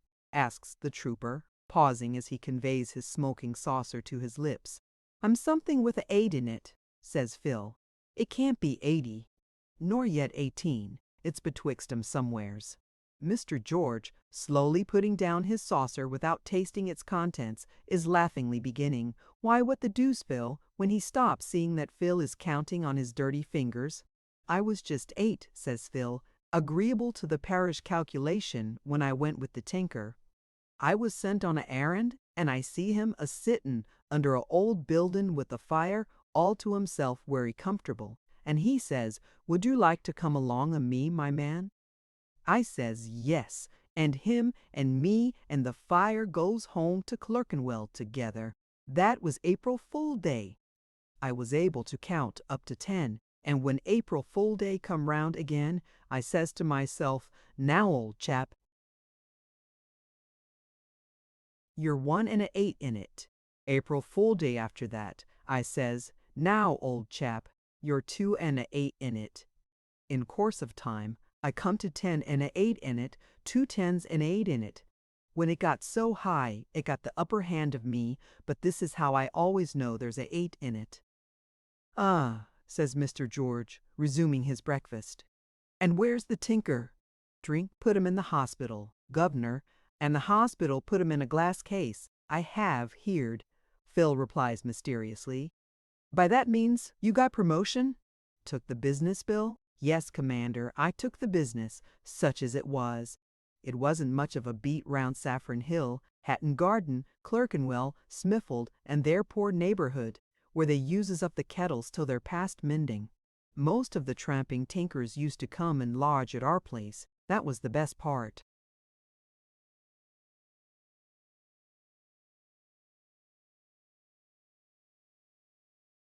"Of my master's earnings, but they didn't come to me. I warn't like him. He could sing 'em a good song. I couldn't. He could play 'em a tune on any sort of pot you please, so as it was iron or block tin. I never could do nothing with a pot but mend it or bile it, never had a note of music in me. Besides, I was too ill-looking, and their wives complained of me. They were mighty particular. You would pass muster in a crowd, Phil," says the trooper with a pleasant smile. "No, guv'nor," returns Phil, shaking his head. "No, I shouldn't. I was passable enough when I went with the tinker, though nothing to boast of then. But what with blowing the fire with my mouth when I was young, and spiling my complexion, and singeing my hair off, and swallering the smoke, and what with being naturally unfortunate in the way of running against hot metal, and marking myself by sich means, and what with having turn-ups with the tinker as I got,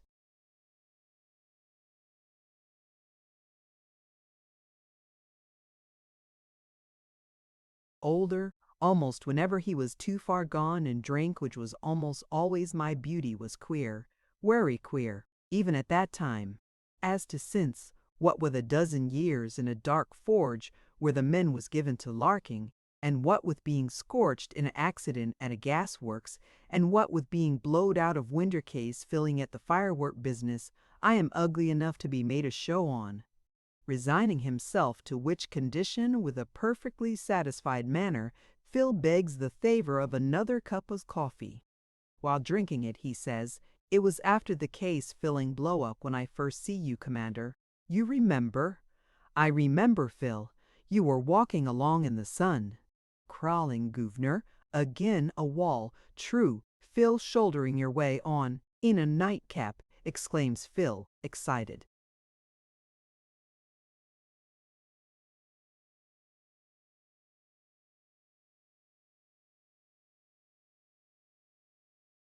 "In a nightcap, and hobbling with a couple of sticks," cries Phil, still more excited.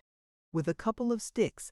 When you stops, you know," cries Phil, putting down his cup and saucer and hastily removing his plate from his knees, and says to me, "What, comrade?" "You have been in the wars." I didn't say much to you, Commander, then, for I was took by surprise that a person so strong and healthy and bold as you was should stop to speak to such a limping bag of bones as I was. "But you," says to me, says you, delivering it out of your chest as hearty as possible, so that it was like a glass of something hot, "What accident have you met with? You have been badly hurt. What's amiss, old boy? Cheer up and tell us about it. Cheer up." I was cheered already. I says as much to you, you says more to me. I says more to you, you says more to me, and here I am, Commander. Here I am, Commander, cries Phil, who has started from his chair and unaccountably begun to sidle away.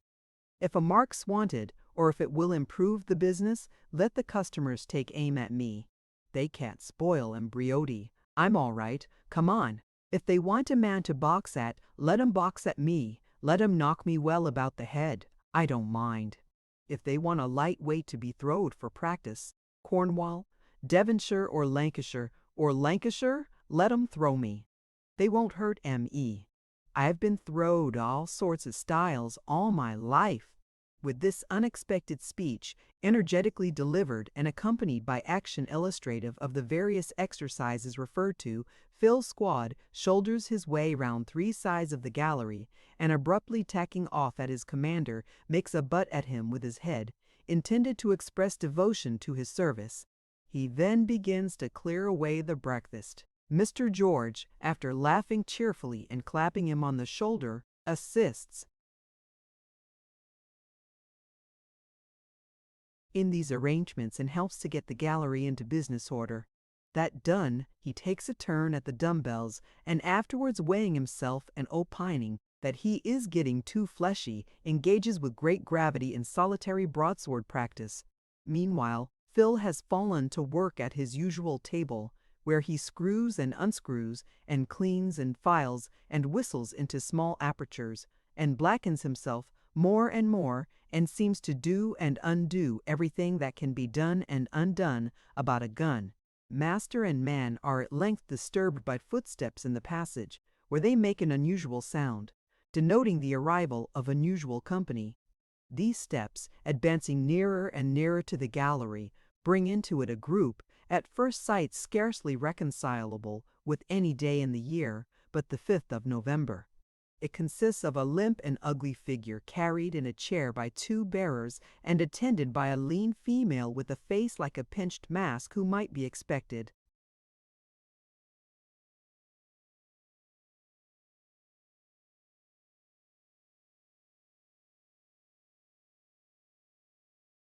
Immediately to recite the popular verses commemorative of the time when they did contrive to blow old England up alive, but for her keeping her lips tightly and defiantly closed as the chair is put down, at which point the figure in it gasping, "O Lord, oh dear me, I am shaken," adds, "How de do, my dear friend, how de do?" Mr. George then descries in the procession the venerable Mr. Smallweed out for an airing, attended by his granddaughter Judy as bodyguard. Mr.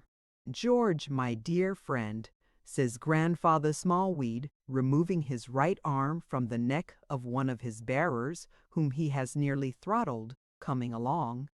"How do do? You're surprised to see me, my dear friend. I should hardly have been more surprised to have seen your friend in the city," returns Mr. George. "I am very seldom out," pants Mr. Smallweed. "I haven't been out for many months. It's inconvenient, and it comes expensive. But I long so much to see."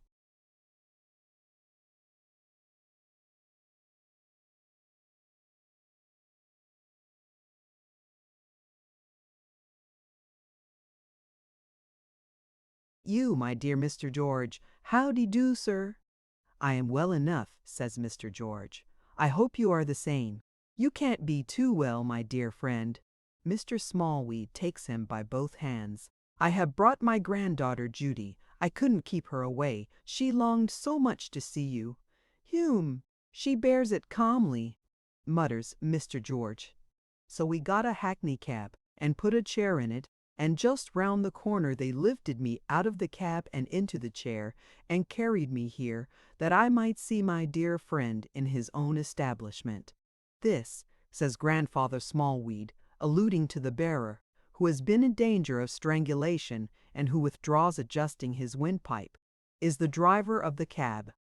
He has nothing extra. It is by agreement included in his fare. This person, the other bearer, we."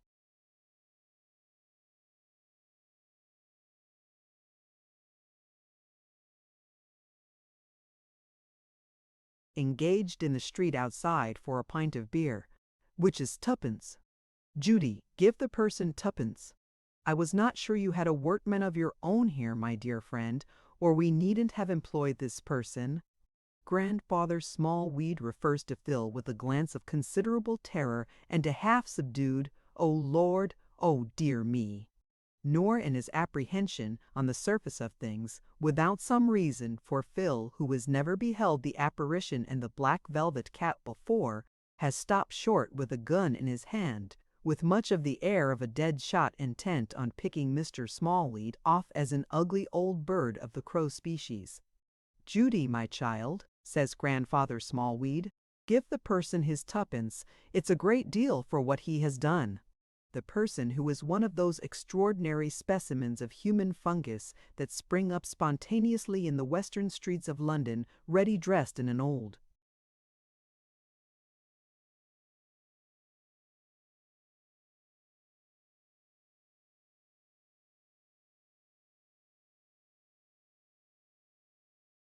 red jacket with a mission for holding horses and calling coaches, received his twopence with anything but transport, tosses the money into the air, catches it overhanded, and retires.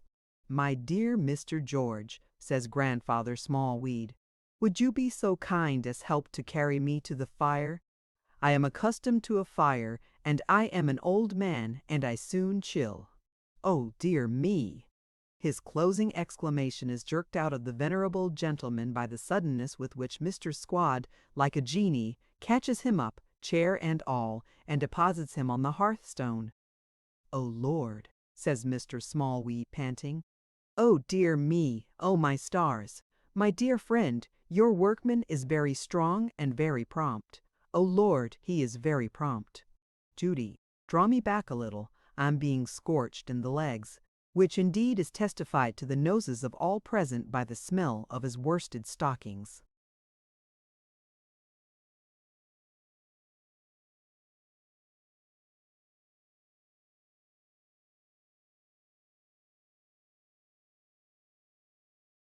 The gentle Judy, having backed her grandfather a little way from the fire, and having shaken him up as usual, and having released his overshadowed eye from its black velvet extinguisher, Mr. Smallweed again says, "Oh dear me!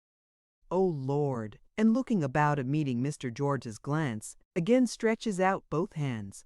"My dear friend, so happy in this meeting, and this is your establishment? It's a delightful place.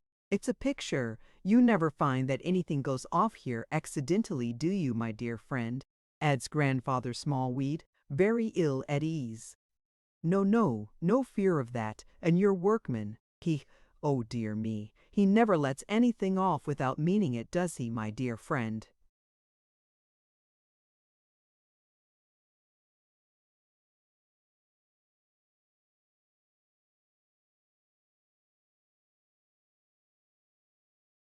He has never hurt anybody but himself, says Mr. George, smiling. But he might, you know. He seems to have hurt himself a good deal, and he might hurt somebody else, the old gentleman returns. He mightn't mean it, or he even might. Mr. George, will you order him to leave his infernal firearms alone and go away? Obedient to a nod from the trooper, Phil retires, empty-handed, to the other end of the gallery. Mr. Smallweed, reassured, falls to rubbing his legs. "And you're doing well, Mr. George," he says to the trooper, squarely standing faced about towards him with his broadsword in his hand. "You are prospering, please the powers." Mr. George answers with a cool nod, adding, "Go on, you have not come to say that, I know."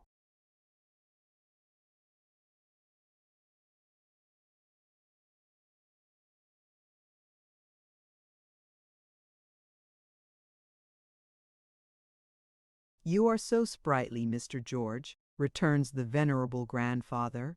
"You are such good company. Ha ha! Go on," says Mr. George. "My dear friend, but that sword looks awful gleaming and sharp. It might cut somebody by accident. It makes me shiver, Mr. George. Curse him," says the excellent old gentleman apart to Judy, as the trooper takes a step or two away to lay it aside. "He owes me money, and might think of paying off old scores in this murdering place. I wish your brimstone grandmother was here, and he'd shave her head off." Mr. George, returning, folds his arms and looking down at the old man, sliding every moment lower and lower in his chair, says quietly, "Now for it, ho!" cries Mr. Smallweed, rubbing his hands with an artful chuckle. "Yes, now."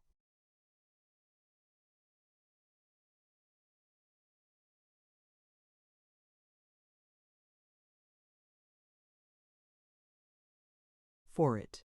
Now for what, my dear friend?" "For a pipe," says Mr. George, who with great composure sets his chair in the chimney corner, takes his pipe from the grate, fills it and lights it, and falls to smoking peacefully. This tends to the discomfiture of Mr. Smallweed, who finds it so difficult to resume his object, whatever it may be, that he becomes exasperated and secretly claws the air with an impotent vindictiveness expressive of an intense desire to tear and rend the visage of Mr. George. As the excellent old gentleman's nails are long and leaden, and his hands lean and veinous, and his eyes green and watery, and over and above this, as he continues, while he claws, to slide down in his chair and to collapse into a shapeless bundle, he becomes such a ghastly spectacle, even in the accustomed eyes of Judy, that that young virgin pounces at him with something more than the ardor of affection, and so shakes him up, and pats,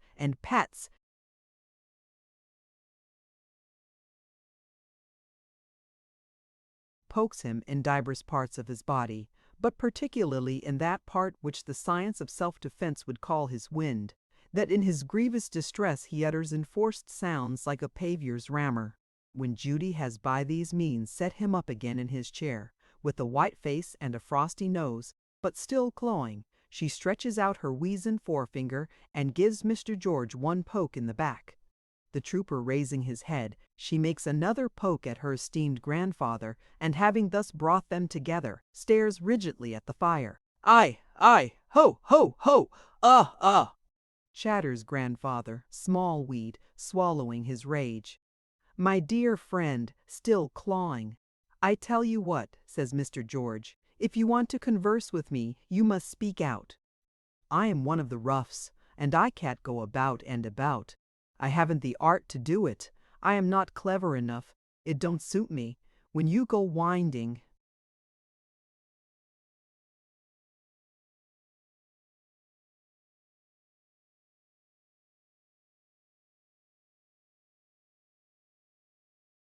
"Round and round me," says the trooper, putting his pipe between his lips again. "Damn, if I don't feel as if I was being smothered." and he inflates his broad chest to its utmost extent, as if to assure himself that he is not smothered yet. "If you have come to give me a friendly call," continues Mr. George, "I am obliged to you. How are you? If you have come to see whether there's any property on the premises, look about you. You are welcome. If you want to out with something, out with it."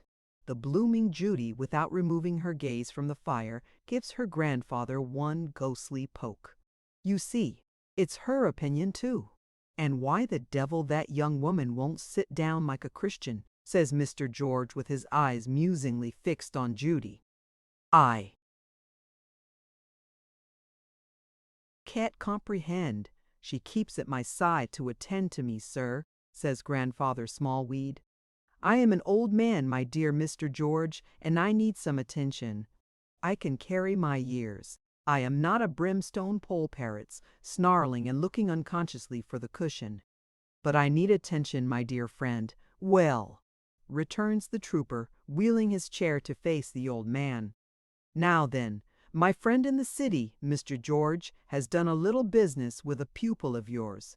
"Has he?" says Mr. George. "I am sorry to hear it."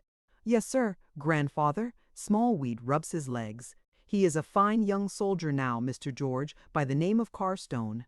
Friends came forward and paid it all up. "Honorable, did they?" returns Mr. George. "Do you think your friend in the city would like a piece of advice?" "I think he would, my dear friend. From you." "I advise him, then, to do no more business in that quarter. There's no more to be got by it. The young gentleman, to my knowledge, is brought to a dead halt." "No, no, my dear friend. No, no, Mr. George. No, no, no, no, sir," remonstrates Grandfather Smallweed, cunningly rubbing his spare legs. "Not quite a dead halt, I think. He has good friends, and he is good for his pay, and he is good for the selling price of his commission, and he is good for his chance in a lawsuit, and he is good for his chance in a wife. And oh, do you know, Mr. George, I think my friend would consider the young gentleman good for something yet," says Grandfather Smallweed, turning up his velvet cap and scratching his ear like a monkey. Mr. George, who has put aside his pipe and sits with an arm on his chair back, beats a tattoo on the ground with his right foot as if he were not particularly pleased with the turn the conversation has taken. "But to pass from one subject to another," resumes Mr. Smallweed, "to promote the conversation, as a joker might say, to pass, Mr. George, from the ensign to the captain." "What are you up to now?" asks Mr. George, pausing with a frown and stroking the recollection of his mustache.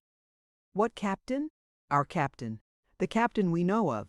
"Captain Hawdon. Oh, that's it, is it?" says Mr. George with a low whistle as he sees both.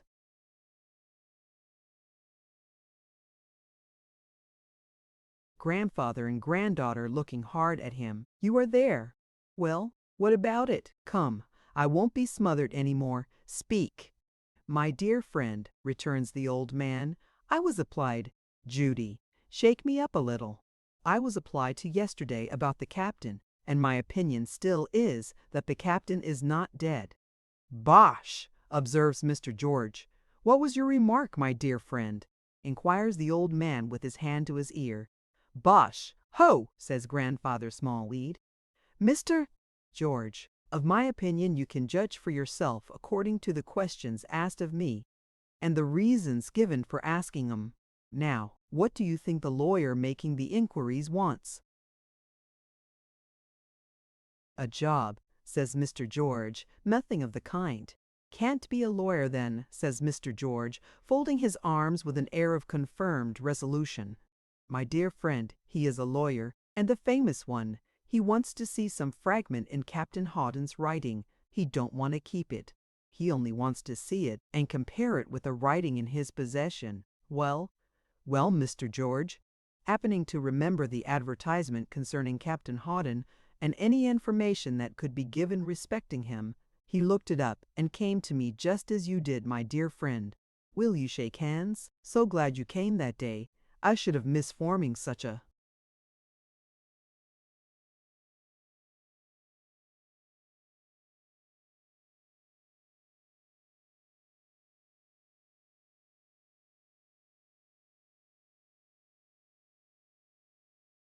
friendship if you hadn't come.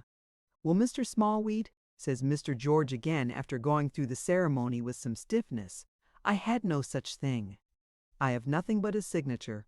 Plague, pestilence, and famine, battle, murder, and sudden death upon him, says the old man, making a curse out of one of his few remembrances of a prayer, and squeezing up his velvet cap between his angry hands. I have 500,000 of his signatures, I think. But you, breathlessly recovering his mildness of speech as Judy readjusts the cap on his skittleball of a head, you, my dear Mr. George, are likely to have some letter or paper that would suit the purpose. Anything would suit the purpose, written in the hand. Some writing in that hand, says the trooper, pondering. Maybe I have. My dearest friend, maybe I have not. Ho, says Grandfather Smallweed, crestfallen. But if I had bushels of it, I would not show as much as would make a cartridge without knowing why. Sir, I have told you why. My dear Mr. George, I have told you why.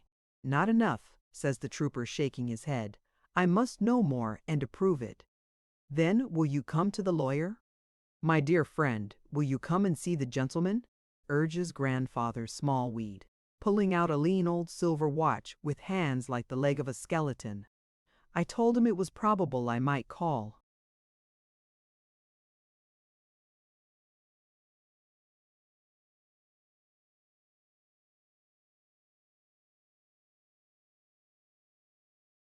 Upon him between 10 and 11 this forenoon, and it's now half after 10. Will you come and see the gentleman, Mr. George? Says he gravely.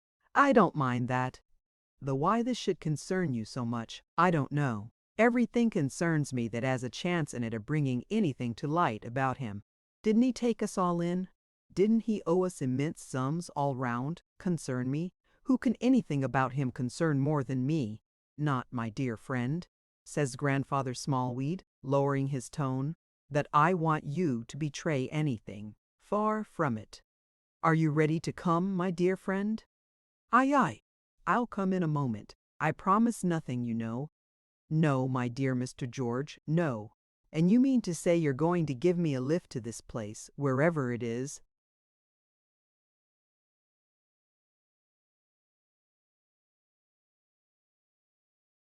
Without charging for it? Mr. George inquires, getting his hat and thick wash leather gloves. This pleasantry so tickles Mr. Smallweed that he laughs, long and low, before the fire. But ever while he laughs, he glances over his paralytic shoulder at Mr. George and eagerly watches him as he unlocks the padlock of a homely cupboard at the distant end of the gallery, looks here and there upon the higher shelves, and ultimately takes something out with a rustling of paper, folds it, and puts it in his breast. Then Judy pokes Mr. Smallweed once, and Mr. Smallweed pokes Judy once. I am ready, says the trooper, coming back. Phil, you can carry this old gentleman to his coach and make nothing of him. Oh dear me, oh Lord, stop a moment, says Mr. Smallweed. He's so very prompt. Are you sure you can do it carefully, my worthy man?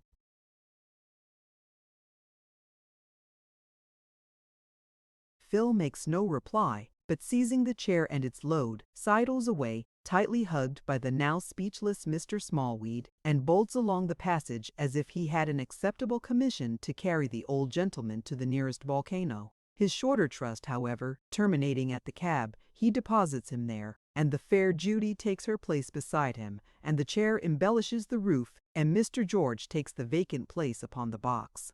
Mr. George is quite confounded by the spectacle he beholds from time to time, as he peeps into the cab through the window behind him, where the grim Judy is always motionless, and the old gentleman with his cap over one eye is always sliding off the seat into the straw and looking upward at him, out of his other eye with a helpless expression of being jolted in the back.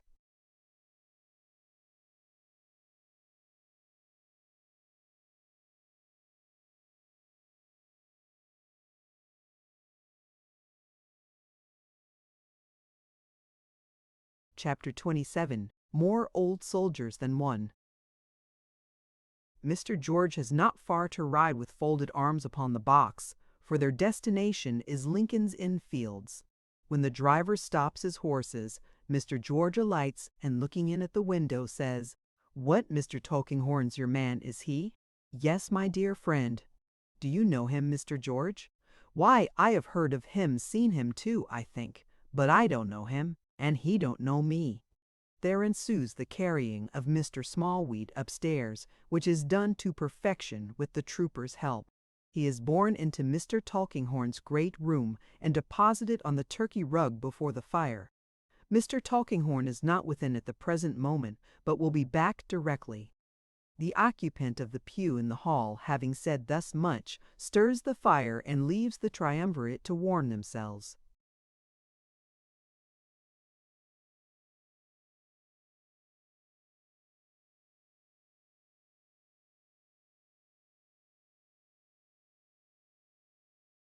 Mr. George is mightily curious in respect of the room. He looks up at the painted ceiling, looks round at the old law books, contemplates the portraits of the great clients, reads aloud the names on the boxes. Sir Leicester Dedlock, Baronet. Mr. George reads thoughtfully. "Ha! Manor of Chesney Wold! Humph!" Mr. George stands looking at these boxes a long while as if they were pictures, and comes back to the fire repeating, "Sir Leicester Dedlock, Baronet, and Manor of Chesney Wold, hey." "Worth a mint of money, Mr. George," whispers Grandfather Smallweed, rubbing his legs. "Powerfully rich. Who do you mean, this old gentleman or the baronet?" "This gentleman, this gentleman. So I have heard, and knows a thing or two, I'll hold a wager. Not bad quarters."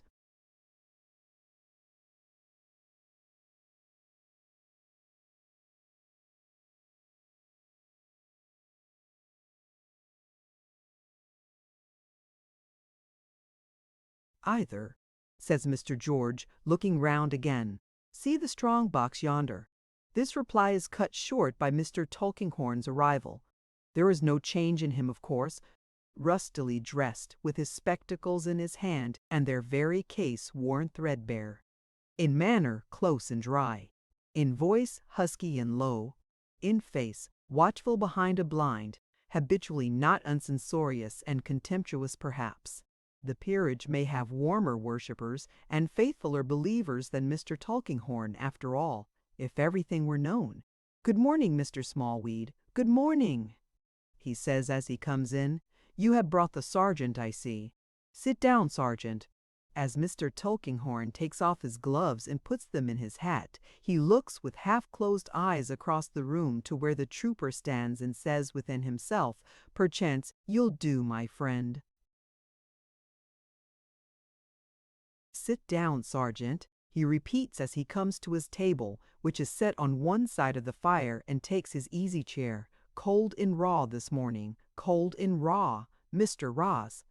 Tulkinghorn warms before the bars, alternately the palms and knuckles of his hands, and looks from behind that blind which is always down at the trio sitting in a little semicircle before him.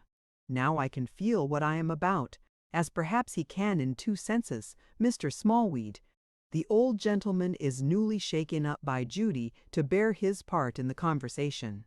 "You have brought our good friend the sergeant, I see." "Yes, sir," returns Mr. Smallweed, very servile to the lawyer's wealth and influence.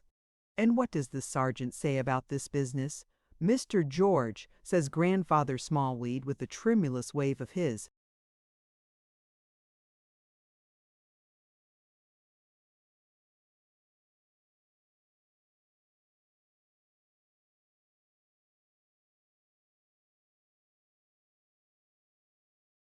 shriveled hand, "this is the gentleman, sir." Mr. George salutes the gentleman, but otherwise sits bolt upright and profoundly silent, very forward in his chair, as if the full complement of regulation appendages for a field day hung about him. Mr. Tulkinghorn proceeds. "Well, George, I believe your name is George." "It is so, sir." "What do you say, George?" "I ask your pardon, sir," returns the trooper, "but I should wish to know what you say. Do you mean in point of reward?" "I mean in point of everything, sir."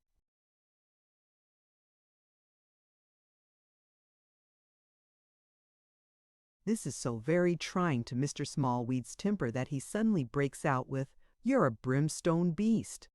And as suddenly asks pardon of Mr. Tulkinghorn, excusing himself for the slip of the tongue by saying to Judy, "I was thinking of your grandmother, my dear."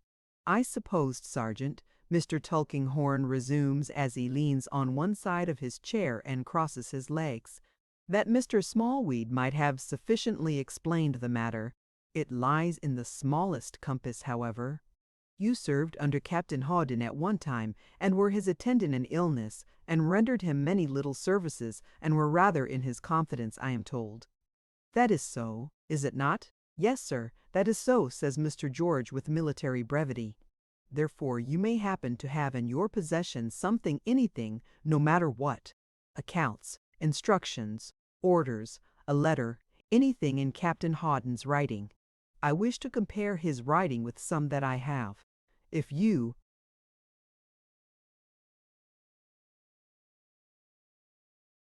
can give me the opportunity, you shall be rewarded for your trouble. 3, 4, 5 guineas you would consider handsome, I dare say." "Noble, my dear friend," cries Grandfather Smallweed, screwing up his eyes. "If not, say how much more, in your conscience as a soldier, you can demand. There is no need for you to part with the writing against your inclination, though I should prefer to have it." Mr. George sits squared in exactly the same attitude, looks at the painted ceiling, and says never a word. The irascible Mr. Smallweed scratches the air. "The question is," says Mr. Tulkinghorn in his methodical, subdued, uninterested way, "first, whether you have any of Captain Hawdon's writing." "First, whether I have any of Captain Hawdon's writing, sir," repeats Mr. George. "Secondly, what will satisfy you for the trouble of producing it?" "Secondly, what will satisfy me for the trouble of producing it, sir," repeats Mr. George. "Thirdly, you can judge for yourself whether it is at all like that," says Mr. Tulkinghorn, suddenly handing him some sheets of written paper tied together. "Whether it is at all like that, sir?" "Just so," repeats Mr. George. All 3 repetitions Mr. George pronounces in a mechanical manner, looking straight at Mr. Tulkinghorn. Nor does he so much as glance at the affidavit in Jarndyce and Jarndyce and Jarndyce that has been given to him for his inspection, though he still holds it in his hand, but continues to look at the lawyer with an air of troubled meditation. "Well," says Mr. Tulkinghorn, "what do you say?" "Well, sir," replies Mr. George, rising erect and looking immense, "I would rather, if you'll excuse me, have nothing to do with this." Mr. Tulkinghorn, outwardly quite undisturbed, demands, "Why not?" "Why, sir?" returns the trooper. "Except on military compulsion. I am not a man of business. Among civilians I am what they call in Scotland a ne'er-do-weel. I have no head for papers, sir. I can stand any fire better than a fire of cross questions. I mentioned to Mr. Smallweed only an hour or so ago that when I come into things of this kind, I feel as if I was being smothered. And that is my sensation," says Mr. George, looking round upon the company, "at the present moment."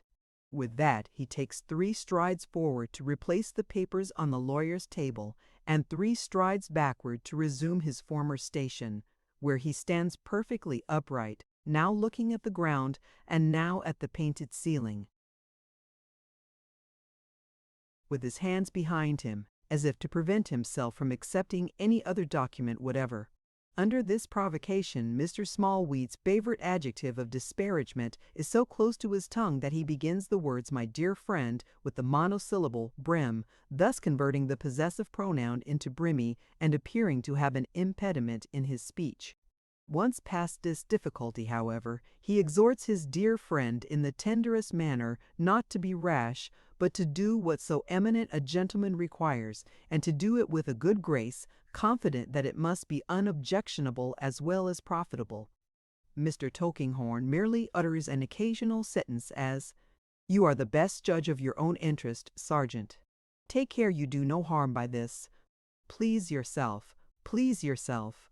If you know what you mean, that's quite enough."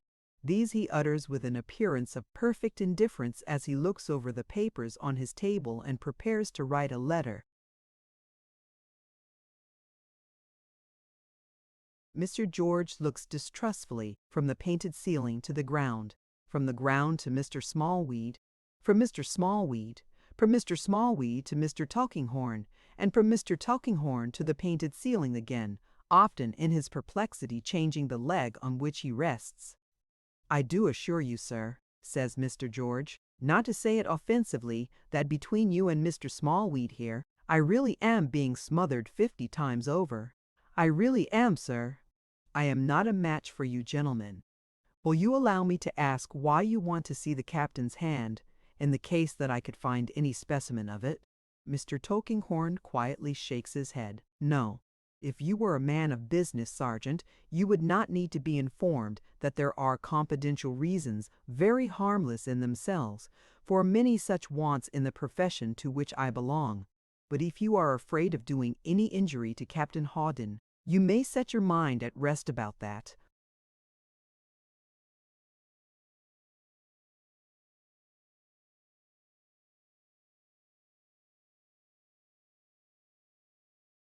"Aye, he is dead, sir." "Is he?" Mr. Tulkinghorn quietly sits down to write. "Well, sir," says the trooper, looking into his hat after another disconcerted pause, "I am sorry not to have given you more satisfaction. If it would be any satisfaction to anyone that I should be confirmed in my judgment that I would rather have nothing to do with this by a friend of mine who has a better head for business than I have and who is an old soldier, I am willing to consult with him. I really am so completely smothered myself at present," says Mr. George, passing his hand hopelessly across his brow, "that I don't know but what it might be a satisfaction to me." Mr. Smallweed, hearing that this authority is an old soldier, so strongly inculcates the expediency of the trooper's taking counsel with him, and particularly informing him of its being a question of 5 guineas or more, that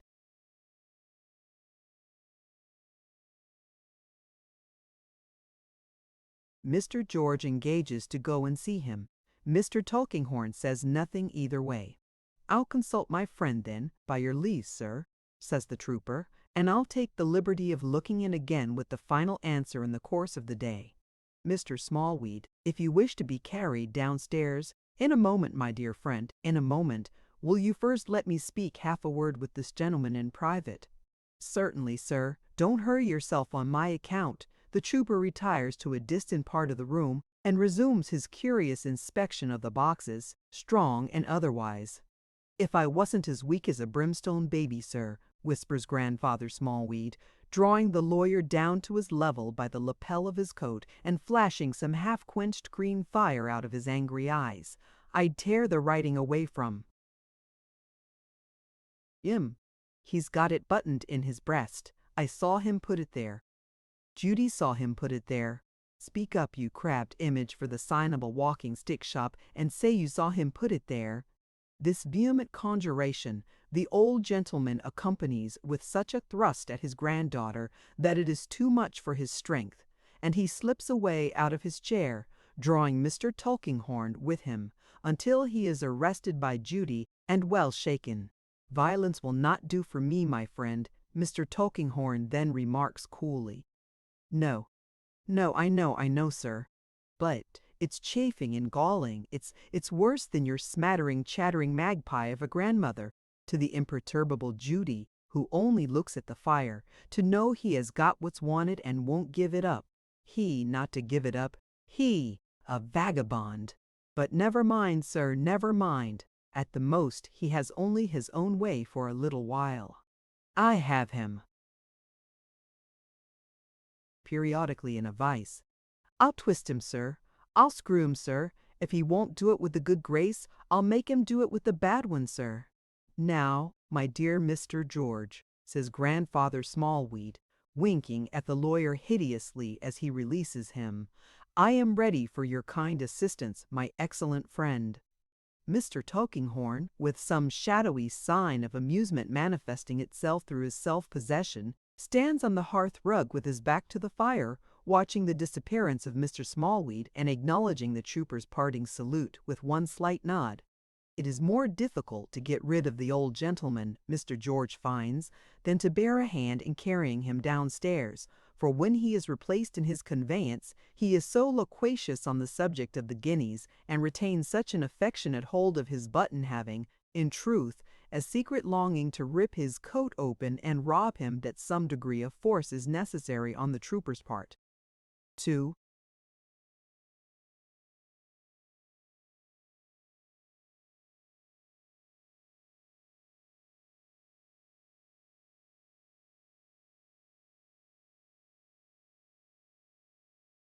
Effect a separation. It is accomplished at last, and he proceeds alone in quest of his adviser. By the cloisterly temple, and by Whitefriars there, not without a glance at hanging Sword Alley, which would seem to be something in his way, and by Blackfriars Bridge and Blackfriars Road, Mr. George sedately marches to a street of little shops lying somewhere in that ganglion of roads from Kent and Surrey, and of streets from the bridges of London, centering in the far-famed elephant who has lost his castle, formed of 1,004 horse coaches, to a stronger iron monster than he dares pay, to one of the little shops in the street, which is a musician's shop, having a few fiddles in the window, and some Pan's pipes, and a tambourine, and a triangle, and certain elongated scraps of music. Mr. George directs his massive tread, and halting at a few paces from it, as he sees a soldierly-looking woman, with her outer skirts tucked up, come forth with a small wooden tub, and in that tub commence a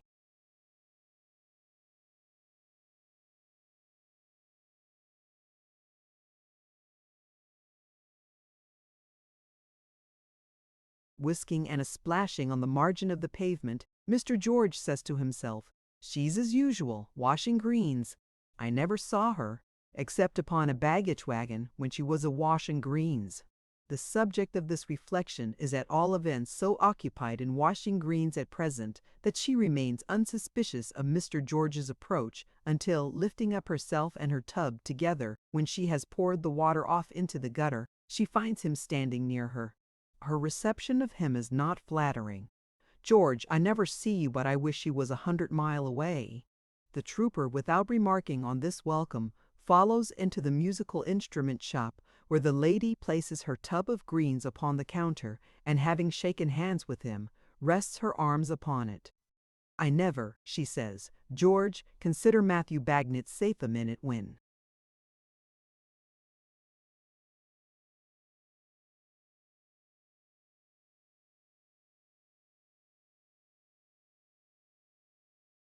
"You're near him.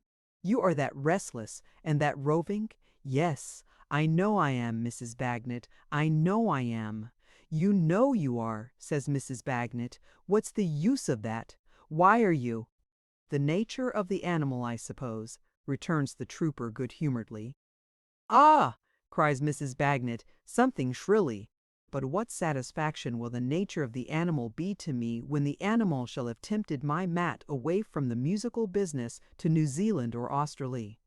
Mrs. Bagnet is not at all an ill-looking woman, rather large-boned, a little coarse in the grain, and freckled by the sun and wind which have tanned her hair upon the forehead, but healthy, wholesome, and bright-eyed.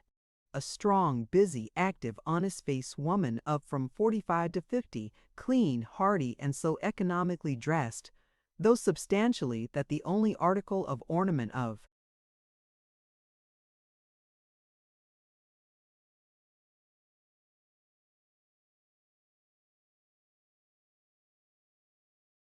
which she stands possessed appears to be her wedding ring, around which her finger has grown to be so large since it was put on that it will never come off again until it shall mingle with Mrs. Bagnet's dust. "Mrs. Bagnet," says the trooper, "I am on my parole with you. Mat will get no harm from me. You may trust me so far." "Well, I think I may. But the very looks of you are unsettling," Mrs. Bagnet rejoins. "Ah, George, George, if you had only settled down and married Joe Pouch's widow when he died in North America, she have combed your hair for you." "It was a chance for me, certainly," returns the trooper half laughingly, half seriously, "but I shall never settle down into a respectable man now. Joe Pouch's widow might have done me good. There was something in her and something of her, but I couldn't make up my mind to it. If I'd had the luck to meet with such a wife as Matt found. Mrs. Bagnet, who seems in a virtuous way to be under little reserve with a good sort of fellow, but to be another good sort of fellow herself for that matter, receives this compliment by flicking Mr. George in the face with a head of greens and taking her tub into the little room behind the shop.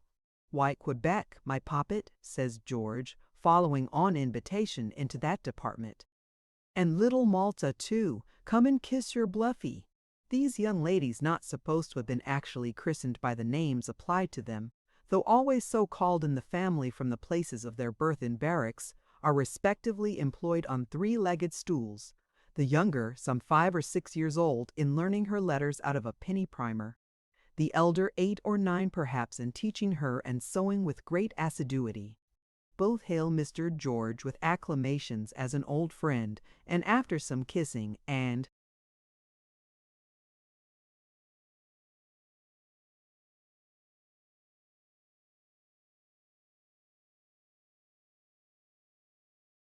ropping plant their stools beside him. "And how's young Woolwich?" says Mr. George. "Ah, there now!" cries Mrs. Bagnet, turning about from her saucepans, for she is cooking dinner with a bright flush on her face. "Would you believe it? Got an engagement at the theatre with his father to play the fife in a military piece." "Well done, my godson," cries Mr. George, slapping his thigh. "I believe you," says Mrs. Bagnet. "He's a Briton.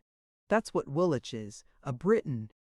And Matt blows away at his bassoon, and you're respectable civilians one and all," says Mr. George. "Family people, children growing up, Matt's old mother in Scotland and your old father somewhere else, corresponded with and helped a little, and well, well, well. To be sure, I don't know why I shouldn't be wished a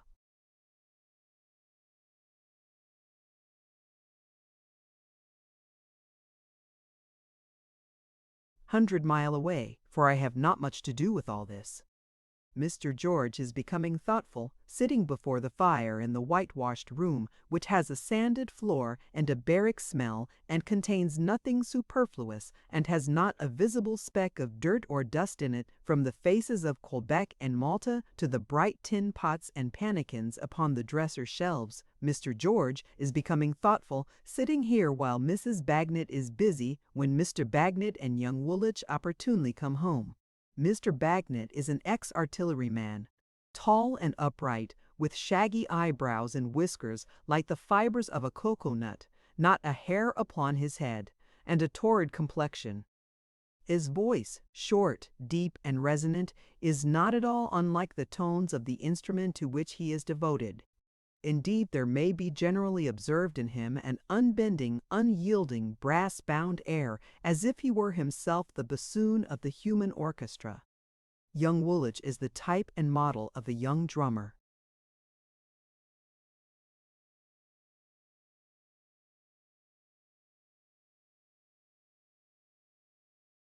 Both father and son salute the trooper heartily, he saying, in due season, that he has come to advise with Mr. Bagnet. Mr. Bagnet hospitably declares that he will hear of no business until after dinner, and that his friend shall not partake of his counsel without first partaking of boiled pork and greens.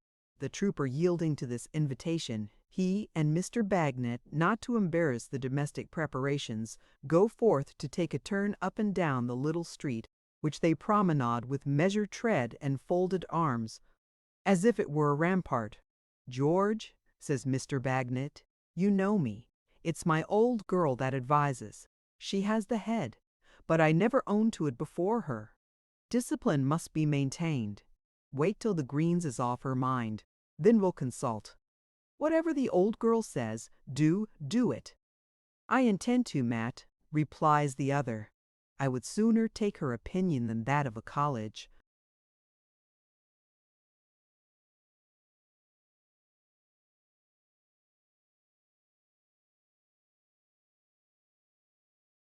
"College," returns Mr. Bagnet in short sentences, bassoon-like. "What college could you leave in another quarter of the world, with nothing but a grey cloak and an umbrella to make its way home to Europe? The old girl would do it tomorrow." Did it once. You are right, says Mr. George. What college, pursues Bagnet, could you set up in life with 2 penn'orth of white lime, a penn'orth of fuller's earth, a ha'porth of sand, and the rest of the change out of 6pence in money? That's what the old girl started on in the present business. I am rejoiced to hear it's thriving, Matt. The old girl, says Mr. Bagnet, acquiesce, saves. Has a stocking somewhere, with money in it. I never saw it, but I know she's got it. Wait till the greens is off her mind. Then she'll set you up. She is a treasure, exclaims Mr. George. She's more, but I never owned to it before her. Discipline must be maintained. It was the old girl that brought out my musical abilities. I should have been in the artillery now, but for the old girl. 6 years I hammered at the fiddle, 10 at the flute. The old girl said it wouldn't do. Intention good, but one of flexibility. Try the bassoon. The old girl borrowed a bassoon from the bandmaster of the rifle regiment. I practiced in the trenches. Got on, got another, get a living by it. George remarks that she looks as fresh as a rose and as sound as an apple. The old girl, says Mr. Bagnet in reply, is a thoroughly fine woman. Consequently, she is like a thoroughly fine day, gets finer as she gets on.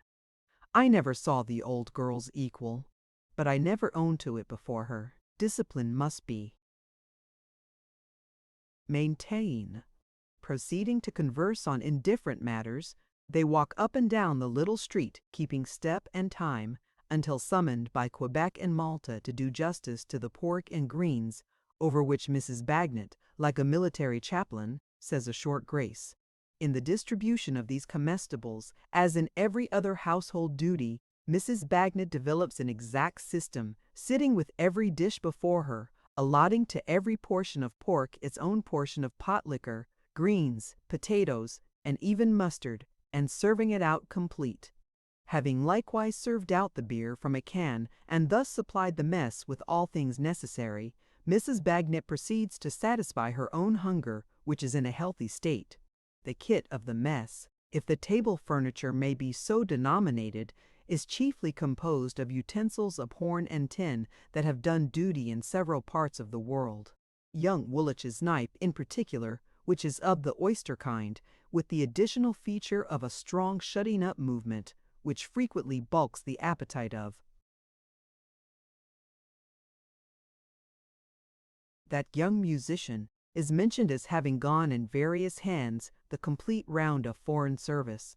The dinner done, Mrs. Bagnet, assisted by the younger branches who polish their own cups and platters, knives and forks, makes all the dinner garniture shine as brightly as before, and puts it all away, first sweeping the hearth, to the end that Mr. Bagnet and the visitor may not be retarded in the smoking of their pipes. These household cares involve much pattening and counter-pattening in the backyard and considerable use of a pail, which is finally so happy as to assist in the ablutions of Mrs. Bagnet herself. That old girl reappearing by and by, quite fresh and sitting down to her needlework, then and only then, the greens being only then to be considered as entirely off her mind, Mr. Bagnet requests the trooper to state his case. This Mr. George does with great discretion, appearing to address himself to Mr. Rowley.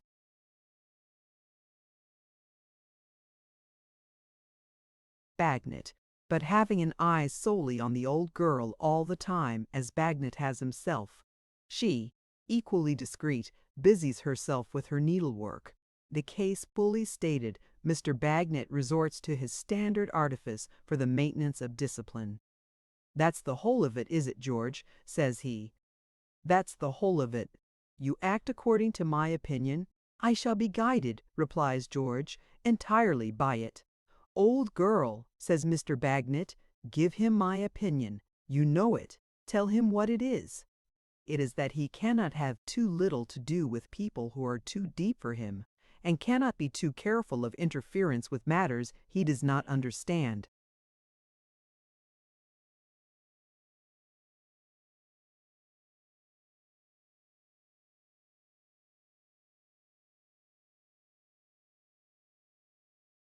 that the plain rule is to do nothing in the dark, to be a party to nothing underhanded or mysterious, and never to put his foot where he cannot see the ground. This, in effect, is Mr. Bagnet's opinion, as delivered through the old girl, and it so relieves Mr. George's mind by confirming his own opinion and banishing his doubts that he composes himself to smoke another pipe on that exceptional occasion, and to have a talk over old times with the whole Bagnet family, according to their various ranges of experience. Through these means it comes to pass that Mr. George does not again rise to his full height in that parlor until the time is drawing on when the bassoon and fife are expected by a British public at the theatre. And as it takes time even then for Mr. George, in his domestic character of Bluffy, to take leave of Quebec and Malta, and insinuate a sponsorial shilling into the pocket of his godson with felicitations on his success in life, it is dark when Mr. George again turns his face towards Lincoln's Inn Fields. It is Carve's son with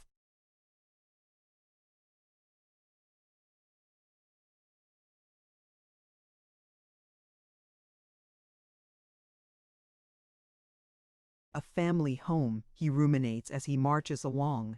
However small it is, makes a man like me look lonely, but it's well I never made that evolution of matrimony. I shouldn't have been fit for it. I am such a vagabond still, even at my present time of life, that I couldn't hold to the gallery a month together if it was a regular pursuit, or if I didn't camp there, gypsy fashion. Come, I disgrace nobody and cumber nobody. That's something. I have not done that for many a long year. So he whistles it off and marches on. Arrived in Lincoln's Inn Fields and mounting Mr. Tulkinghorn's stair, he finds the outer door closed and the chambers shut, but the trooper not knowing much about outer doors, and the staircase being dark besides, he is yet fumbling and groping about, hoping to discover a bell handle or to open the door for himself, when Mr. Tulkinghorn comes up the stairs quietly, of course, and angrily asks, "Who is that? What are you doing there? I ask your pardon, sir, it's George." The sergeant. "And couldn't George the sergeant see that my door was locked?" "Why, no, sir, I couldn't." "At any rate, I didn't," says the trooper, rather nettled. "Have you changed your mind, or are you in the same mind?" Mr. Tulkinghorn demands.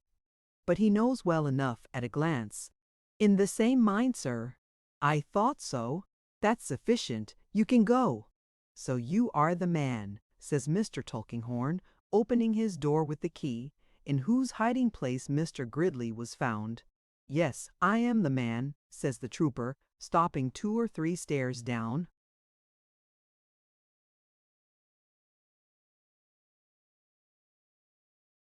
"What then, sir? What then? I don't like your associates. You should not have seen the inside of my door this morning if I had thought of your being that man.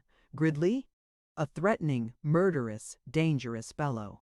With these words, spoken in an unusually high tone for him, the lawyer goes into his rooms and shuts the door with a thundering noise. Mr. George takes his dismissal in great dudgeon, the greater because a clerk coming up the stairs has heard the last words of all, and evidently applies them to him.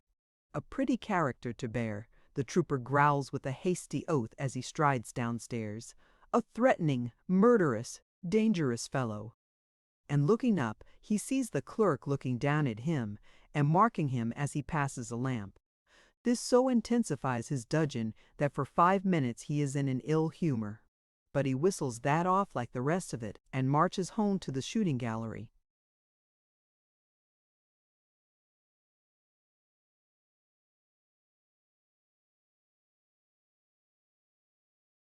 Chapter 28. The Ironmaster.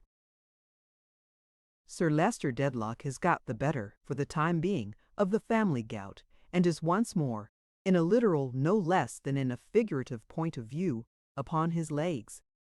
He is at his place in Lincolnshire, but the waters are out again on the low-lying grounds, and the cold and damp steal into Chesney Wold, though well defended, and eke into Sir Leicester's bones. The blazing fires of faggot and coal, Dedlock, timber, and antediluvian forest that blaze upon the broad, wide hearths and wink in the twilight on the frowning woods, sullen to see how trees are sacrificed, do not exclude the enemy. the hot water pipes that trailed themselves all over the house, the cushioned doors and windows, and the screens and curtains failed to supply the fire's deficiencies and to satisfy Sir Leicester's need. Hence the fashionable intelligence proclaims one morning to the listening earth that Lady Dedlock is expected shortly to return to town for a few weeks. It is a melancholy truth that even great men have their poor relations. Indeed, great men have often more than their fair share of poor relations, inasmuch as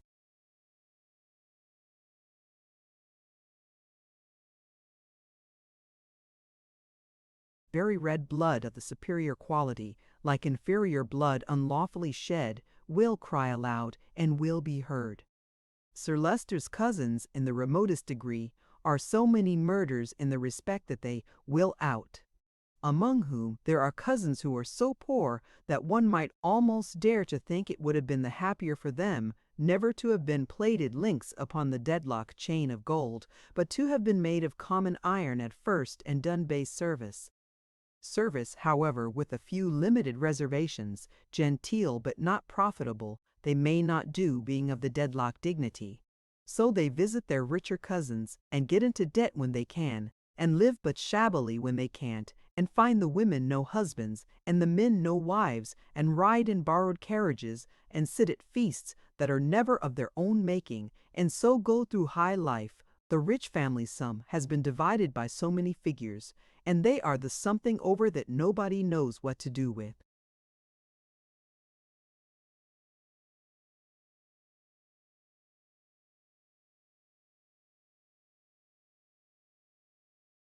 Everybody on Sir Leicester Dedlock's side of the question, and of his way of thinking, would appear to be his cousin, more or less. From my Lord Boodle, through the Duke of Foodell, down to Noodle, Sir Leicester, like a glorious spider, stretches his threads of relationship. But while he is stately in the cousinship of the everybodies, he is a kind and generous man according to his dignified way in the cousinship of the nobodies, and at the present time, in despite of the damp, he stays out the visit of several such cousins at Chesney Wold with the constancy of a martyr.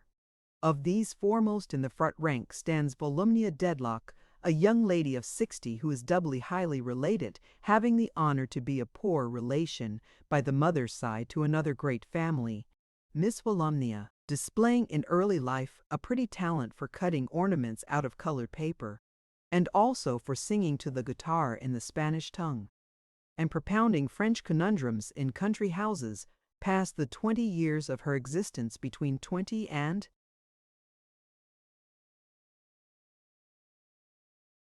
40 in a sufficiently agreeable manner, lapsing then out of date, and being considered to bore mankind by her vocal performances in the Spanish language, she retired to Bath, where she lives slenderly on an annual present from Sir Leicester, and whence she makes occasional resurrections in the country houses of her cousins.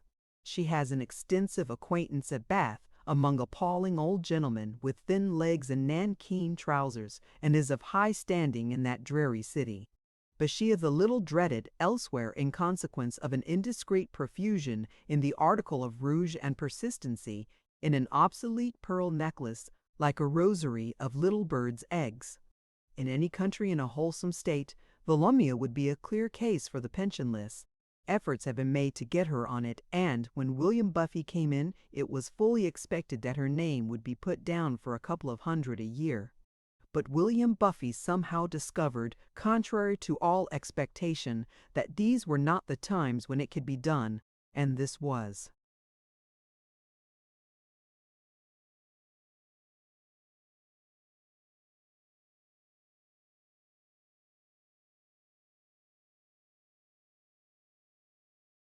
The first clear indication Sir Leicester Dedlock had conveyed to him that the country was going to pieces.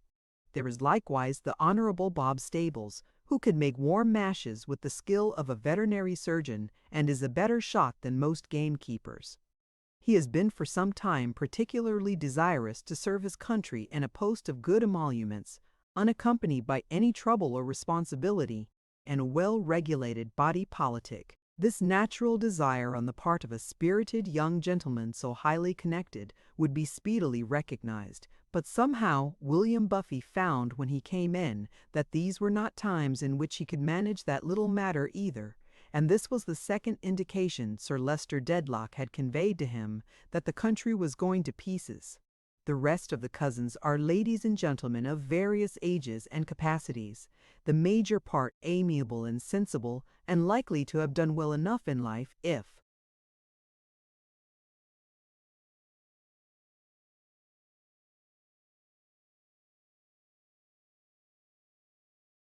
they could have overcome their cousinship. As it is, they are almost all a little worsted by it, and lounge in purposeless and listless paths, and seem to be quite as much at a loss how to dispose of themselves as anybody else can be, how to dispose of them.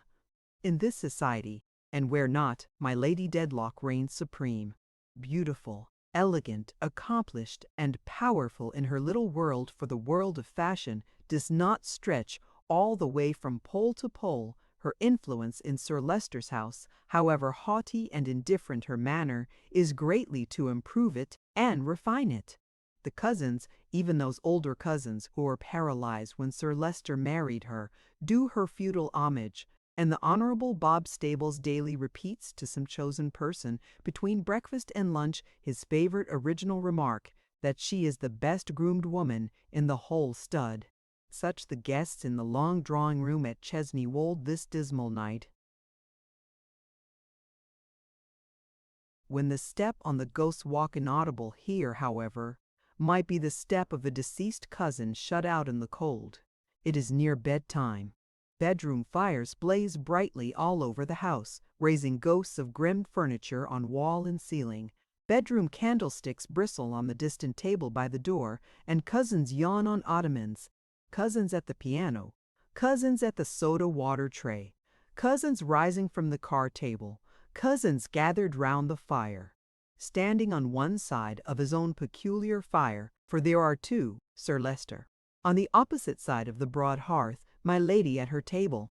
Volumnia, as one of the more privileged cousins, in a luxurious chair between them. Sir Leicester Lansdowne with magnificent displeasure at the rouge and the pearl necklace. I occasionally meet on my staircase here, drawls Volumnia, whose thoughts perhaps are already hopping up it to bed after a long evening of very desultory talk. One of the prettiest girls, I think, that I ever saw in my life.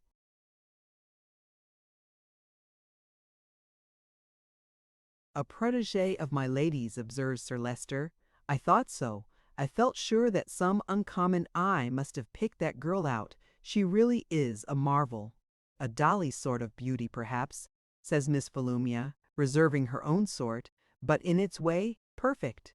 Such bloom I never saw. Sir Leicester, with his magnificent glance of displeasure at the rouge, appears to say so too. Indeed, remarks my lady languidly, if there is any uncommon eye in the case, it is Mrs. Rouncewell's and not mine. Rosa is her discovery. Your maid, I suppose? No. My anything. Pet secretary messenger. I don't know what. You like to have her about you, as you would like to have a flower, or a bird, or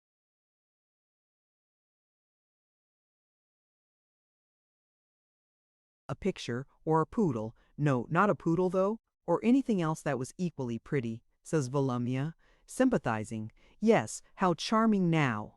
And how well that delightful old soul Mrs. Rouncewell is looking. She must be an immense age, and yet she is as active and handsome. She is the dearest friend I have, positively. Sir Leicester feels it to be right and fitting that the housekeeper of Chesney Wold should be a remarkable person. Apart from that, he has a real regard for Mrs. Rouncewell, and likes to hear her praised. So he says, "You are right, Volumnia," which Volumnia is extremely glad to hear. She has no daughter of her own, has she? Mrs. Rouncewell?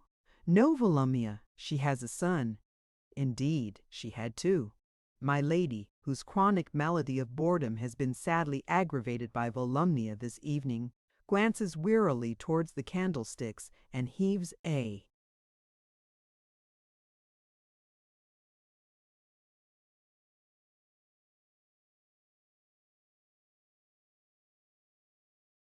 noiseless sigh. and it is a remarkable example of the confusion into which the present age has fallen, of the obliteration of landmarks, the opening of floodgates, and the uprooting of distinctions, says Sir Leicester with stately gloom, that I have been informed by Mr. Tulkinghorn that Mrs. Rouncewell's son has been invited to go into Parliament. Miss Volumnia utters a little sharp scream. Yes, indeed, repeats Sir Leicester. Into Parliament. I never heard of such a thing. Good gracious, what is the man? Exclaims Volumnia. He is called, I believe, an ironmaster. Sir Leicester says it slowly and with gravity and doubt, as not being sure but that he is called a lead mistress, or that the right word may be some other word expressive of some other relationship to some other metal. Volumnia utters another little scream. He has declined the proposal, if my information from Mr. Tulkinghorn be correct, as I have no doubt it is. Mr. Tulkinghorn being always correct and exact, still that does not, says Sir Leicester, that does not lessen the anomaly, which is fraught with strange considerations, startling considerations as it appears to me. Miss Volumnia rising with a look, candlestick wards. Sir Leicester politely performs the grand tour of the drawing-room, brings one, and lights it at my lady's shaded lamp. I must beg you, my lady, he says while doing so, to remain a few moments, for this individual of whom I speak arrived this evening shortly before dinner, and requested in a very becoming note. Sir Leicester, with his habitual regard to truth, dwells upon it, I am bound to say, in a very becoming and well-expressed note, the favor of a short interview with yourself and myself on the subject of this young girl. As it appeared that he wished to depart tonight, I replied that we would see him before retiring. Miss Volumnia, with a third little scream, takes flight, wishing her hosts a lud. Well rid of the what is it, ironmaster, the other cousins soon disperse to the last cousin there. Sir Leicester rings the bell. Make my compliments to Mr. Rouncewell, in the housekeeper's apartments, and say I can receive him now. My lady, who has heard all this with slight attention outwardly, looks towards Mr. Rouncewell as he comes in. He is a little over 50, perhaps, of a good figure, like his mother, and has a clear voice, a broad forehead from which his dark hair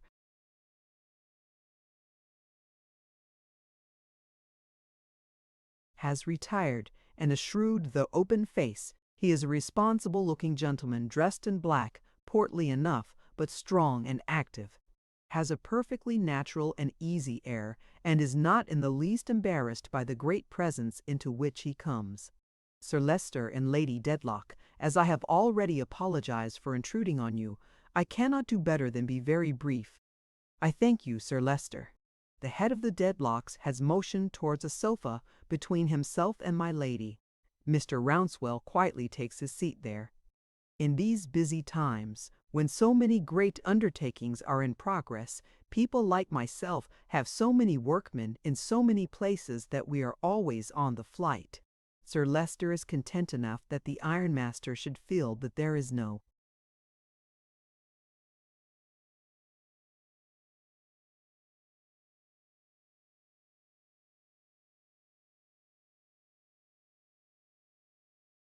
hurry there, in that ancient house, rooted in that quiet park, where the ivy and the moss have had time to mature, and the gnarled and warded elms and the umbrageous oaks stand deep in the fern and leaves of 100 years, and where the sundial on the terrace has dumbly recorded for centuries that time which was as much the property of every Dedlock while he lasted as the house and lands.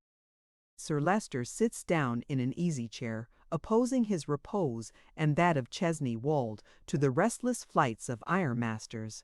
Lady Dedlock has been so kind, proceeds Mr. Rouncewell with a respectful glance and a bow that way, as to place near her a young beauty of the name of Rosa. Now, my son has fallen in love with Rosa, and has asked my consent to his proposing marriage to her, and to their becoming engaged, if she will take him, which I suppose she will. I have never seen Rosa until today, but I have some confidence in my son's good sense even in love. I find her what he represents her, to the best of my judgment. and my mother speaks of her with great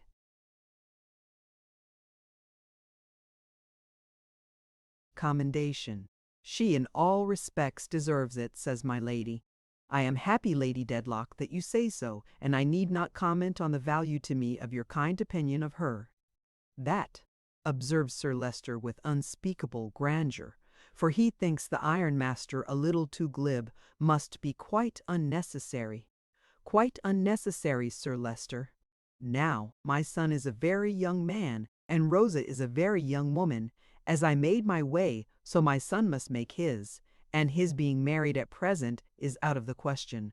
But supposing I gave my consent to his engaging himself to this pretty girl, if this pretty girl will engage herself to him, I think it a piece of candor to say at once I am sure, Sir Leicester and Lady Dedlock, you will understand and excuse me, I should make it a condition that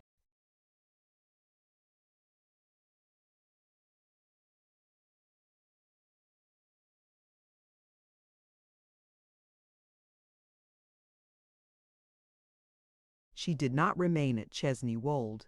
Therefore, before communicating further with my son, I take the liberty of saying that if her removal would be in any way inconvenient or objectionable, I will hold the matter over with him for any reasonable time and leave it precisely where it is. Not remain at Chesney Wold, make it a condition.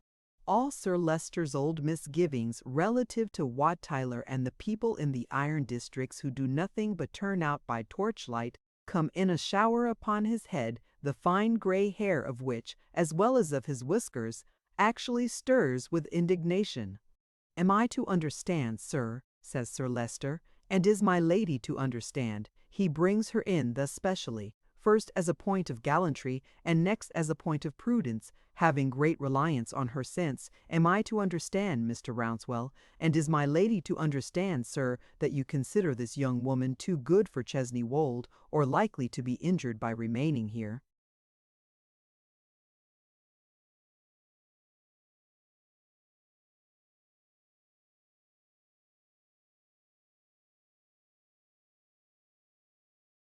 Certainly not, Sir Leicester. I am glad to hear it. Sir Leicester very lofty indeed. Pray, Mr. Rouncewell, says my lady, warning Sir Leicester off with the slightest gesture of her pretty hand, as if he were a fly, explain to me what you mean. Willingly, Lady Dedlock. There is nothing I could desire more. Addressing her composed face, whose intelligence, however, is too quick and active to be concealed by any studied impassiveness, however habitual, to the strong Saxon face of the visitor, a picture of resolution and perseverance, my lady listens with attention, occasionally slightly bending her head. I am the son of your housekeeper, Lady Dedlock, and passed my childhood about this house. My mother has lived here half a century and will die here, I have. No doubt. She is one of those examples, perhaps as good a one as there is of love and attachment and fidelity in such a nation, which England may well be proud of, but of which no order can appropriate the whole pride or the whole merit, because such an instance bespeaks high worth on two sides, on the great side, assuredly, on the small one, no less assuredly. Sir Leicester snorts a little to hear the law laid down in this way, but in his honor and his love of truth, he freely, though silently, admits the justice of the ironmaster's proposition. Pardon me for saying what is so obvious, but I wouldn't have it hastily supposed, with the least turn of his eyes towards Sir Leicester, that I am ashamed of my mother's position here, or wanting in all just respect for Chesney Wold and the family. I certainly have desired, Lady Dedlock, that my mother should retire after so many years, and end her days with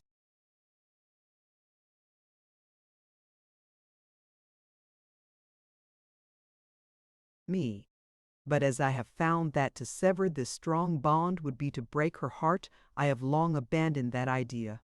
Sir Leicester very magnificent again at the notion of Mrs. Rouncewell being spirited off from her natural home to end her days with an ironmaster. I have been, proceeds the visitor in a modest, clear way, an apprentice and a workman. I have lived on workmen's wages, years and years, and beyond a certain point have had to educate myself. My wife was a foreman's daughter, and plainly brought up. We have 3 daughters besides this son of whom I have spoken, and being fortunately able to give them greater advantages than we have had ourselves, we have educated them well, very well. It has been one of our great cares and pleasures to make them worthy of any station. A little boastfulness in his fatherly tone here, as if he added in his heart, even of the Chesney Wold station. Not a little more magnificence, therefore, on the part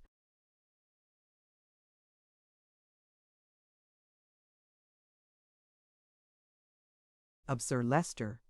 All this is so frequent, Lady Dedlock, where I live, and among the class to which I belong, that what would be generally called unequal marriages are not of such rare occurrence with us as elsewhere.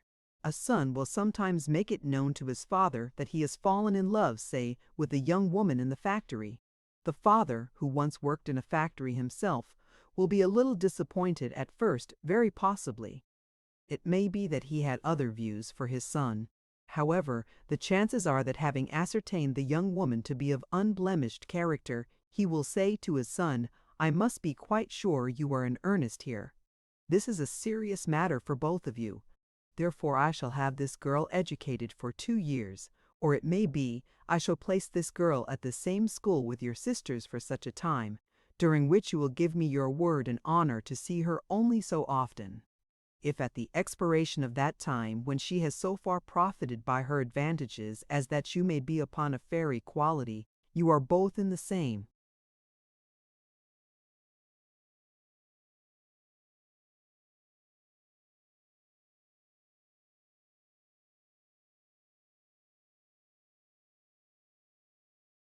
mind, I will do my part to make you happy. I know of several cases, such as I described, my lady, and I think they indicate to me my own course now." Sir Leicester's magnificence explodes, calmly but terribly. "Mr. Barr, Rouncewell," says Sir Leicester with his right hand in the breast of his blue coat, the attitude of state in which he is painted in the gallery, "do you draw a parallel between Chesney Wold and here he resists a disposition to choke, a factory? I need not reply, Sir Leicester, that the two places are very different, but for the purposes of this case, I think a parallel may be justly drawn between them." Sir Leicester directs his majestic glance down one side of the long drawing-room and up the other before he can believe that he is awake. "Are you aware, sir, that this young woman whom my lady has placed near her person was brought up at the village school outside the gates?" "Sir Leicester, I am quite aware of it. A very good school it is, and handsomely supported by this family." "Then, Mr. Rouncewell," returned Sir Leicester, "the application of what you have said is, to me, incomprehensible." "Will it be more comprehensible, Sir Leicester, if I say, the ironmaster is reddening a little, that I do not regard the village school as teaching everything desirable to be known by my son's wife? From the village school of Chesney Wold, intact as it is this minute, to the whole framework of society, from the whole framework of society to the aforesaid framework receiving tremendous cracks in consequence of people, iron masters, lead mistresses, and what not minding their catechism, and getting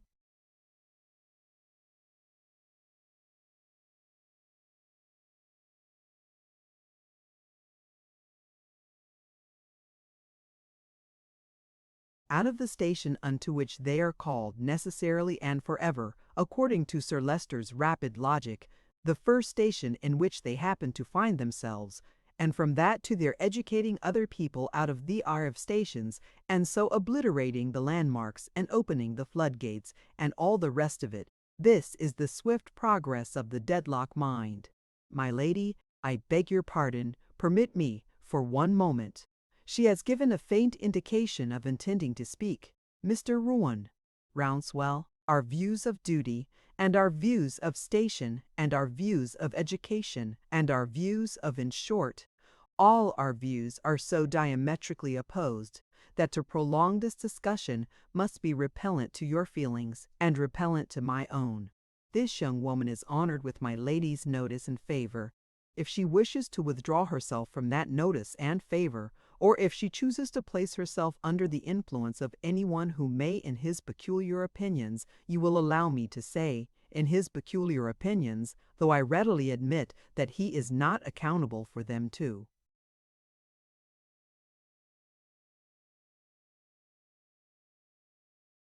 Me, who may, in his peculiar opinions, withdraw her from that notice and favor, she is at any time at liberty to do so. We are obliged to you for the plainness with which you have spoken. It will have no effect of itself, one way or other, on the young woman's position here. Beyond this, we can make no terms, and here we beg if you will be so good to leave the subject. The visitor pauses a moment to give my lady an opportunity, but she says nothing. He then rises and replies, Sir Leicester and Lady Dedlock, allow me to thank you for your attention, and only to observe that I shall very seriously recommend my son to conquer his present inclinations. Good night, Mr. Rouncewell, says Sir Leicester with all the nature of a gentleman shining in him. It is late, and the roads are dark. I hope your time is not so precious, but that you will allow my lady and myself to offer you the hospitality of Chesney Wold, for tonight at least.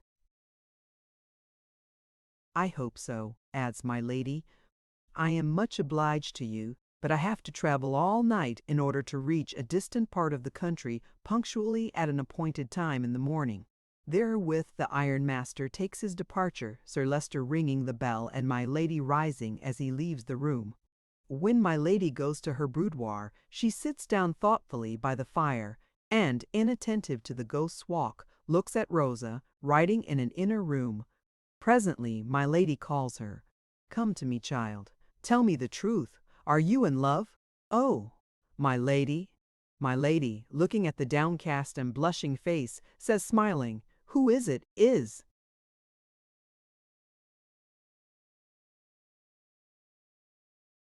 it Mrs. Rouncewell's grandson?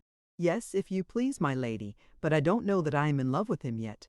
Yet, you silly little thing, do you know that he loves you yet? I think he likes me a little, my lady. And Rosa bursts into tears. Is this Lady Dedlock standing beside the village beauty, smoothing her dark hair with that motherly touch, and watching her with eyes so full of musing interest? Aye, indeed it is. Listen to me, child. You are young and true, and I believe you are attached to me. Indeed I am, my lady. Indeed, there is nothing in the world I wouldn't do to show how much.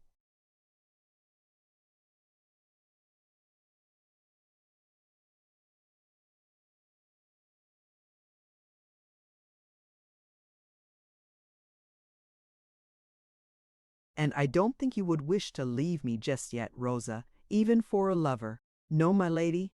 Oh, no. Rosa looks up for the first time, quite frightened at the thought. Confide in me, my child. Don't fear me. I wish you to be happy and will make you so if I can make anybody happy on this earth. Rosa, with fresh tears, kneels at her feet and kisses her hand. My lady takes the hand with which she has caught it, and standing with her eyes fixed on the fire, puts it about and about, between her own two hands, and gradually lets it fall. Seeing her so absorbed, Rosa softly withdraws, but still my lady's eyes are on the fire. In search of what? Of any hand that is no more, of any hand that never was, of any touch that might have magically changed her life? Or does she listen to the bis?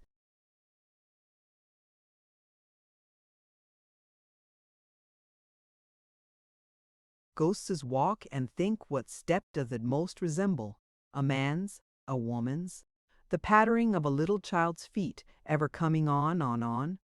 Some melancholy influence is upon her, or why should so proud a lady close the doors and sit alone upon the hearth so desolate? Volumnia is away next day, and all the cousins are scattered before dinner. Not a cousin of the batch, but is amazed to hear from Sir Leicester at breakfast time of the obliteration of landmarks, and opening of floodgates, and cracking of the framework of society, manifested through Mrs. Rouncewell's son. Not a cousin of the batch, but is really indignant and connects it with the feebleness of William Buffy when in office, and really does feel deprived of the stake in the country or the pension list, or something by fraud and wrong. As to Volumnia, she is handed down the great staircase by Sir Leicester, as eloquent upon the theme as if there were a general rising in the north of England, to obtain her rouge pot and pearl necklace. And thus, with a clatter of maids and valets for it is.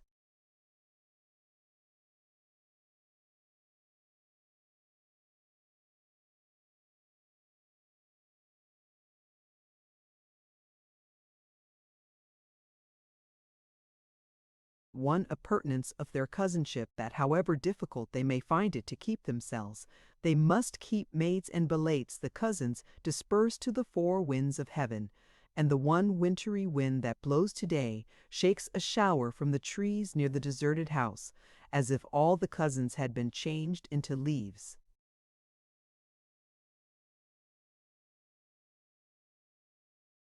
Chapter 29.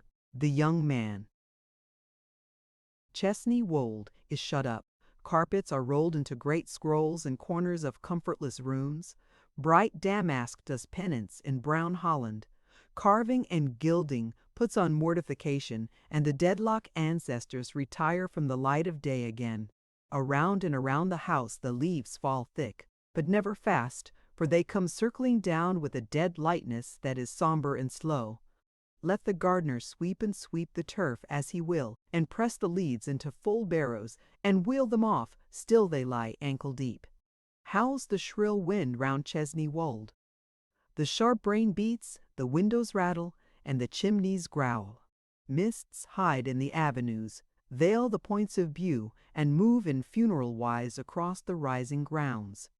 On all the house there is a cold, blank smell like the smell of a little church, though something drier, suggesting that the dead and buried deadlocks walk there in the long nights and leave the flavor of their graves behind them. But the house in town, which is rarely in the same mind as Chesney Wold at the Broom,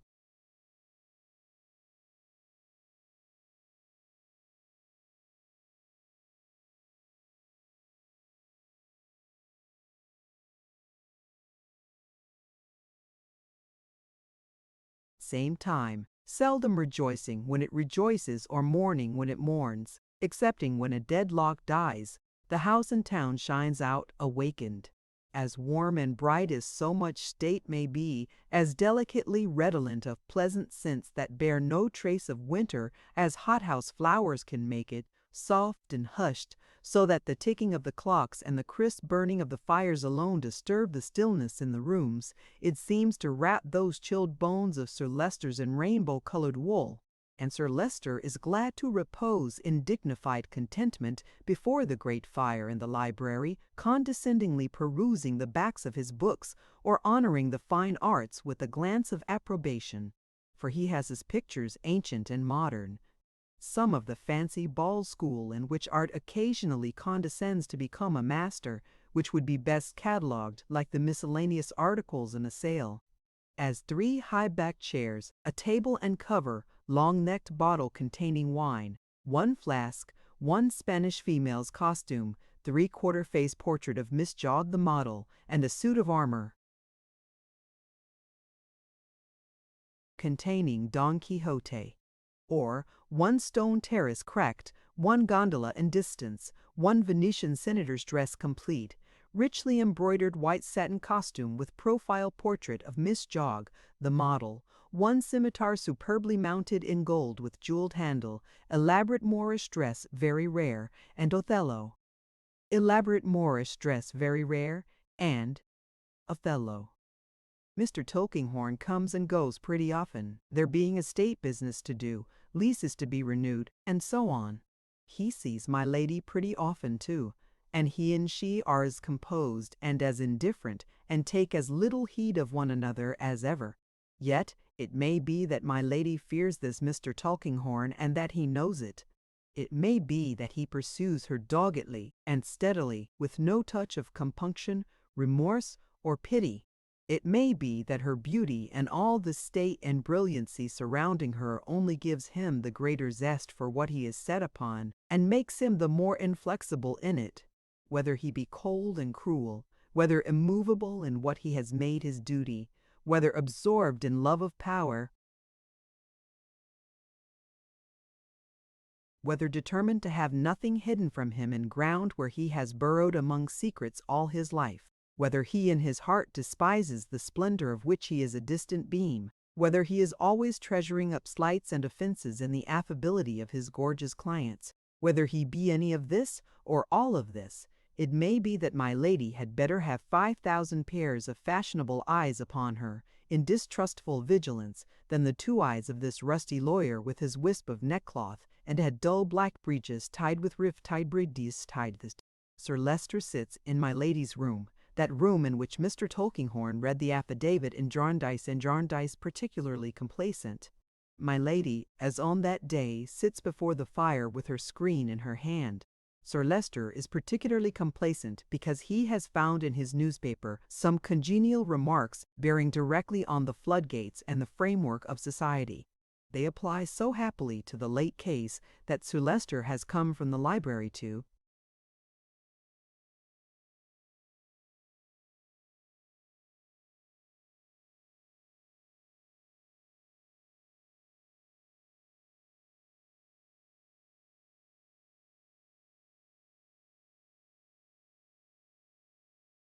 my lady's room expressly to read them aloud. The man who wrote this article, he observes by way of preface, nodding at the fire as if he were nodding down at the man from a mount, has a well-balanced mind. The man's mind is not so well balanced but that he bores my lady, who, after a languid effort to listen, or rather a languid resignation of herself to a show of listening, becomes distraught, and falls into a contemplation of the fire as if it were her fire at Chesney Wold, and she had never left it. Sir Leicester, quite unconscious, reads on through his double eyeglass, occasionally stopping to remove his glass and express approval, as very true indeed, very properly put. I have frequently made the same remark myself, invariably losing his place after each observation, and going up and down the column to find it again. Sir Leicester is reading with infinite gravity and state when the door opens, and the mercury in powder makes the strange announcement, "The young man, my."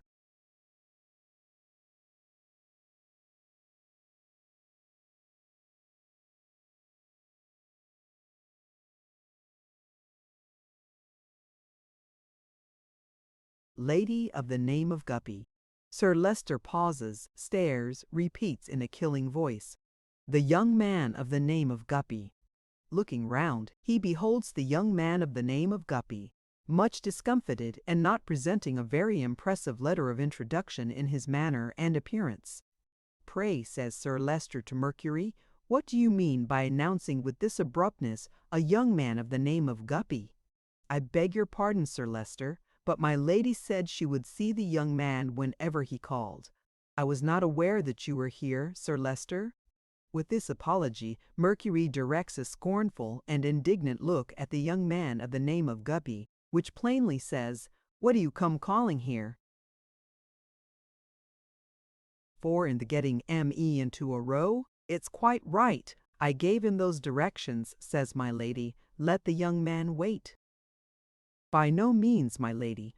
Since he has your orders to come, I will not interrupt you." Sir Leicester in his gallantry retires, rather declining to accept a bow from the young man as he goes out and majestically supposing him to be some shoemaker of intrusive appearance. Lady Dedlock looks imperiously at her visitor when the servant has left the room, casting her eyes over him from head to foot. She suffers him to stand by the door and asks him what he wants. "That your ladyship would have the kindness to oblige me with a low conversation," returns Mr. Guppy, embarrassed.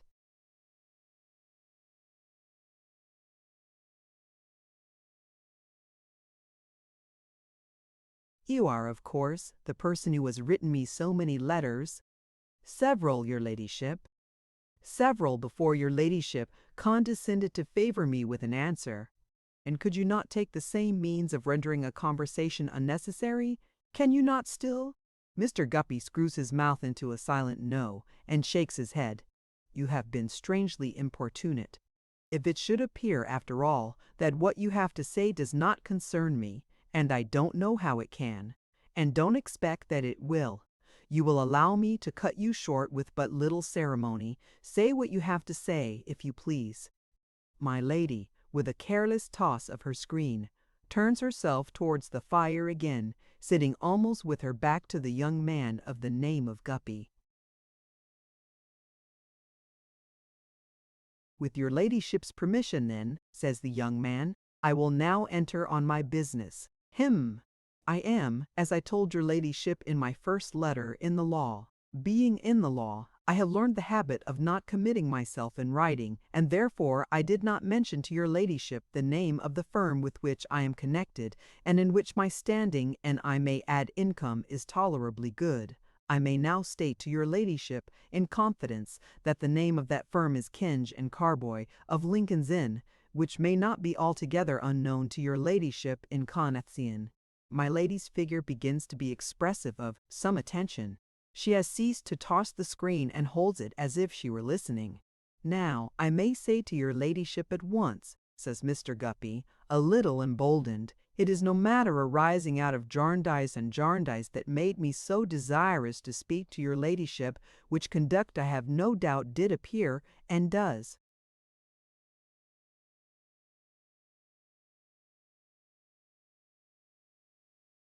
Appear, obtrusive in fact, almost blackguardly. After waiting for a moment to receive some assurance to the contrary, and not receiving any, Mr. Guppy proceeds, "If it had been Jarndyce and Jarndyce, I should have gone at once to your ladyship's solicitor, Mr. Tulkinghorn of the Fields. I have the pleasure of being acquainted with Mr. Tulkinghorn. At least we move when we meet one another, and if it had been any business of that sort, I should have gone to him." My lady turns a little round and says, "You had better sit down." "Thank your ladyship." Mr. Guppy does so. "Now, your ladyship," Mr. Guppy refers to a little slip of paper on which he has made small notes of his line of argument, and which seems to involve him in the densest obscurity whenever he looks at it. "Oh yes, I place myself entirely in your ladyship's hands. If your ladyship was to make any complaint to Kenge and Carboy, or to Mr. Jarndyce Tulkinghorn of the present visit, I should be placed in a very disagreeable situation. That I openly admit. Consequently, I rely upon your ladyship's honor." My lady, with a disdainful gesture of the hand that holds the screen, assures him of his being worth no complaint from her. "Thank your ladyship," says Mr. Guppy, "quite satisfactory. Now I dash it. The fact is that I put down a head or two here of the order of the points I thought of touching upon, and they're written short, and I can't quite make out what they mean. If your ladyship will excuse me taking it to the window half a moment." Mr. Guppy, going to the window, tumbles into a pair of lovebirds, to whom he says in his confusion, "I beg your pardon, I am sure." This does not tend to the greater legibility of his notes. He murmurs, growing warm and red, and holding the slip of paper, now close to his eyes, now a long way off, "CS. What's CS for?"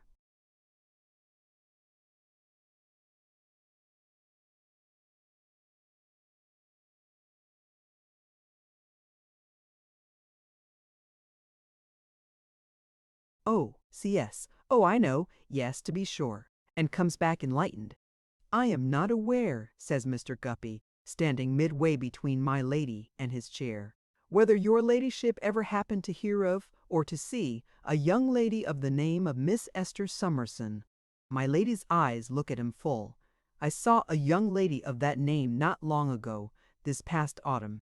Now, did it strike your ladyship that she was like anybody?"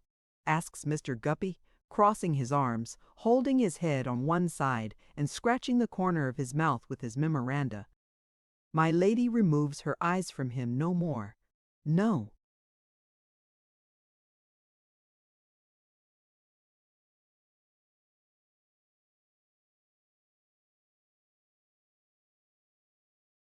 "Not like your ladyship's family? No. I think your ladyship," says Mr. Guppy, "can hardly remember Miss Summerson's face?" "I remember the young lady very well. What has this to do with me? Your ladyship, I do assure you that having Miss Summerson's image imprinted on my art, which I mention in confidence, I found, when I had the honor of going over your ladyship's mansion of Chesney Wold, while on a short out in the county of Lincolnshire with a friend, such a resemblance between Miss Esther Summerson and your ladyship's own portrait that it completely knocked me over. So much so that I didn't at the moment even know what it was that knocked me over. And now I have the honor of beholding your ladyship near eye.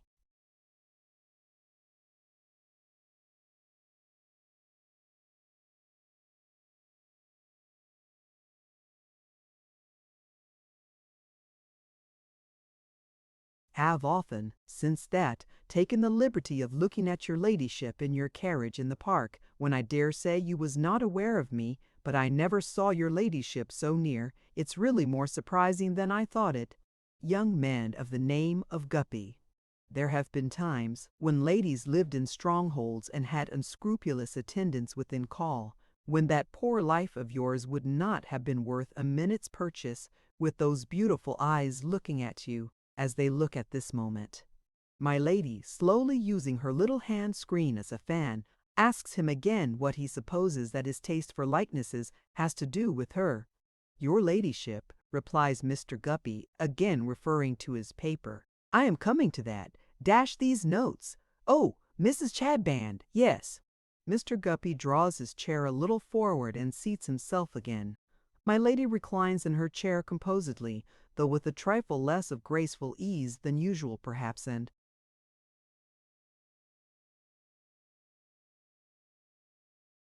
never falters in her steady gaze. Stop a minute, though. Mr. Guppy refers again. E.S. twice. Oh, yes, yes, I see my way now. Right on. Rolling up the slip of paper as an instrument to point his speech with, Mr. Guppy proceeds. Your ladyship, there is a mystery about Miss Esther Summerson's birth and bringing up. I am informed of that fact, because which I mention in confidence I know it in the way of my profession at Kinge and Carboy's. Now, as I've already mentioned to your ladyship, Miss Summerson's image is imprinted on my ert. If I could clear this mystery for her, or prove her to be well related, or find that having the honor to be a remote branch of your ladyship's family, she had a right to be made a party in Jarndyce and Jarndyce, why, I might make a sort of a claim upon Miss Summerson to look with an eye of more dedicated favor on my proposals than she has exactly done as yet. In fact, as yet she hasn't favored them.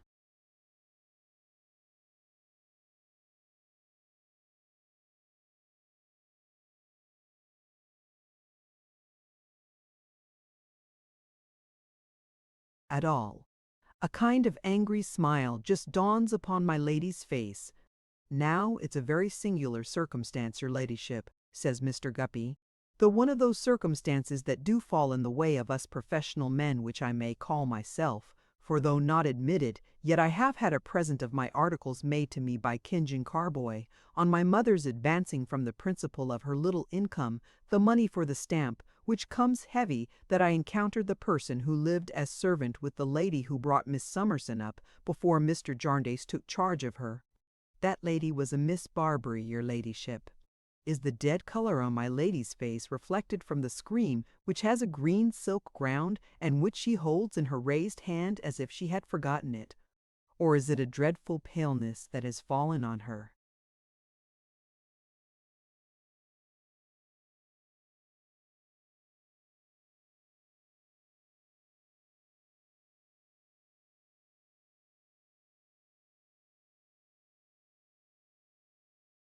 Did your ladyship, says Mr. Guppy, ever happen to hear of Miss Barbary?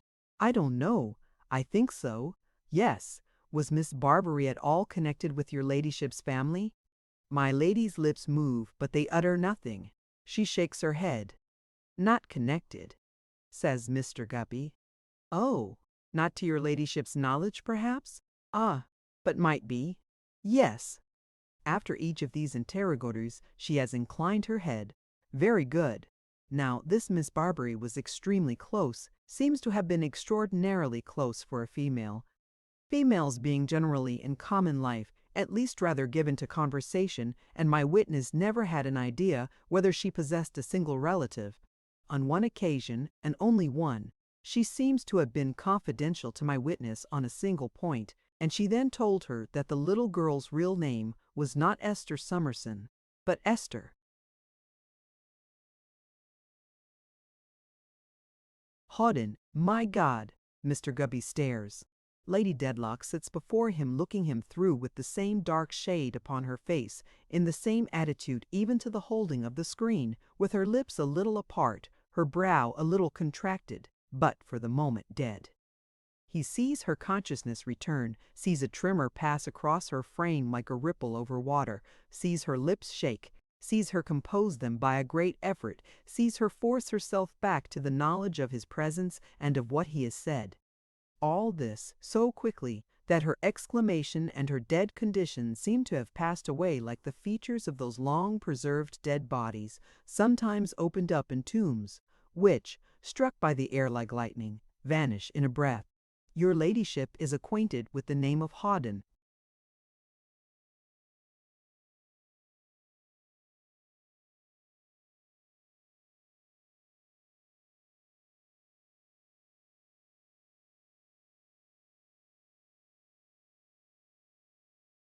I have heard it before. Name of any collateral or remote branch of your ladyship's family? No? Now, your ladyship, says Mr. Guppy, I come to the last point of the case. So far as I have got it up, it's going on, and I shall gather it up closer and closer as it goes on. Your ladyship must know, if your ladyship don't happen, by any chance, to know already that there was found dead at the house of a person named Crook, near Chancery Lane, some time ago, a law writer in great distress. Upon which law writer there was an inquest, and which law writer was an anonymous character, his name being unknown. But, your ladyship, I have discovered very lately that that law writer's name was Hawdon, and what is that to me?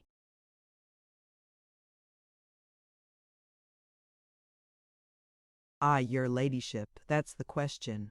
Now, your ladyship, a queer thing happened after that man's death.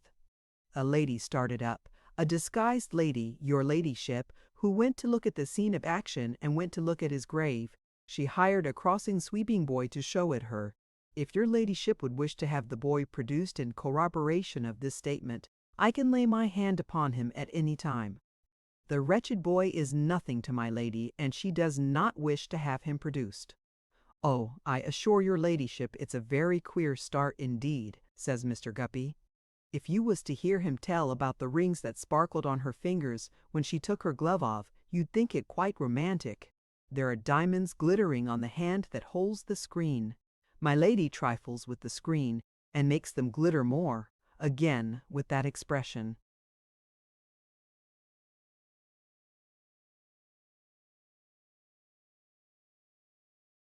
Which in other times might have been so dangerous to the young man of the name of Guppy. It was supposed, your ladyship, that he left no rag or scrap behind him by which he could be possibly identified. But he did. He left a bundle of old letters. The screen still goes as before. All this time her eyes never once release him. They were taken and secreted. And tomorrow night, your ladyship, they will come into my possession. Still, I ask you, what is this to me? Your ladyship, I conclude with that. Mr. Guppy rises. If you think there's enough in this chain of circumstances put together in the undoubted strong likeness of this young lady to your ladyship, which is a positive fact for a jury, in her having been brought up by Miss Barbary, and Miss Barbary stating Miss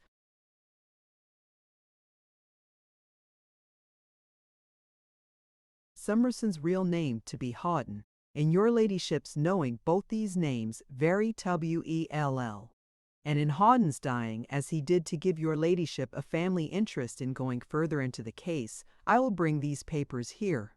I don't know what they are, except that they are old letters. I have never had them in my possession yet. I will bring those papers here, as soon as I get them, and go over them for the first time with your ladyship. I have told your ladyship my object. I have told your ladyship that I should be placed in a very disagreeable situation if any complaint was made, and all is in strict confidence. Is this the full purpose of the young man of the name of Guppy, or has he any other? Do his words disclose the length, breadth, depth of his object and suspicion in coming here, or if not, what do they hide? He is a match for my lady there. She may look at him, but he can look at the table and keep that witness box face of his from telling anything.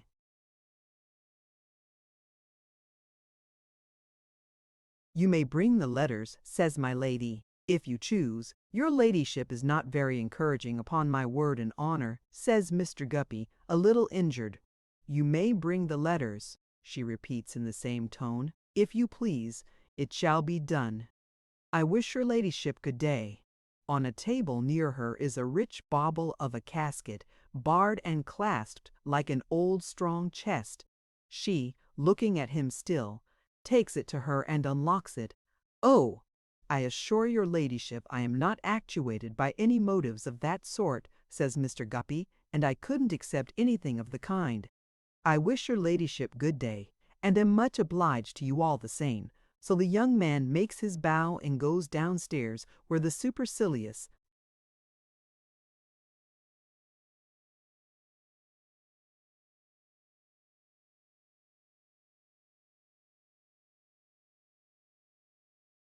Mercury does not consider himself called upon to leave his Olympus by the hall fire to let the young man out.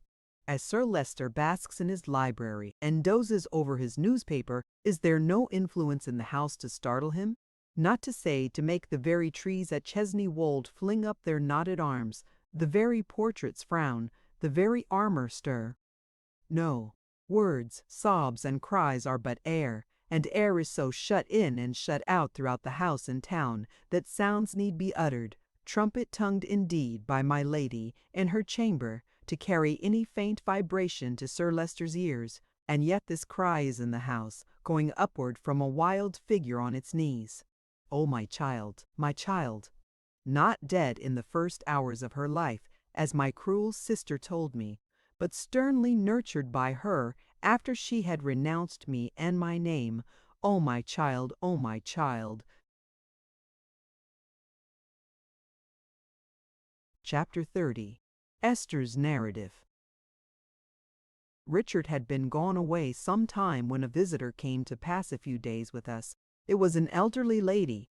It was Mrs. Woodcourt, who, having come from Wales to stay with Mrs. Bayham Badger, and having written to my guardian, by her son Alan's desire to report that she had heard from him and that he was well, and sent his kind remembrances to all of us, had been invited by my guardian to make a visit to Bleak House. She stayed with us nearly 3 weeks. She took very kindly to me, and was extremely confidential, so much so that sometimes she almost made me uncomfortable. I had no right, I knew very well, to be uncomfortable because she confided in me, and I felt it was unreasonable. Still, with all I could do, I could not quite help it. She was such a sharp little lady, and used to sit with her hands folded in each other, looking so very watchful while she talked to me, that perhaps I found that rather irksome. Or perhaps it was her being so upright and trim, though I don't think it was that, because I thought that quaintly pleasant. Nor can it have been.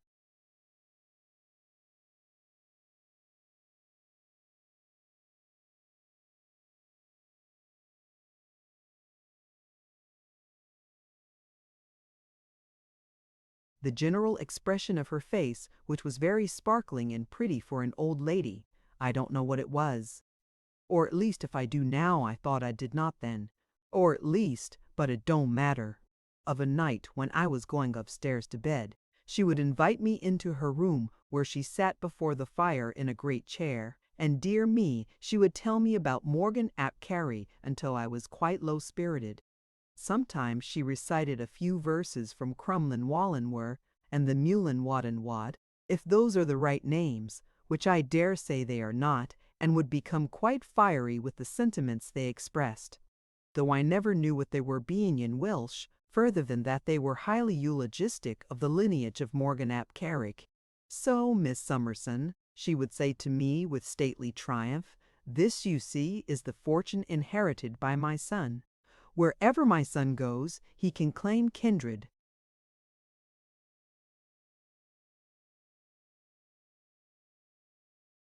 with ap Carrick. He may not have money, but he always has what is much better family, my dear. I had my doubts of their caring so very much for Morgan ap Kerrig in India and China, but of course I never expressed them. I used to say it was a great thing to be so highly connected. It is, my dear, a great thing, Mrs. Woodcourt would reply. It has its disadvantages. My son's choice of a wife, for instance, is limited by it, but the matrimonial choice of the royal family is limited in much the same manner. Then she would pat me on the arm and smooth my dress, as much as to assure me that she had a good opinion of me, the distance between us notwithstanding. For Mr. Woodcourt, my dear, she would say, and always with some emotion, for with her lofty pedigree she had a very affectionate heart, was descended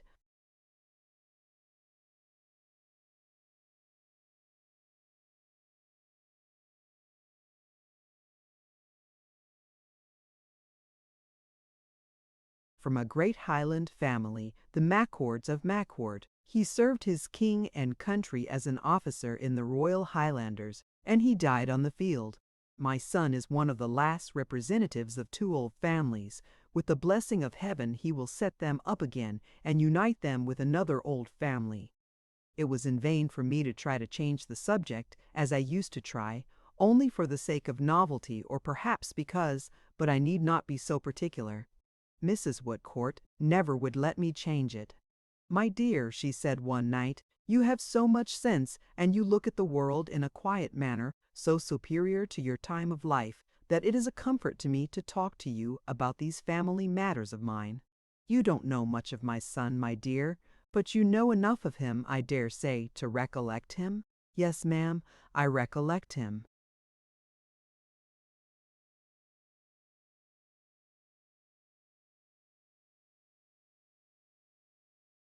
"Yes, my dear. Now, my dear, I think you are a judge of character, and I should like to have your opinion of him." "Oh, Mrs. Woodcourt," said I, "that is so difficult." "Why is it so difficult, my dear?" she returned. "I don't see it myself.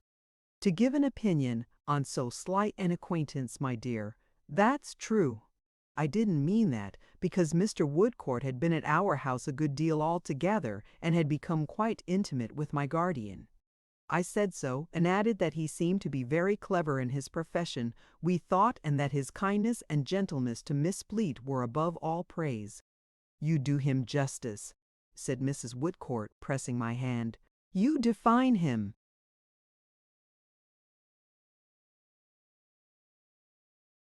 "Exactly. Alan is a dear fellow, and in his profession faultless. I say it, though I am his mother. Still, I must confess he is not without faults, love." "None of us are," said I. "Ah, but his really are faults that he might correct, and ought to correct," returned the sharp old lady, sharply shaking her head.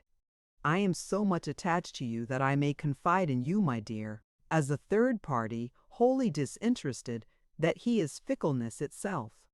I said I should have thought it hardly possible that he could have been otherwise than constant to his profession and zealous in the pursuit of it, judging from the reputation he had earned. "You are right again, my dear," the old lady retorted, "but I don't refer to his profession. Look you."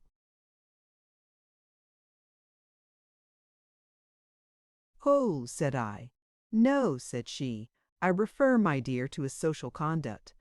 He is always paying trivial attentions to young ladies, and always has been, ever since he was 18. Now, my dear, he has never really cared for any one of them, and has never meant in doing this to do any harm, or to express anything but politeness and good nature. Still, it's not right, you know. Is it?" "No," said I, as she seemed to wait for me, "and it might lead to mistaken notions, you see, my dear. I supposed it might. Therefore, I have told him many times that he really should be more careful, both in justice to himself and in justice to others. And he has always said, 'Mother, I will be. But you know me better than anybody else does, and you.' No, I mean no harm, in short, mean nothing. All of which is very true, my dear, but is no justification. However, as he is now gone so far away, and for an indefinite time, and as he will have good opportunities and introductions, we may consider this past and gone. And you, my dear, said the old lady, who was now all nods and smiles, regarding your dear self, my love, me, Mrs. Woodcourt? Not to be always selfish, talking of my son, who is gone to seek his fortune and to find a wife. When do you mean to seek your fortune and to find a husband, Miss Summerson? Hey, look you, now you blush. I don't think I did blush at all events. It was not important if I did. And I said my present fortune perfectly contented me, and I had no wish to change it. Shall I tell you what I always think of you, and the fortune yet to come for you? My love, said Mrs. Woodcourt, if you believe you are a good prophet, said I, why then it is that you will marry someone very rich and very worthy, much older 25 years perhaps than yourself, and you will be an excellent wife, and much beloved, and very happy. That is a good fortune, said I, but why is it to be mine? My dear, she returned, there's suitability in it. You are so busy and so neat and so peculiarly situated altogether that there's suitability in it, and it will come to pass. And nobody, my love, will congratulate you more sincerely on such a marriage than I shall. It was curious that this should make me uncomfortable, but I think it did. I know it did. It made me for some part of that night uncomfortable. I was so.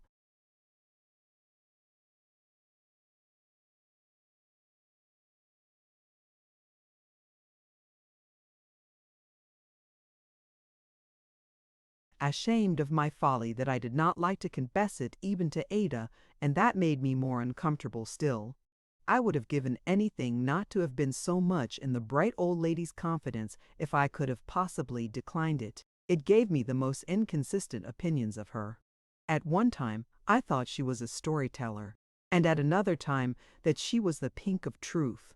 Now I suspected that she was very cunning. Next moment I believed her honest Welsh heart to be perfectly innocent and simple. And after all, what did it matter to me, and why did it matter to me? Why could not I, going up to bed with my basket of keys, stop to sit down by her fire and accommodate myself for a little while to her, at least as well as to anybody else, and not trouble myself about the harmless things she said to me?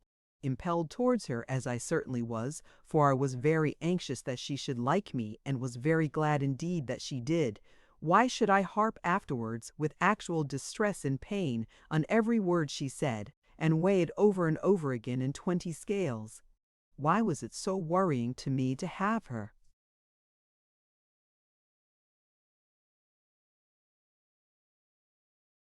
In our house and confidential to me every night, when I yet felt that it was better and safer somehow that she should be there than anywhere else?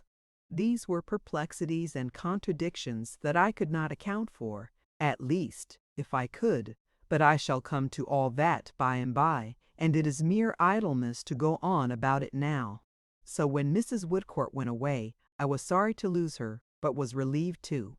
And then Caddy Jellyby came down, and Caddy brought such a packet of domestic news that it gave us abundant occupation.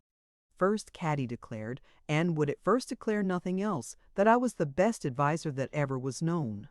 This, my pet said, was no news at all, and this I said of course was nonsense. Then Caddy told us that she was going to be married in a month, and that if Ada and I would be her bridesmaids, she was the happiest girl in the world. To be sure, this was news indeed, and I thought we never should have done talking about it. We had so much to say to Caddy, and Caddy had so much to say to us. It seemed that Caddy's unfortunate papa had got over his bankruptcy, gone through the Gazette, was the expression Caddy used, as if it were a tunnel with the general clemency and commiseration of his creditors, and had got rid of his affairs in some blessed manner without succeeding in understanding them, and had given up everything he possessed which was not worth much, I should think, to judge from the state of the furniture, and had satisfied every one concerned that he could do no more, poor man. So he had been honorably dismissed to the office to begin the world again. What he did at the office I never knew. Caddy said he was a custom house and general agent, and the only thing I ever understood about that business was that when he wanted money more than usual, he went to the docks to look for it, and hardly ever found it.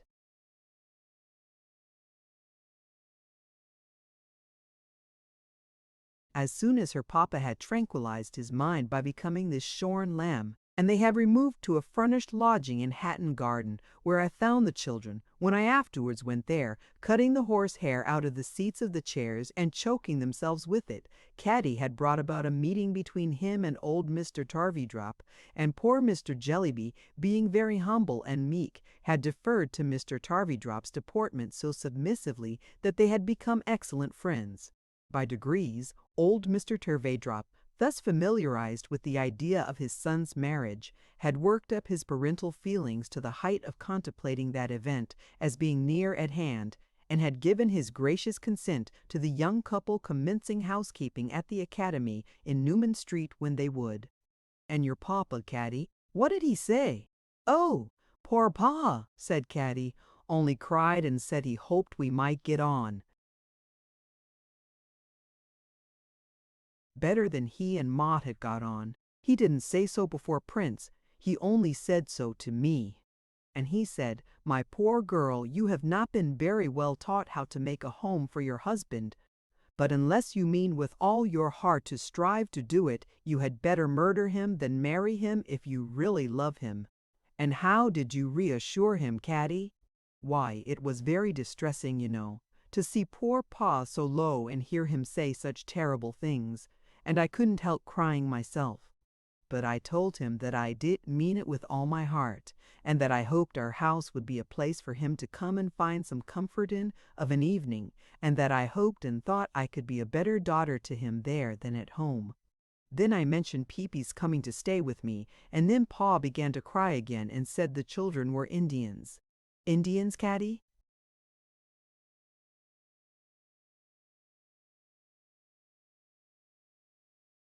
"Yes," said Caddy, "wild Indians."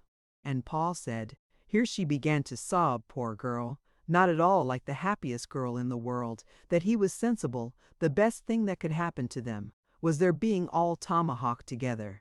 Ada suggested that it was comfortable to know that Mr. Jellyby did not mean these destructive sentiments. "No, of course, I know pa wouldn't like his family to be weltering in their blood," said Caddy, "but he means that they are very unfortunate in being ma's children, and that he is very unfortunate in being ma's husband. And I am sure that's true, though it seems unnatural to say so." I asked Caddy if Mrs. Jellyby knew that her wedding day was fixed. "Oh, you know what ma is, Esther," she returned. "It's impossible to say whether she knows it or not. She has been told it often enough, and when I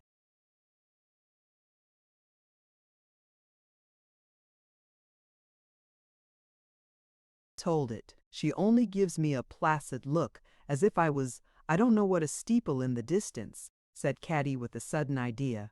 And then she shakes her head and says, "Oh, Caddy, Caddy, what a tease you are," and goes on with the Borrioboola letters. "And about your wardrobe, Caddy," said I, for she was under no restraint with us. "Well, my dear Esther," she returned, drying her eyes, "I must do the best I can and trust to my dear Prince never to have an unkind remembrance of my coming so shabbily to him." If the question concerned an outfit for Borrioboola, Ma would know all about it and would be quite excited. Being what it is, she neither knows nor cares. Caddy was not at all deficient in natural affection for her mother, but mentioned this with tears as an undeniable fact, which I'm afraid it was. We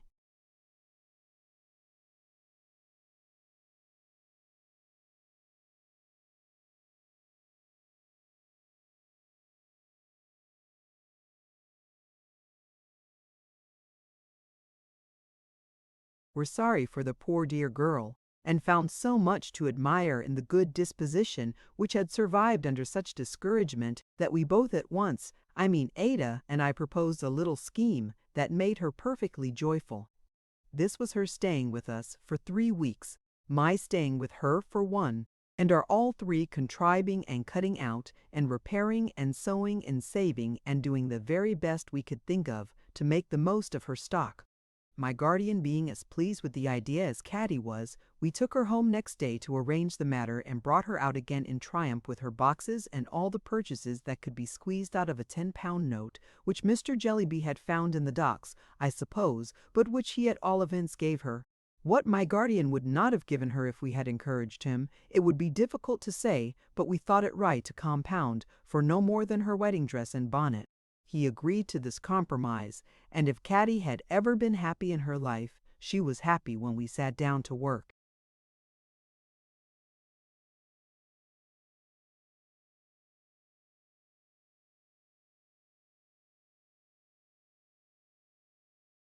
She was clumsy enough with her needle, poor girl, and pricked her fingers as much as she had been used to ink them.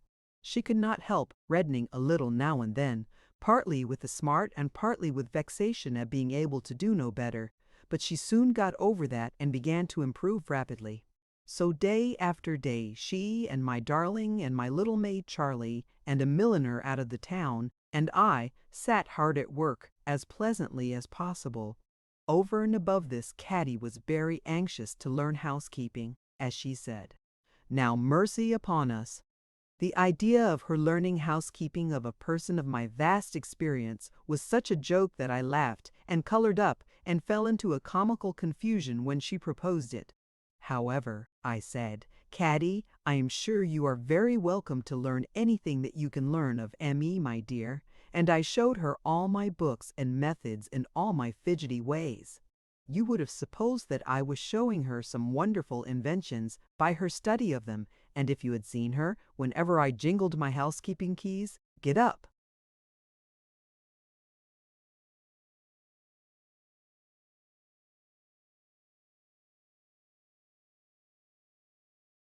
and attend me, certainly you might have thought that there never was a greater impostor than I, with a blinder follower, than Caddy Jellyby. So what with working and housekeeping, and lessons to Charlie, and backgammon in the evening with my guardian, and duets with Ada, the 3 weeks slipped fast away. Then I went home with Caddy to see what could be done there, and Ada and Charlie remained behind to take care of my guardian.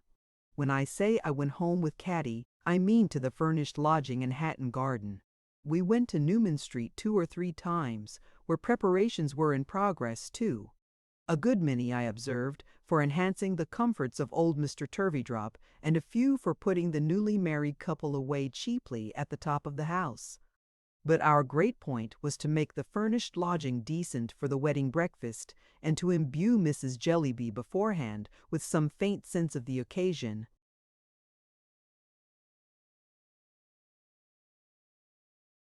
The latter was the more difficult thing of the two, because Mrs. Jellyby and an unwholesome boy occupied the front sitting-room.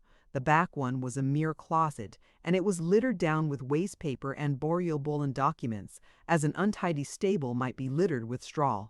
Mrs. Jellyby sat there all day drinking strong coffee, dictating and holding burial and interviews by appointment. The unwholesome boy, who seemed to me to be going into a decline, took his meals out of the house. When Mr. Jellyby came home, he usually groaned and went down into the kitchen. There he got something to eat if the servant would give him anything, and then, feeling that he was in the way, went out and walked about Hatton Garden in the wet. The poor children scrambled up and tumbled down the house, as they had always been accustomed to do. The production of these devoted little sacrifices in any presentable condition being quite out of the question at a week's notice, I proposed to Caddy that we should make them as happy as we could on her marriage morning in the attic,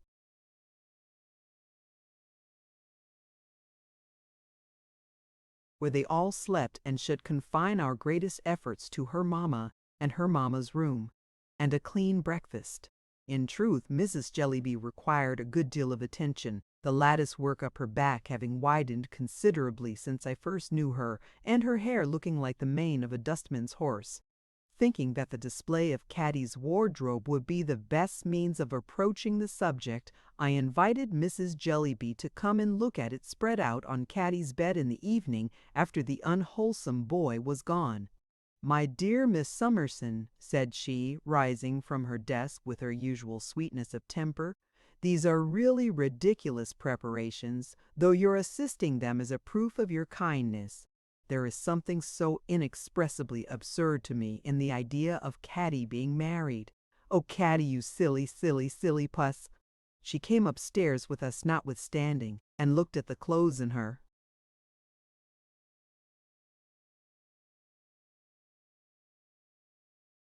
customary far-off manner. They suggested one distinct idea to her, for she said with her placid smile, and shaking her head, "My good Miss Summerson, at half the cost, this weak child might have been equipped for Africa." On our going downstairs again, Mrs. Jellyby asked me whether this troublesome business was really to take place next Wednesday. And on my replying yes, she said, "Will my room be required, my dear Miss Summerson? For it's quite impossible that I can put my papers away." I took the liberty of saying that the room would certainly be wanted, and that I thought we must put the papers away somewhere. "Well, my dear Miss Summerson," said Mrs. Jellyby, "you know best, I dare say. But by obliging me to employ a boy, Caddy has embarrassed me to that extent, overwhelmed as I am with public business, that I don't know which way to turn. We have a ramification meeting, too, on Wednesday afternoon, and the inconvenience is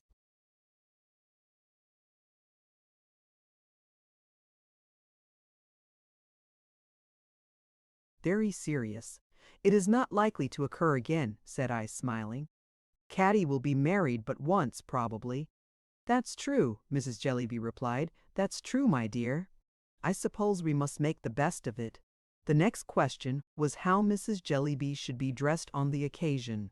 I thought it very curious to see her looking on serenely from her writing table while Caddy and I discussed it, occasionally shaking her head at us with a half-reproachful smile, like a superior spirit who could just bear with our trifling.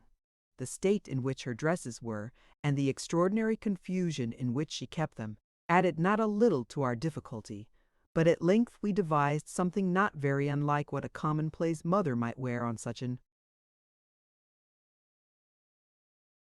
occasion. The abstracted manner in which Mrs. Jellyby would deliver herself up to having this attire tried on by the dressmaker, and the sweetness with which she would then observe to me how sorry she was that I had not turned my thoughts to Africa, were consistent with the rest of her behavior.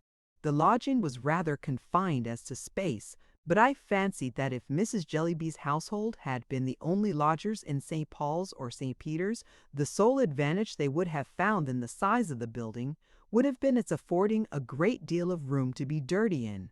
I believe that nothing belonging to the family which it had been possible to break was unbroken at the time of those preparations for Caddy's marriage, that nothing which it had been possible to spoil in any way was unspoiled, and that no domestic object which was capable of collecting dirt, from a dear child's knee to the doorplate, was without as much dirt as could well accumulate upon it. Poor Mr. Jellyby, who very seldom spoke, and almost always sat when he was at home with his head against the wall, became interested when he saw that Caddy and I were attempting to establish some order among all this waste and ruin, and took off his coat to help. But such wonderful things came tumbling out of the closets when they were opened: bits of moldy pie, sour bottles, Mrs. Jellyby's pays, forks, odd boots and shoes of children, firewood, wafers, saucepan lids, damp sugar in odds and ends of paper bags, footstools, black lid brushes, bread, Mrs. Jellyby's bonnets, books with butter sticking to the binding, guttered candle ends put out by being turned upsides, entails, and college kisap. But he came regularly every evening and sat without his coat, with his head against the wall, as though he would have helped us if he had known how.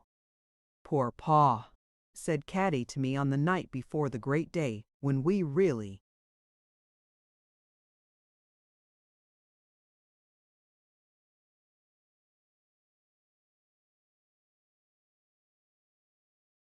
had got things a little to rights. "It seems unkind to leave him, Esther, but what could I do if I stayed? Since I first knew you, I have tidied and tidied over and over again, but it's useless. Ma and Africa, together, upset the whole house directly. We never have a servant who don't drink. Ma's ruinous to everything." Mr. Jellyby could not hear what she said, But he seemed very low indeed and shed tears, I thought. My heart aches for him, that it does, sobbed Caddy. I can't help thinking tonight, Esther, how dearly I hope to be happy with Prince, and how dearly Pa hoped, I dare say, to be happy with Ma. What a disappointed life! My dear Caddy, said Mr. Jellyby, looking slowly round from the whale.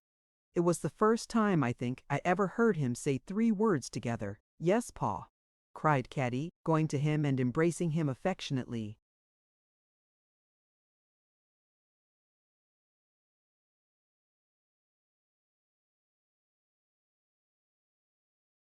My dear Caddy, said Mr. Jellyby. Never have, not Prince, Pa, faltered Caddy. Not have Prince? Yes, my dear, said Mr. Jellyby. Have him, certainly. But never have. I mention in my account of our first visit in Taby's Inn that Richard described Mr. Jellyby as frequently opening his mouth after dinner without saying anything. It was a habit of his. He opened his mouth now a great many times and shook his head in a melancholy manner. What do you wish me not to have? Don't have what, dear Pa? Asked Caddy, coaxing him, with her arms round his neck. Never have a mission, my dear child? Mr. Jellyby groaned and laid his head against the wall again, and this was the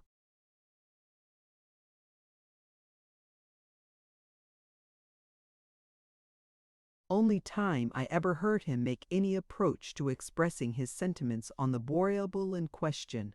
I suppose he had been more talkative and lively once, but he seemed to have been completely exhausted long before I knew him. I thought Mrs. Jellyby never would have left off serenely looking over her papers and drinking coffee that night.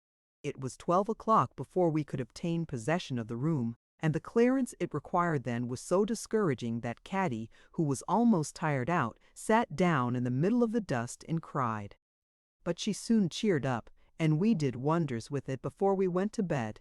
In the morning it looked, by the aid of a few flowers and a quantity of soap and water, and a little arrangement, quite gay. The plain breakfast made a cheerful show, and Caddy was perfectly charming. But when my darling came, I thought, and I think now, that I never had seen such a dear face as my beautiful pet's.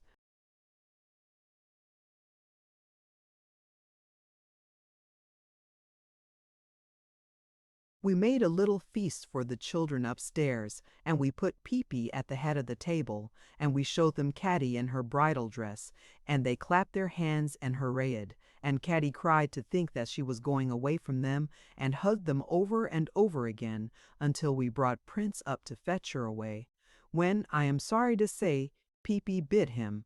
Then there was old Mr. Turveydrop downstairs, in a state of deportment not to be expressed, benignly blessing Caddy and giving my guardian to understand that his son's happiness was his own parental work, and that he sacrificed personal considerations to ensure it. My dear sir, said Mr. Turveydrop, these young people will live with me. My house is large enough for their accommodation, and they shall not want the shelter of my roof. I could have wished you will understand the allusion, Mr. Jarndyce, for you remember my illustrious patron, the Prince Regent. I could have wished that my son had married into a family where there was more deportment, but the will of heaven be done.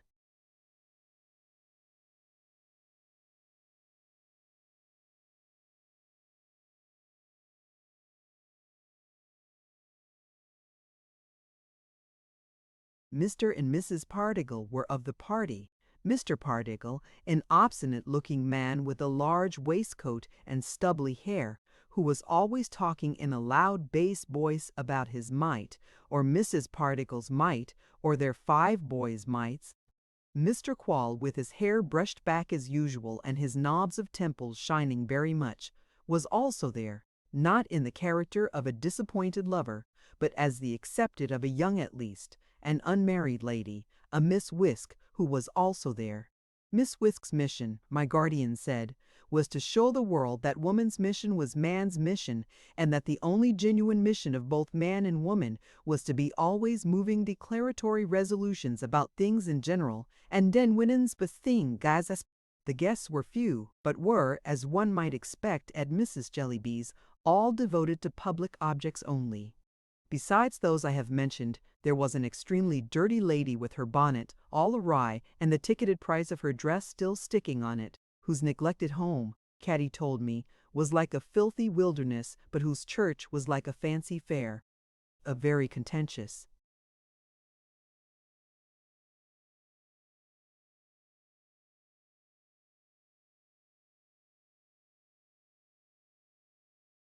gentleman, who said it was his mission to be everybody's brother, but who appeared to be on terms of coolness with the whole of his large family, completed the party. A party, having less in common with such an occasion, could hardly have been got together by any ingenuity. Such a mean mission as the domestic mission was the very last thing to be endured among them.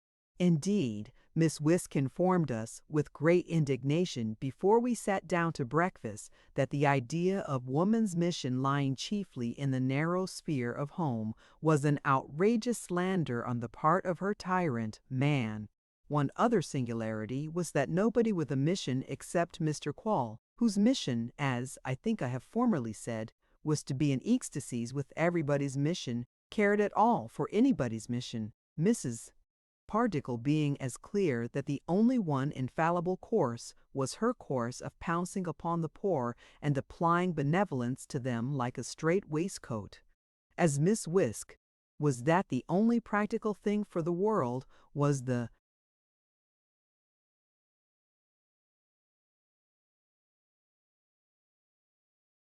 emancipation of woman from the thraldom of her tyrant, man. Mrs. Jellyby all the while sat smiling at the limited vision that could see anything but Boreobulaga. But I am anticipating now the purport of our conversation on the ride home, instead of first marrying Caddy. We all went to church, and Mr. Jellyby gave her away. Of the air with which old Mr. Turveydrop, with his hat under his left arm, the inside presented at the clergyman, like a cannon, and his eyes creasing themselves up into his wig, stood stiff and high-shouldered behind us bridesmaids during the ceremony, and afterwards saluted us, I could never say enough to do it justice. Miss Wisk, whom I cannot report as prepossessing in appearance, and whose manner was grim, listened to the proceedings, as part of woman's wrongs, with a disdainful face. Mrs. Jellyby, with her calm smile and her bright eyes, looked the least concerned of all the company. We duly came back to breakfast, and Mrs. Jellyby sat at the head of the table and Mr. Jellyby at the foot. Caddy had previously stolen upstairs to hug the children again and tell them that her name was Turveydrop. But this piece of information, instead of being an agreeable surprise to Peepy, threw him on his back in such transports of kicking grief that I could do nothing on being sent for but izzet to the proposal that he should be admitted to the breakfast table. So he came down and sat in my lap, and Mrs. Jellyby, after saying, in reference to the state of his pinafore, "Oh, you naughty Peepy, what a shocking little pig you are," was not at all discomposed. He was very good, except that he brought down Noah with him out of an ark I had given him before we went to church, and would dip him head first into the wine glasses and then put him in his mouth. My guardian, with his sweet temper and his quick perception and his amiable face, made something agreeable even out of the ungenial company. None of them seemed able to talk about anything but his or her own one subject, and none of them seemed able to talk about even that as part of a world in which there was anything else. But my guardian turned it all to the merry encouragement of Caddy and the honor of the occasion, and brought us through the breakfast nobly. What we should have done without him, I am afraid to think, for all the company despising the bride and bridegroom, and old Mr. Turveydrop and old Mr. Thurveydrop, in virtue of his deportment, considering himself vastly superior to all the company, it was a very unpromising case. At last the time came when poor Caddy was to go, and when all her property was packed on the hired coach and pair that was to take her and her husband to Gravesend. It affected us to see Caddy clinging, then, to her deplorable home, and hanging on her mother's neck with the greatest tenderness. "I am very sorry I couldn't go on writing from dictation, Ma," sobbed Caddy. "I hope you forgive me now." "Oh, Caddy, Caddy," said Mrs. Jellyby, "I have told you over and over again that I have engaged a boy, and there's an end of it. You are sure you are not the least angry with me, Ma? Say you are sure before I go away, Ma." "You foolish Caddy," returned Mrs. Jellyby. "Do I look angry, or have I inclination to be angry, or time to be angry? How can you? Take a little care of Pa while I am gone, Mamma." Mrs. Jellyby positively laughed at the fancy. "You romantic child," said she, lightly patting Caddy's back. "Go along. I am excellent friends with you. Now good-bye, Caddy, and be very happy." Then Caddy hung upon her father and nursed his cheek against hers, as if he were some poor dull child in pain. All this took place in the hall. Her father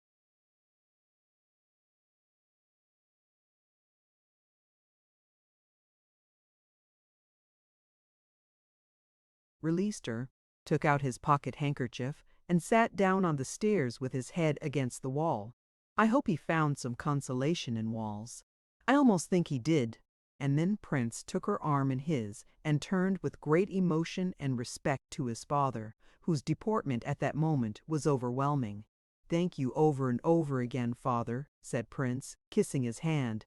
"I am very grateful for all your kindness and consideration regarding our marriage, and so, I can assure you, is Caddy." "Very," sobbed Caddy. "Ver ry, my dear son," said Mr. Turveydrop. "And dear daughter, I have done my duty. If the spirit of a sainted woman hovers above us and looks down on the occasion, that, and your constant affection, will be my recompense. You will not."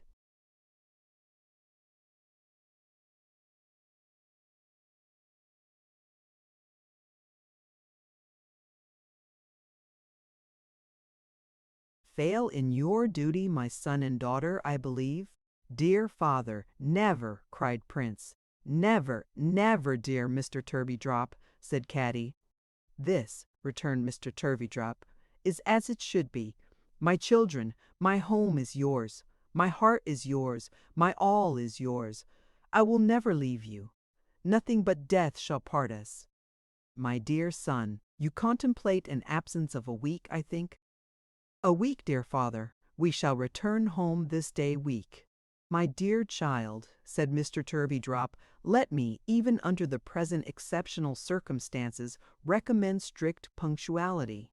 It is highly important to keep the connection together, and schools, if at all neglected, are apt to take offense. This day week, father, we shall be sure to be home to dinner." "Good," said Mr. Turveydrop. "You will find fires, my dear Caroline, in your own room, and dinner prepared in my apartment." "Yes, yes, Prince," anticipating some self-denying objection on his son's part with a great air. "You and our Caroline will be strange in the upper part of the premises, and will, therefore, dine that day in my apartment. Now bless ye." They drove away, and whether I wondered most at Mrs. Jellyby or at Mr. Turveydrop, I did not know. Ada and my guardian were in the same condition when we came to talk it over. But before we drove away too, I received a most unexpected and eloquent compliment from Mr. Jellyby. He came up to me in the hall, took both my hands, pressed them earnestly, and opened his mouth twice. I was so sure of his meaning that I said, quite flurried, "You are very welcome, sir. Pray don't mention it."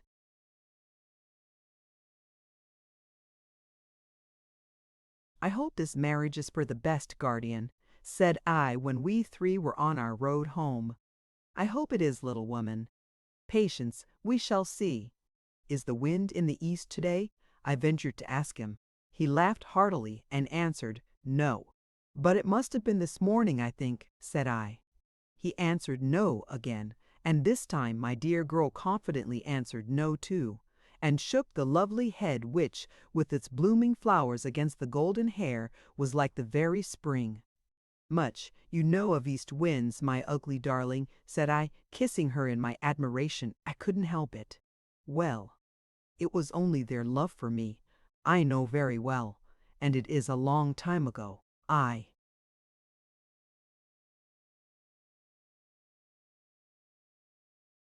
Must write it even if I rub it out again, because it gives me so much pleasure. They said there could be no east wind where somebody was.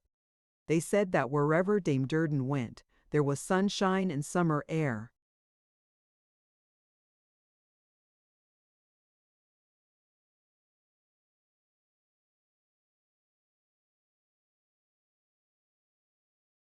Chapter 31. Nurse and Patient. I had not been at home again many days when one evening I went upstairs into my own room to take a peep over Charlie's shoulder and see how she was getting on with her copybook. Writing was a trying business to Charlie, who seemed to have no natural power over a pen, but in whose hand every pen appeared to become perversely animated, and to go wrong and crooked, and to stop, and splash, and sidle into corners like a saddle donkey.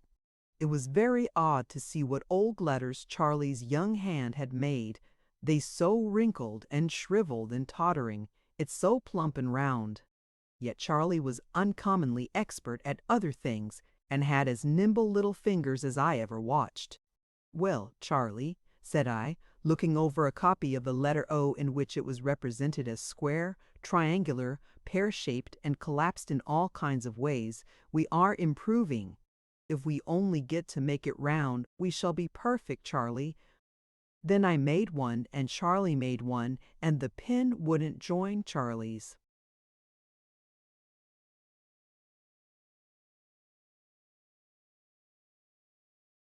Neatly, but twisted it up into a knot. "Never mind, Charlie. We shall do it in time." Charlie laid down her pen, the copy being finished, opened and shut her cramped little hand, looked gravely at the page, half in pride and half in doubt, and got up and dropped me a curtsy. "Thank you, miss. If you please, miss, did you know a poor person of the name of Jenny?" "A brickmaker's wife, Charlie. Yes. She came and spoke to me when I was out a little while ago, and said you knew her, miss. She asked me if I wasn't the young lady's little maid, meaning you for the young lady, miss, and I said yes, miss."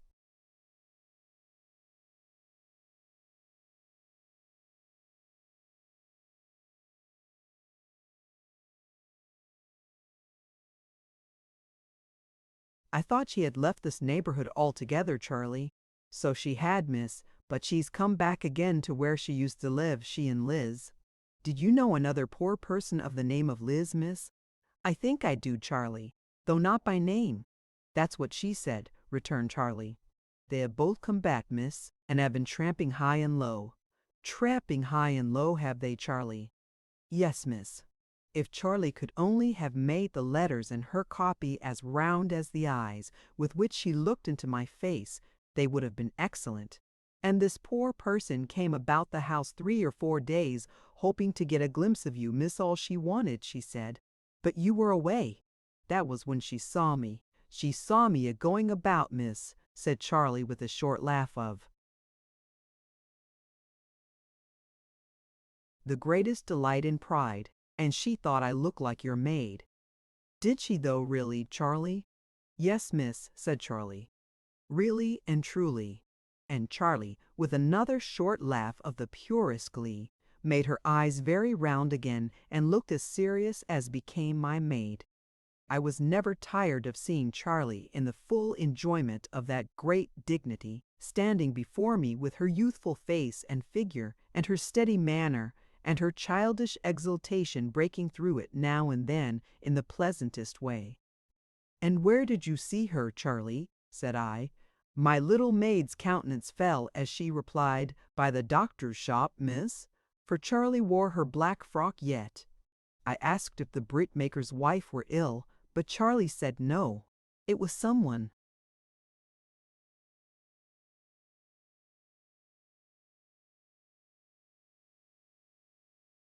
else, someone in her cottage who had tramped down to St. Albans and was tramping, he didn't know where. "A poor boy," Charlie said. "No father, no mother, no anyone. Like as Tom might have been, miss, if Emma and me had died after father," said Charlie, her round eyes filling with tears. "And she was getting medicine for him, Charlie." "She said, miss," returned Charlie, "how that he had once done as much for her." My little maid's face was so eager and her quiet hands were folded so closely in one another as she stood looking at me that I had no great difficulty in reading her thoughts. "Well, Charlie," said I, "it appears to me that you and I can do no better than go round to Jenny's and see what's the matter." The alacrity with which Charlie brought my bonnet and veil, and having dressed me, quaintly pinned herself into her warm shawl and made herself look like a little old woman, sufficiently expressed her readiness. So Charlie and I, without saying anything to anyone, went out. It was a cold, wild night, and the trees shuddered in the wind. The rain had been thick and heavy all day, and with little intermission for many days. None was falling just then, however. The sky had partly cleared, but was very gloomy even above us, where a few stars were shining. In the north and northwest, where the sun had set 3 hours before, there was a pale dead light, both beautiful and awful, and into it long sullen lines of cloud waved up like a sea-stricken immovable as it was heaving. Towards London, a lurid glare overhung the whole dark waste, and the contrast between these two lights, and the fancy which the redder light engendered of an unearthly fire, gleaming on all the unseen buildings of the city, and on all the faces of its many thousands of wondering inhabitants, was as solemn as might be.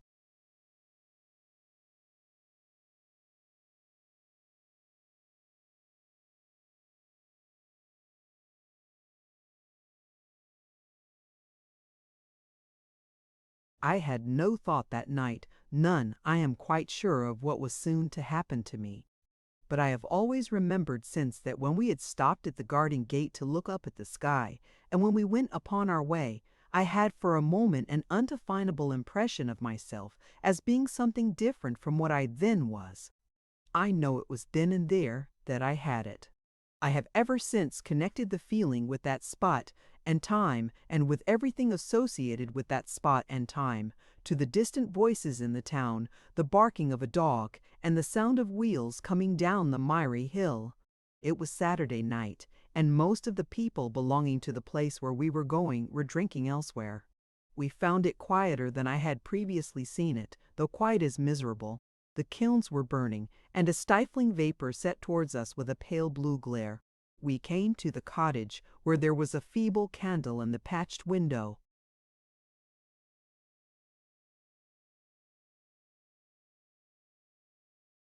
We tapped at the door and went in.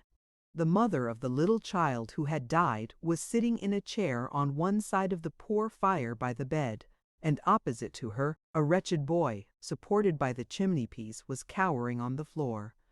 He held under his arm, like a little bundle, a fragment of a fur cap, and as he tried to warm himself, he shook until the crazy door and window shook. The place was closer than before and had an unhealthy and a very peculiar smell. I had not lifted my veil when I first spoke to the woman, which was at the moment of our going in. The boy staggered up instantly and stared at me with a remarkable expression of surprise and terror. His action was so quick and my being the cause of it was so evident that I stood still instead of advancing nearer. "I won't go no more to the burying ground," muttered the boy. "I ain't a-going there, so I tell you." I lifted my veil and spoke to the woman. She said to me in a low voice, "Don't mind him, ma'am, he'll soon come back to his head," and said to him, "Joe, Joe, what's the matter?" "I know what she's come for," cried the boy. "Who?" "The lady there. She's come to get me to go along with her to the burying ground." "I won't go to the burying ground." "I don't like the name on it. She might go a burying me." His shivering came on again, and as he leaned against the wall, he shook the hovel. "He has been talking off and on about such like all day, ma'am," said Jenny softly. "Why, how you stare! This is my Lady Joe." "Is it?" returned the boy doubtfully and surveying me with his arm held out.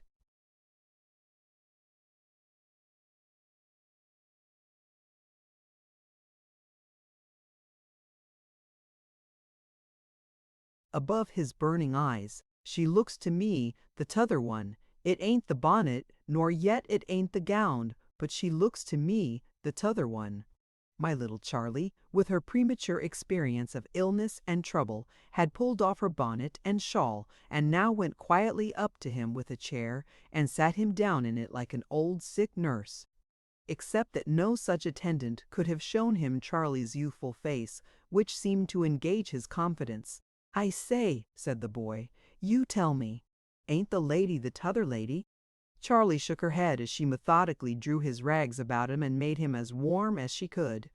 "Oh," the boy muttered, "then I s'pose she ain't. I came to see if I could do you any good," said I. "What is the matter with you?"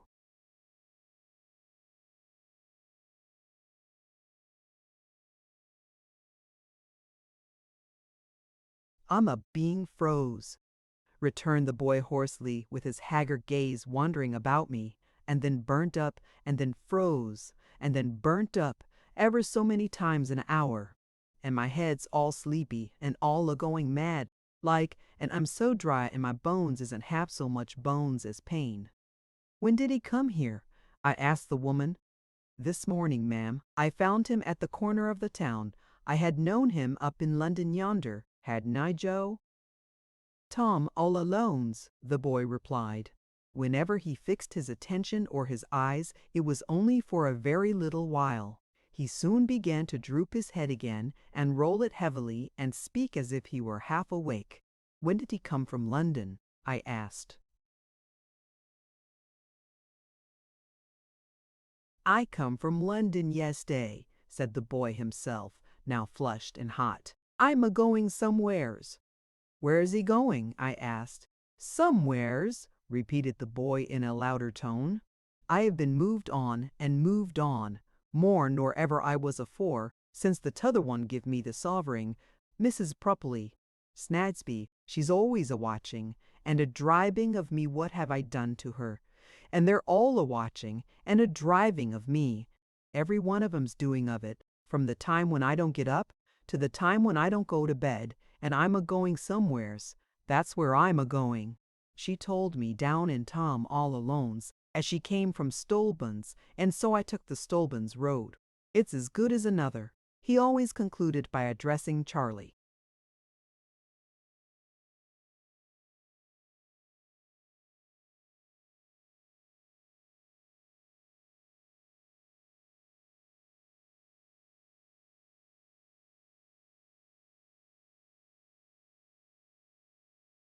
"What is to be done with him?" said I, taking the woman aside. "He could not travel in this state even if he had a purpose and knew where he was going." "I know no more, ma'am, than the dead," she replied, glancing compassionately at him. "Perhaps the dead know better, if they could only tell us. I've kept him here all day for pity's sake, and I've given him broth and physic, and Liz has gone to try if anyone will take him, and here's my pretty in the bed, her child, but I call it mine. But I can't keep him long, for if my husband was to come home and find him here, he'd be rough in putting him out and might do him a hurt. Hark, here comes Liz back." The other woman came hurriedly in as she spoke, and the boy got up with a half-obscured sense that he was expected to be going. When the little child awoke, and when and how Charlie got at it, took it out of bed, and began to walk about hushing it, I don't know. There she was, doing all this in a quiet motherly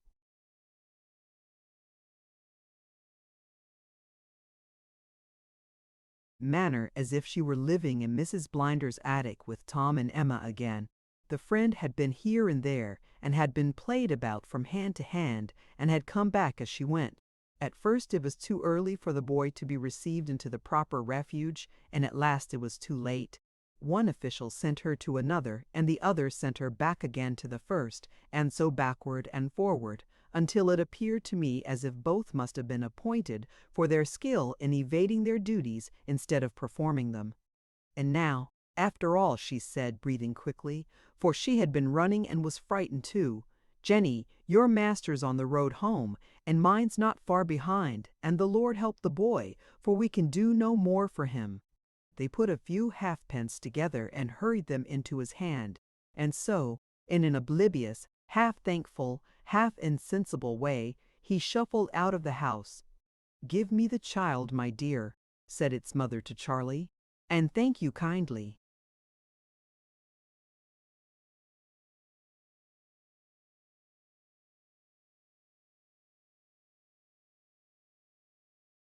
Two.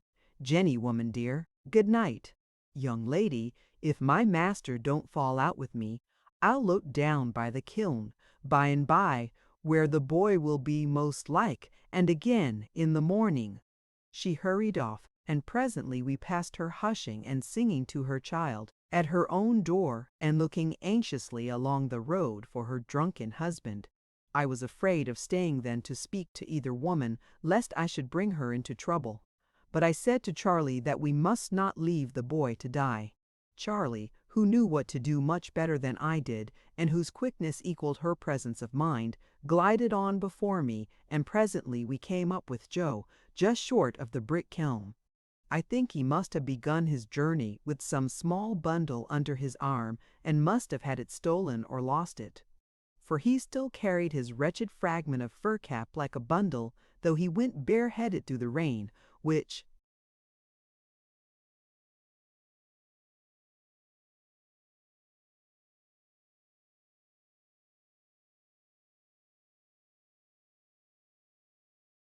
now fell fast. He stopped when we called to him, and again showed a dread of me when I came up, standing with his lustrous eyes fixed upon me, and even arrested in his shivering fit. I asked him to come with us, and we would take care that he had some shelter for the night. "I don't want no shelter," he said. "I can lay amongst the warm bricks." "But don't you know that people die there?" replied Charlie. "They dies everywheres," said the boy. "They dies in their lodgings she knows where. I showed her, and they dies down in Tom all alones in heaps. They dies more than they lives, according to what I see." Then he hoarsely whispered Charlie, "If she ain't the t'other one, she ain't the foreigner. Is there three of 'em then?"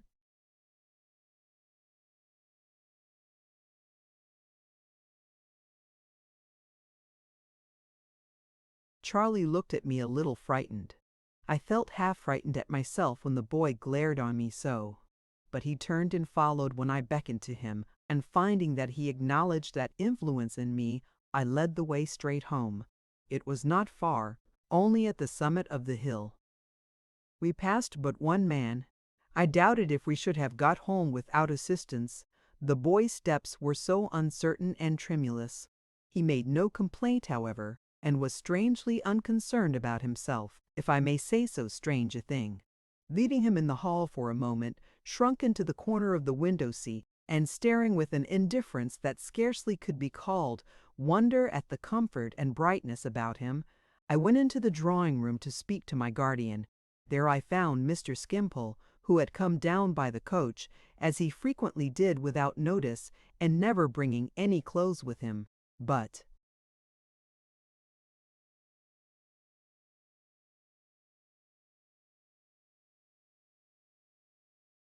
always borrowing everything he wanted. They came out with me directly to look at the boy. The servants had gathered in the hall, too, and he shivered in the window seat with Charlie standing by him, like some wounded animal that had been found in a ditch.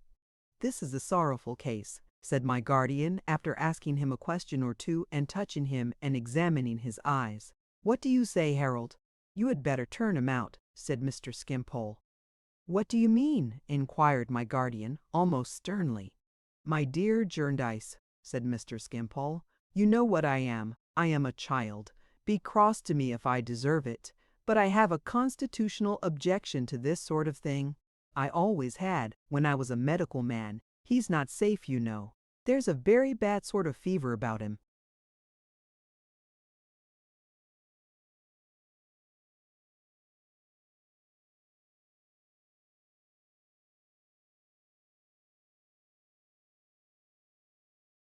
Mr. Skimpole had retreated from the hall to the drawing-room again, and said this in his airy way, seated on the music-stool as we stood by.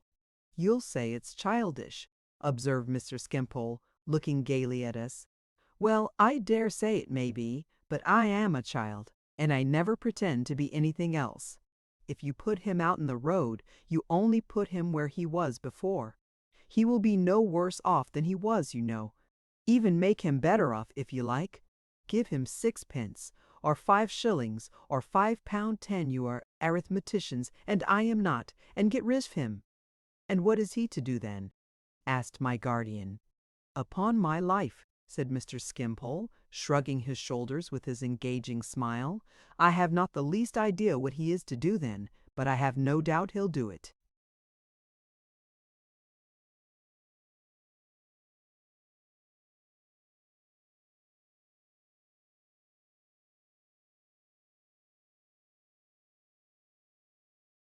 "Now, is it not a horrible reflection," said my guardian, to whom I had hastily explained the unavailing efforts of the two women, "is it not a horrible reflection, walking up and down and rumpling his hair, that if this wretched creature were a convicted prisoner, his hospital would be wide open to him, and he would be as well taken care of as any sick boy in the kingdom?"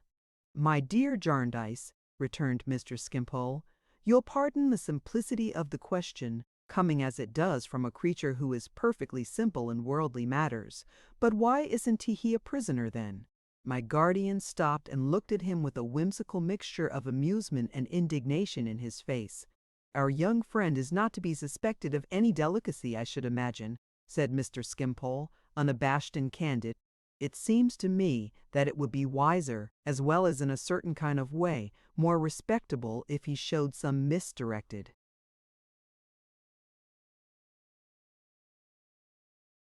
energy that got him into prison. There would be more of an adventurous spirit in it, and consequently more of a certain sort of poetry. I believe," returned my guardian, resuming his uneasy walk, "that there is not such another child on earth as yourself." "Do you really?" said Mr. Skimpole. "I dare say, but I confess I don't see why our young friend, in his degree, should not seek to invest himself with such poetry as is open to him. He is no doubt born with an appetite probably. When he is in a safer state of health, he has an excellent appetite. Very well. At our young friend's natural dinner hour, most likely about noon, our young friend says in effect to society, 'I am hungry. Will you have the goodness to produce your spoon and feed me?' Society, which has taken upon itself the general arrangement of the whole system of spoons and professes to have a spoon for our young friend, does not produce that spoon, and our young friend therefore says you really must excuse me if I seize it. Now, this appears to me a case of misdirected energy, which has a certain amount of reason in it and a certain amount of romance, and I don't know but what I should be more interested in our young friend as an illustration of such a case than merely as a poor vagabond which anyone can be.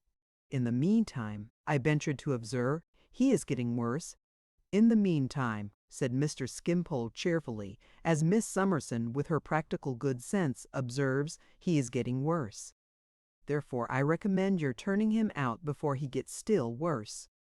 The amiable face with which he said it, I think I shall never forget. Of course, little woman, observed my guardian, turning to me, I can ensure his admission into the proper place by merely going there to enforce it, though.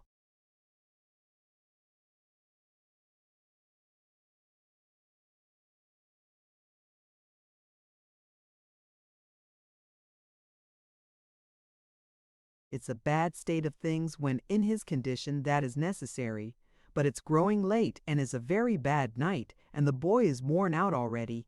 There is a bed in the wholesome loft room by the stable. We had better keep him there till morning, when he can be wrapped up and removed. We'll do that. Oh, said Mr. Skimpole, with his hands upon the keys of the piano as we moved away. Are you going back to our young friend? Yes, said my guardian. How I envy you your constitution, Jarndyce, returned Mr. Skimpole with playful admiration. You don't mind these things.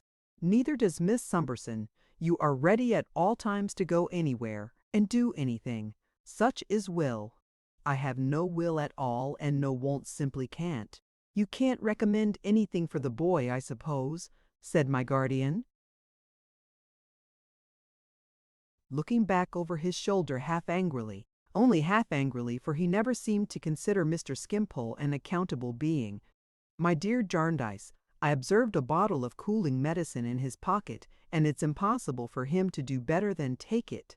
You can tell them to sprinkle a little vinegar about the place where he sleeps, and to keep it moderately cool and him moderately warm. But it is mere impertinence in me to offer any recommendation. Miss Summerson has such a knowledge of detail and such a capacity for the administration of detail that she knows all about it." We went back into the hall and explained to Joe what we proposed to do, which Charlie explained to him again, and which he received with the languid unconcern I had already noticed, wearily looking on at what was done as if it were for somebody else. The servants compassionating his miserable state and being very anxious to help, we soon got the loft room ready, and some of the men about the house carried him across the wet yard, well wrapped up. It was pleasant to observe how kind they were to him, and how there appeared to be a general impression among them that frequently calling him "old chap" was likely to revive his spirits. Charlie directed the operations and went to and fro between the loft room and the house with such little stimulants and comforts as we thought it safe to give him. My guardian himself saw him before he was left for the night, and reported to me when he returned to the growlery to write a letter on the boy's behalf, which a messenger was charged to deliver at daylight in the morning, that he seemed easier and inclined to sleep. They had fastened his door on the outside, he said, in case of his being delirious, but had so arranged that he could not make any noise without being heard. Ada being in our room with a cold, Mr. Skimpole was left alone all this time and entertained himself by playing snatches of pathetic airs and sometimes singing to them, as we heard at a distance with great expression and feeling.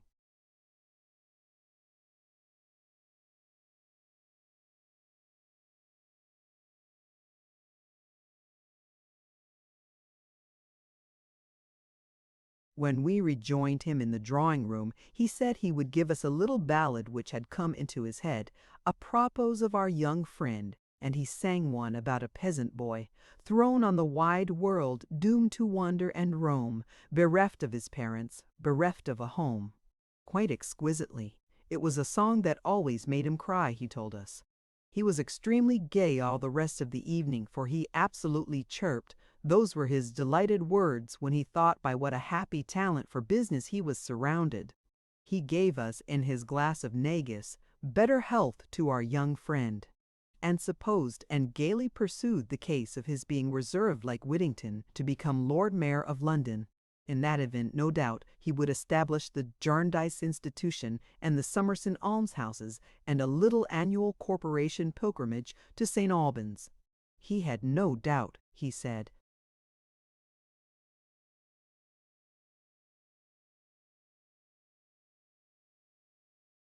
that our young friend was an excellent boy in his way, but his way was not the Harold Skimpole way. What Harold Skimpole was, Harold Skimpole had found himself, to his considerable surprise, when he first made his own acquaintance. He had accepted himself with all his failings, and had thought it sound philosophy to make the best of the bargain, and he hoped we would do the same. Charlie's last report was that the boy was quiet. I could see from my window the lantern they had left him burning quietly, and I went to bed very happy to think that he was sheltered. There was more movement and more talking than usual a little before daybreak, and it awoke me. As I was dressing, I looked out of my window and asked one of our men, who had been among the active sympathizers last night, whether there was anything wrong about the house. The lantern was still burning in the loft window.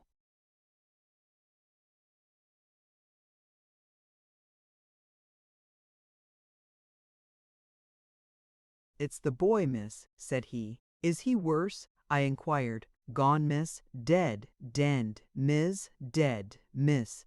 No, gone clean off." At what time of the night he had gone, or how, or why, it seemed hopeless ever to divine. The door remaining as it had been left, and the lantern standing in the window, it could only be supposed that he had got out by a trap in the floor, which communicated with an empty cart-house below. but he had shut it down again, if that were so, and it looked as if it had not been raised. Nothing of any kind was missing. On this fact being clearly ascertained, we all yielded to the painful belief that delirium had come upon him in the night, and that, allured by some imaginary object or pursued by some imaginary horror, he had strayed away in that worse than helpless state. All of us, that is to say, but Mr. Skimpole, who repeatedly suggested in his usual easy light style that it had occurred to our young friend that he was not a safe inmate, having a bad kind of fever upon him, and that he had with great natural politeness taken himself off. Every possible inquiry was made, and every place was searched. The brick kilns were examined, the cottages were visited, the two women were particularly questioned, but they knew nothing of him, and nobody could doubt that their wonder was genuine. The weather had for some time been too wet, and the night itself had been too wet to admit of any tracing by footsteps. Hedge and ditch, and wall, and rick and stack were examined by our men for a long distance round, lest the boy should be lying in such a place insensible or dead. But nothing was seen to indicate that he had ever been near. From the time when he was left in the loft room, he vanished. The search continued for 5 days. I do not mean that it ceased even then, but that my attention was then diverted into a current very memorable to me. As Charlie was at her writing again in my room in the evening, and as I sat opposite to her at work, I felt the table tremble. Looking up, I saw my little maid shivering from head to foot. "Charlie," said I, "are you so cold?" "I think I am, miss," she replied. "I don't know what it is. I can't hold myself still. I felt so yesterday, at about the same time, miss. Don't be uneasy. I think I'm ill." I heard Ada's voice outside, and I hurried to the door of communication between my room and our pretty sitting room, and locked it. Just in time, for she tapped at it while my hand was yet upon the key. Ada called to me to let her in, but I said, "Not now, my dearest. Go away. There's nothing the matter. I will come to you presently." Ah! It was a long, long time before my darling girl and I were companions again. Charlie fell ill. In 12 hours she was very ill. I moved her to my room, and laid her in my bed, and sat down quietly to nurse her. I told my guardian all about it, and why I felt it was necessary that I should seclude myself, and my reason for not seeing my darling above all.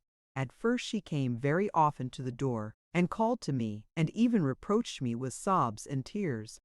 But I wrote her a long letter saying that she made me anxious and unhappy, and imploring her, as she loved me and wished my mind to be at peace, to come no nearer than the garden.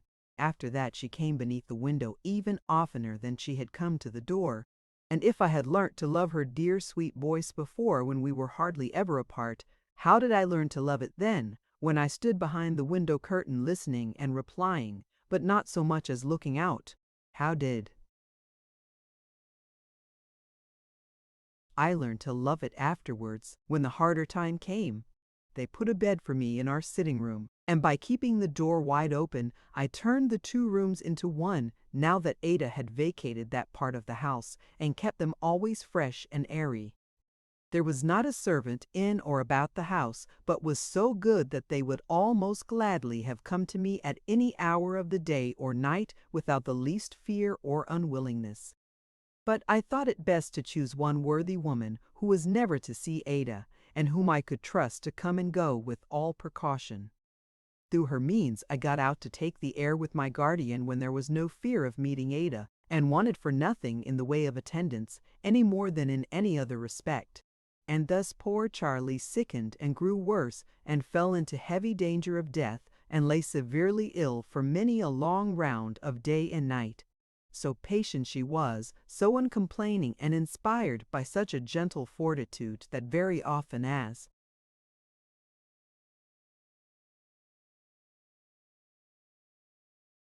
I sat by Charlie, holding her head in my arms, repose would come to her. So, when it would come to her in no other attitude, I silently prayed to our Father in heaven that I might not forget the lesson which this little sister taught me. I was very sorrowful to think that Charlie's pretty looks would change and be disfigured. Even if she recovered, she was such a child with her dimpled face, but that thought was, for the greater part, lost in her greater peril.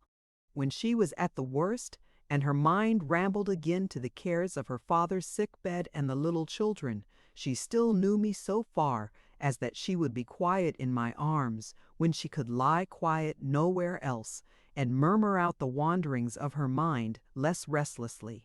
At those times I used to think, how should I ever tell the two remaining babies that the baby who had learned of her faithful heart to be a mother to them in their need was dead? There were other times when Charlie knew me well and talked to me, telling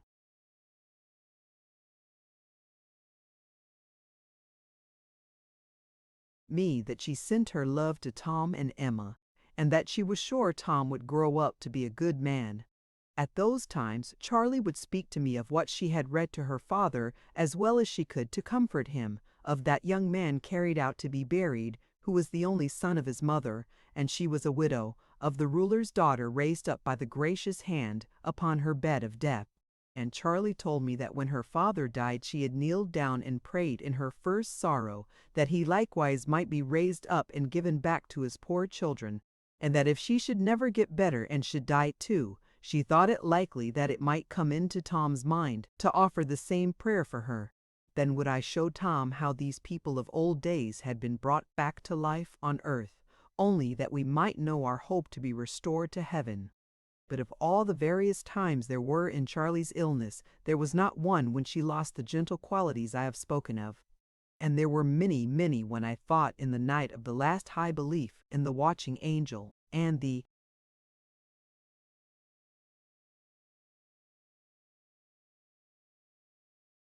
last higher trust in God on the part of her poor despised father. And Charlie did not die. She flutteringly and slowly turned the dangerous point after long lingering there, and then began to mend.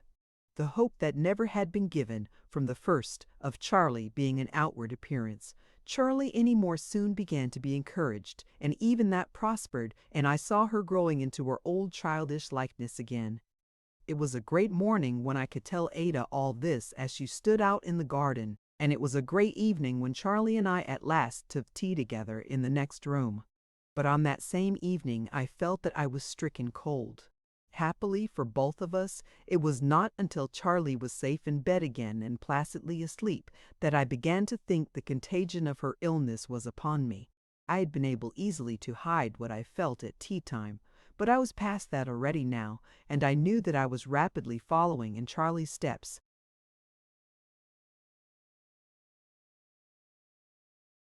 I was well enough, however, to be up early in the morning, and to return my darling's cheerful blessing from the garden, and to talk with her as long as usual. But I was not free from an impression that I had been walking about the two rooms in the night, a little beside myself, though knowing where I was, and I felt confused at times with a curious sense of fullness, as if I were becoming too large altogether. In the evening I was so much worse that I resolved to prepare Charlie, with which view I said, "You're getting quite strong, Charlie, are you not?" "Oh, quite," said Charlie. "Strong enough to be told a secret, I think, Charlie." "Quite strong enough for that, miss," cried Charlie. But Charlie's face fell in the height of her delight, for she saw the secret in eye-base, and she came out of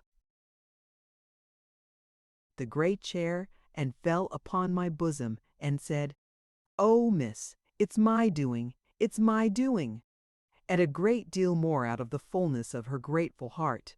"Now, Charlie," said I after letting her go on for a little while, "if I am to be ill, my great trust, humanly speaking, is in you. And unless you are as quiet and composed for me as you always were for yourself, you can never fulfill it, Charlie." "If you'll let me cry a little longer, miss," said Charlie. "Oh, my dear, if you'll only let me cry a little longer, oh, my dear." How affectionately and devotedly she poured this out as she clung to my neck, I never can remember without tears. I'll be good. So I let Charlie cry a little longer, and it did us both good. "Trust in me now, if you please, miss," said Charlie quietly. "I am listening to."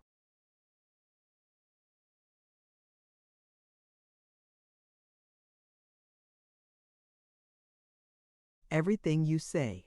It's very little at present, Charlie. I shall tell your doctor tonight that I don't think I am well, and that you are going to nurse me." For that the poor child thanked me with her whole heart. "And in the morning, when you hear Miss Ada in the garden, if I should not be quite able to go to the window curtain as usual, do you go, Charlie, and say I am asleep, that I have rather tired myself, and am asleep.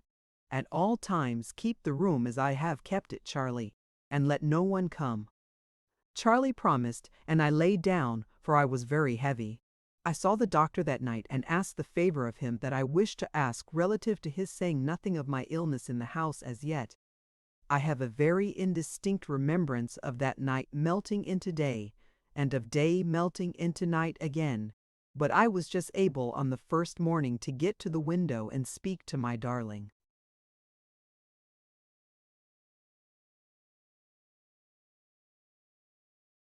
On the second morning I heard her dear voice, oh how dear now, outside, and I asked Charlie, with some difficulty, speech being painful to me, to go and say I was asleep.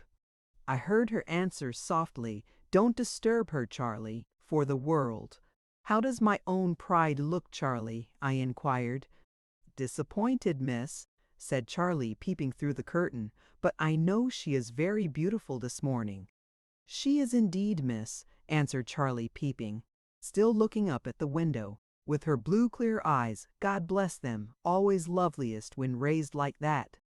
I called Charlie to me and gave her her last charge. "Now, Charlie, when she knows I am ill, she will try to make her way into the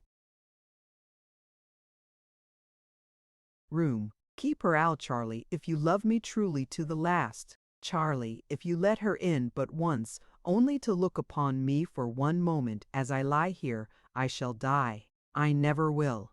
I never will," she promised me. "I believe it, my dear Charlie.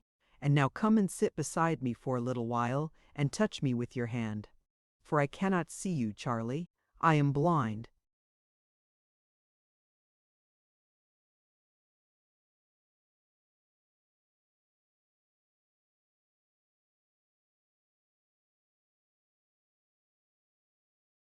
Chapter 32. The Appointed Time. It is night in Lincoln's Inn, perplexed and troublous valley of the shadow of the law, where suitors generally find but little day, and fat candles are snuffed out in offices, and clerks have rattled down the crazy wooden stairs and dispersed. The bell that rings at 9 o'clock has ceased its doleful clangor about nothing. The gates are shut, and the night porter, a solemn warder with a mighty power of sleep, keeps guard in his lodge. From tiers of staircase windows clobbed lamps like the eyes of equity, bleared Argus with a fathomless pocket for every eye and an eye upon it, dimly blink at the stars. In dirty upper casements, here and there, hazy little patches of candlelight reveal where some wise draftsman and conveyancer yet toils for the entanglement of real estate in meshes of sheepskin, in the average ratio of about a dozen of sheep to an acre of land, over which bee-like industry these benefactors of their species linger yet, though office hours be past, that they may give, for every day, some good account at last. In the neighboring court, where the Lord Chancellor of the Rag and Bottle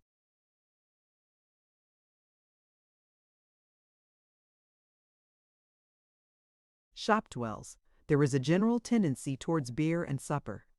Mrs. Piper and Mrs. Perkins, whose respective sons, engaged with a circle of acquaintance in the game of hide-and-seek, have been lying in ambush about the byways of Chancery Lane for some hours, and scouring the plain of the same thoroughfare, to the confusion of passengers, Mrs. Piper and Mrs. Perkins have but now exchanged congratulations on the children being abed, and they still linger on a doorstep over a few parting words. Mr. Croak and his lodger, and the fact of Mr. Croak's being continually in liquor, and the testamentary prospects of the young man are, as usual, the staple of their conversation. But they had something to say likewise of the harmonic meeting at the Soul's Arms, where the sound of the piano through the partly opened windows jingles out into the court, and where little swills, after keeping the lovers of harmony in a roar like a very Yorick, may now be heard taking the gruff line in a concerted piece, and sentimentally adjuring his friends and patrons to listen, listen to the waterfall.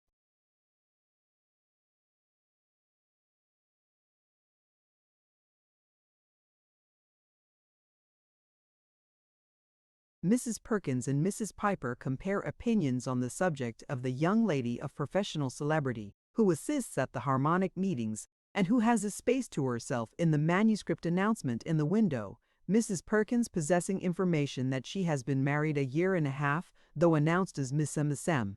Melvilleson, the noted siren, and that her baby is clandestinely conveyed to the soul's arms every night to receive its natural nourishment during the entertainments. Sooner than witch myself, says Mrs. Perkins, I would get my living by selling lucifers. Mrs. Piper, as in duty bound, is of the same opinion, holding that a private station is better than public applause, and thanking heaven for her own and, by implication, Mrs. Perkins' suspectability.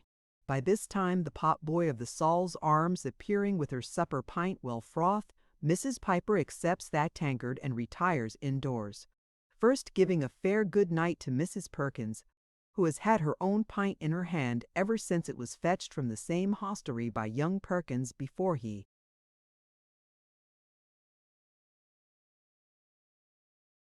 was sent to bed. Now there is a sound of putting up shop shutters in the court, and a smell as of the smoking of pipes, and shooting stars are seen in upper windows, further indicating retirement to rest. Now, too, the policeman begins to push at doors, to try fastenings, to be suspicious of bundles, and to administer his beat on the hypothesis that everyone is either robbing or being robbed. It is a close night, though the damp cold is searching too, and there is a laggard mist a little way up in the air.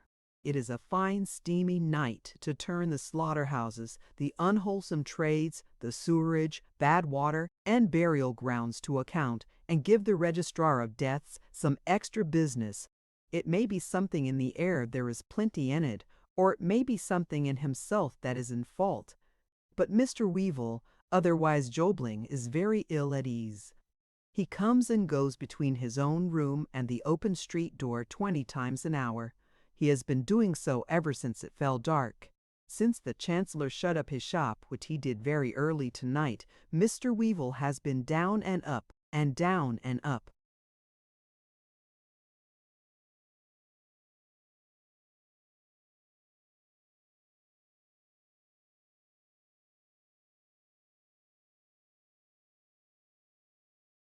With the cheap, tight velvet skull cap on his head, making his whiskers look out of all proportion oftener than before. It is no phenomenon that Mr. Snagsby should be ill at ease too, for he always is so, more or less, under the oppressive influence of the secret that is upon him. Impelled by the mystery of which he is a partaker and yet in which he is not a sharer, Mr. Snagsby haunts what seems to be its fountainhead, the rag and bottle shop in the court. It has an irresistible attraction for him. Even now, coming round by the Saul's Arms with the intention of passing down the court and out at the Chancery Lane end, and so terminating his unpremeditated after-supper stroll of 10 minutes long from his own door and back again, Mr. Snagsby approaches. "What, Mr. Weevil?" says the stationer, stopping to speak. "Are you there?" "Aye, you," says Weevil. "Here I am, Mr. Snagsby." "Airing yourself, as I am doing, before you go to bed?" the stationer inquires. "Why, there's not much air to be got here, and what there is not very freshening," Weevil answers, glancing up and down the court. "Very true, sir. Don't you observe," says Mr. Snagsby, pausing to sniff and taste the air a little, "don't you observe, Mr. Weevil, that you're not to put too fine a point upon it that you're rather greasy here, sir? Why, I have noticed myself that there is a queer kind of flavor in the place tonight," Mr. Weevil rejoins. "I suppose it's chops at the Saul's Arms. Chops, do you think? Oh, chops, eh?" Mr. Snagsby sniffs and tastes again. "Well, sir, I suppose it is, but I should say their cook at the Saul wanted a little looking after. She's been burning 'em, sir. And I don't think," Mr. Snagsby sniffs and tastes again, and then spits and wipes his mouth, "I don't think not to."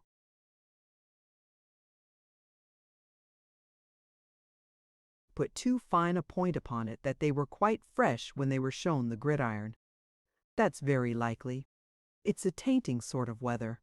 It is a tainting sort of weather, says Mr. Snagsby, and I find it sinking to the spirits.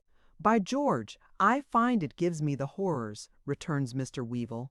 Then you see, you live in a lonesome way, and in a lonesome room with a black circumstance hanging over it, says Mr. Snagsby, looking in past the other's shoulder along the dark passage and then falling back a step to look up at the house. I couldn't live in that room alone, as you do, sir. I should get so fidgety and worried of an evening sometimes, that I should be driven to come to the door and stand here sooner than sit there. But then it's very true that you didn't. See, in your room, what I saw there, that makes a difference. I know quite enough about it, returns Tony. It's not agreeable, is it? Pursues Mr. Snagsby, coughing his cough of mild persuasion behind his hand. Mr. Crook ought to consider it in the rent. I hope he does, I am sure. I hope he does, says Tony. But I doubt it. You find the rent too high, do you, sir? Returns the stationer. Rents are high about here. I don't know how it is exactly, but the law seems to put things up in price. Not, adds Mr. Snagsby with his apologetic cough, that I mean to say a word against the profession I get my living by. Mr. Weevil again glances up and down the court and then looks at the stationer. Mr. Snagsby, blankly catching his eye, looks upward for a star or so.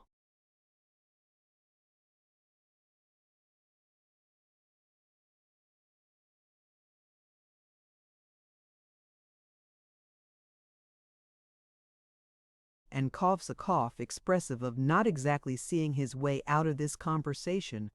It's a curious fact, sir, he observes, slowly rubbing his hands, that he should have been— Who's he? Interrupts Mr. Weevil. The deceased, you know, says Mr. Snagsby, twitching his head and right eyebrow towards the staircase and tapping his acquaintance on the button. Ah, to be sure, returns the other as if he were not over fond of the subject. I thought we had done with him. I was only going to say it's a curious fact, sir, that he should have come and lived here and been one of my writers, and then that you should come and live here and be one of my writers too, which there is nothing derogatory but far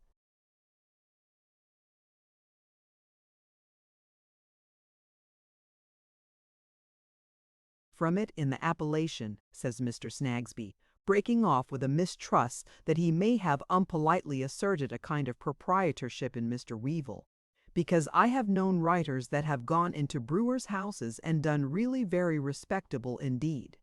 Eminently respectable, sir, adds Mr. Snagsby with a misgiving that he has not improved the matter. It's a curious coincidence, as you say, answers Weevil, once more glancing up and down the court.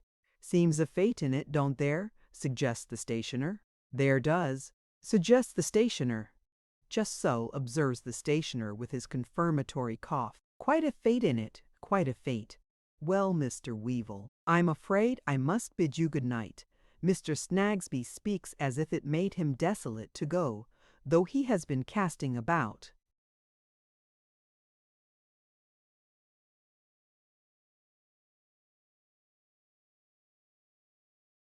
for any means of escape ever since he stopped to speak. My little woman will be looking for me else. Good night, sir.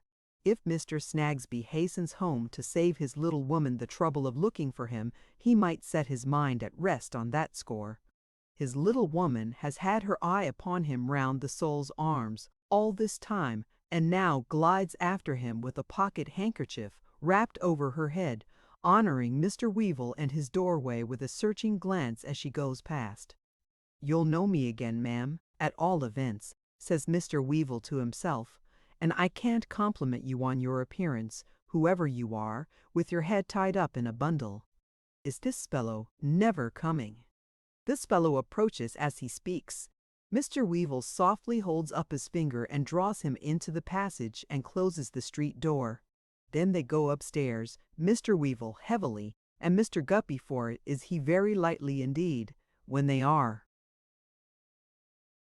shut into the back room. They speak low.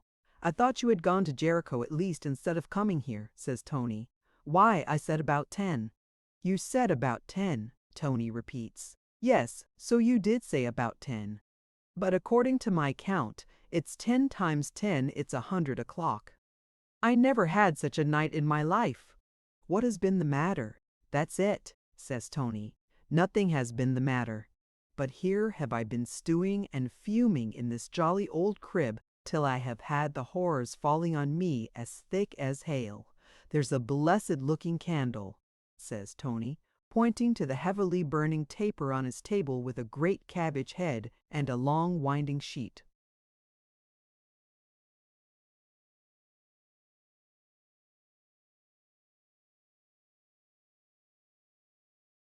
That's easily improved, Mr. Guppy observes as he takes the snuffers in hand. Is it? Returns his friend. Not so easily as you think. It has been smoldering like that ever since it was lighted. Why, what's the matter with you, Tony? Inquires Mr. Guppy, looking at him, snuffers in hand, as he sits down with his elbow on the table. William Guppy, replies the other, I am in the Downs. It's this unbearably dull, suicidal room and old bogey downstairs, I suppose. Mr. Weevil moodily pushes the snuffers tray from him with his elbow, leans his head on his hand, puts his feet on the fender, and looks at the fire. Mr. Guppy, observing him, slightly tosses his head and sits down on the other side of the table in an easy attitude. Wasn't that Snagsby talking to you, Tony?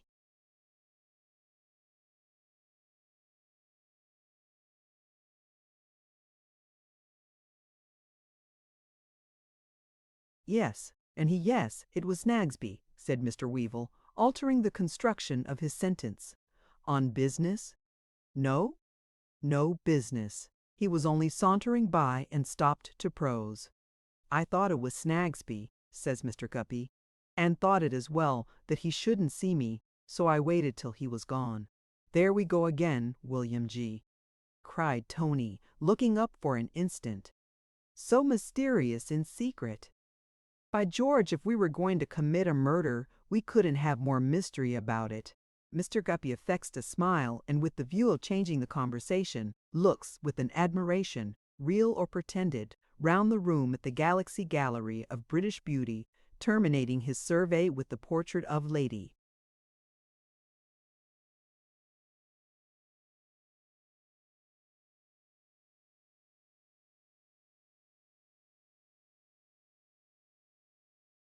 Deadlock over the mantel-shelf, in which she is represented on a terrace, with a pedestal upon the terrace, and a vase upon the pedestal, and her shawl upon the vase, and a prodigious piece of fur upon the shawl, and her arm on the prodigious piece of fur, and a bracelet on her arm, wore a litigious piece of fur, and a bracelet on her arm.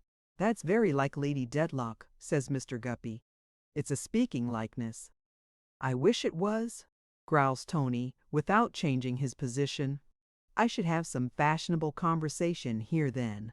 Finding by this time that his friend is not to be wheedled into a more sociable humor, Mr. Guppy puts about upon the ill-used tack and remonstrates with him. Tony, says he, I can make allowances for lowness of spirits, for no man knows what it is when it does come upon a man better than I do, and no man.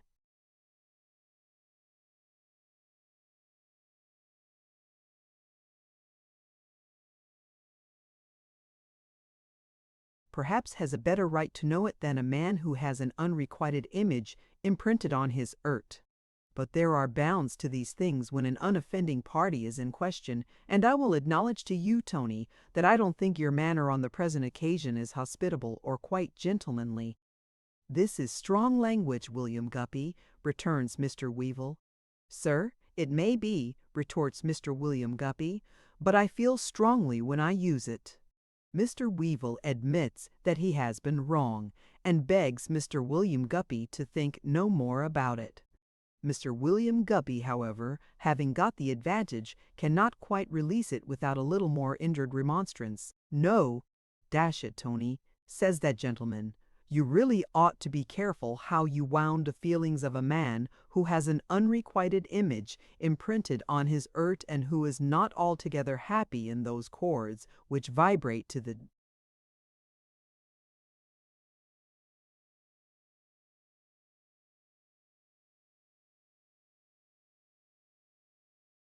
tenderest emotions. You, Tony, possess in yourself all that is calculated to charm the eye and allure the taste.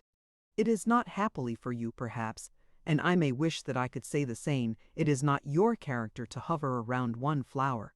The old garden is open to you, and your airy pinions carry you through it.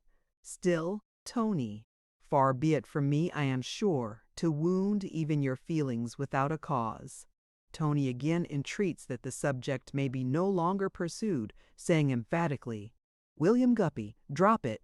Mr. Guppy acquiesced with the reply, "I never should have taken it up, Tony, of my own accord." "And now," says Tony, stirring the fire, touching this same bundle of letters, "isn't it an extraordinary thing of Crook to have appointed 12 o'clock tonight to hand 'em over to me?" "Very. What did he do it for?"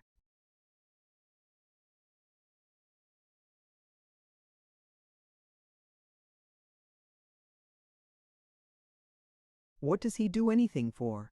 "H.E. don't know. Said today was his birthday and he'd hand 'em over tonight at 12 o'clock.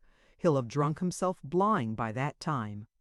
He has been at it all day. He hasn't forgotten the appointment, I hope?" "Forgotten? Trust him for that. He never forgets anything. I saw him tonight.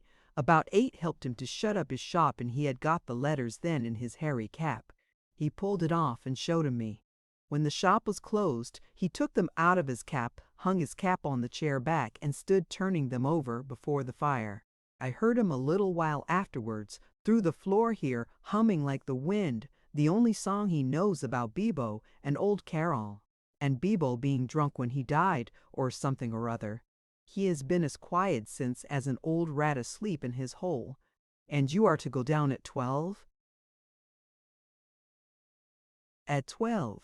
And as I tell you, when you came it seemed to me 100. "Tony," says Mr. Guppy after considering a little with his legs crossed, "he can't read yet, can he?" "Read? He'll never read.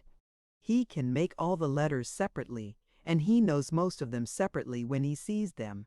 He has got on that much under me, but he can't put them together. He's too old to acquire the knack of it now, and too drunk." "Tony," says Mr. Guppy, uncrossing and recrossing his legs, "how do you suppose he spelled out that name of Hawdon?" "He never spelt it out. You know what a curious power of eye he has, and how he has been used to employ himself in copying things by eye alone. He imitated it, evidently from the direction of a letter, and asked me what it meant." "Tony," says Mr. Guppy, uncrossing and recrossing his legs again, "should you say that the original was a man's writing or a woman's?" "A woman's. 50 to 1. A lady slopes a good deal, and the end of the letter, N, long and hasty." Mr. Guppy has been biting his thumbnail during this dialogue, generally changing the thumb when he has changed the cross leg. As he is going to do so again, he happens to look at his coat sleeve. It takes his attention. He stares at it, aghast. "Why, Tony, what on earth is going on in this house tonight? Is there a chimney on fire?" "Chimney on fire? Ah!" returns Mr. Guppy. "See how the soot's falling. See here, on my arm. See." Again, on the table here. "Confound the stuff, it won't blow off smears like black fat." They look at one another, and Tony goes listening to the door, and a little way upstairs, and a little way downstairs. Comes back and says it's all right and all quiet, and quotes the remark he lately made to Mr. Snagsby about their cooking chops at the Saul's Arms. "And it was then," resumes Mr. Guppy, still glancing with remarkable aversion at the coat sleeve, as they pursue their conversation before the fire, leaning on opposite sides of the table, with their heads very near together, "that he told you of his having taken the bundle of letters from his lodger's portmanteau." "That was the time, sir," answers Tony, faintly adjusting his whiskers. "Whereupon I wrote a line to my dear boy, the Honorable William Guppy, informing him of the appointment for tonight, and advising him not to call."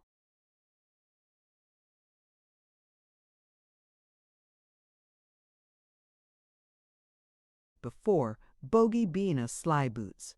The light, the vivacious tone of fashionable life which is usually assumed by Mr. Weevil sits so ill upon him tonight that he abandons that and his whiskers together, and after looking over his shoulder, appears to yield himself up a prey to the horrors again. You are to bring the letters to your room to read and compare, and to get yourself into a position to tell him all about them. That's the arrangement, isn't it, Tony? Asks Mr. Guppy, anxiously biting his thumbnail. You can't speak too low.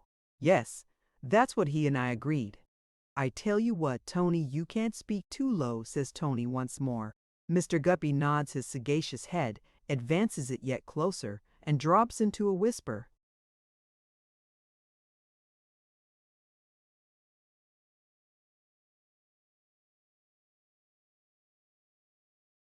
I tell you what. The first thing to be done is to make another packet like the real one, so that if he should ask to see the real one while it's in my possession, you can show him the dummy. And suppose he detects the dummy as soon as he sees it, which with his biting screw of an eye, is about 500 times more likely than not, suggests Tony, then we'll face it out. They don't belong to him, and they never did. You found that, and you place them in my hands, a legal friend of yours, for security. If he forces us to it, they'll be producible, won't they? Yes, is Mr. Weevil's reluctant admission. Why, Tony, remonstrates his friend, how you look. You don't doubt William Guppy. You don't suspect any harm. I don't suspect anything more than I know, William, returns the other.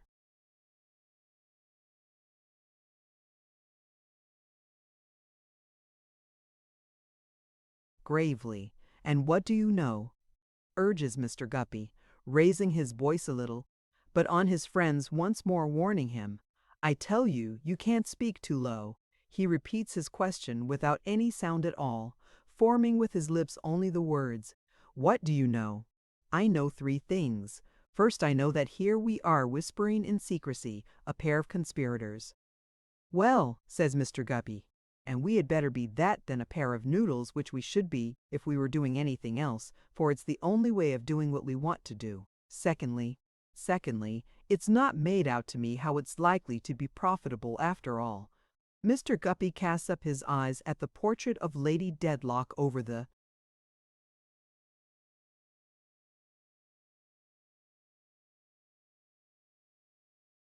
mantelshelf and replies, Tony, you are asked to leave that to the honor of your friend. Besides its being calculated to serve that friend in those chords of the human mind which need not be called into agonizing vibration on the present occasion, your friend is no fool. What's that? It's 11 o'clock striking by the bell of St. Paul's. Listen, and you'll hear all the bells in the city jangling. Both sit silent, listening to the metal voices, near and distant, resounding from towers of various heights, in tones more various than their situations. When these at length cease, all seems more mysterious and quiet than before. One disagreeable result of whispering is that it seems to evoke an atmosphere of silence, haunted by the ghosts of sound, strange cracks and tickings, the rustling of garments that have no substance in them, and the tread of dreadful feet that would leave no mark on the sea sand or the winter snow.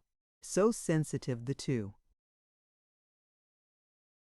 friends happen to be that the air is full of these phantoms, and the two look over their shoulders by one consent to see that the door is shut. Yes, Tony, says Mr. Guppy, drawing nearer to the fire and biting his unsteady thumbnail. You were going to say, thirdly, it's far from a pleasant thing to be plotting about a dead man in the room where he died, especially when you happen to live in it. But we are plotting nothing against him, Tony. Maybe not, still I don't like it. Live here by yourself and see how you like it. As to dead men, Tony, proceeds Mr. Guppy, evading this proposal, there have been dead men in most rooms. I know there have. But in most rooms you let them alone, and they let you.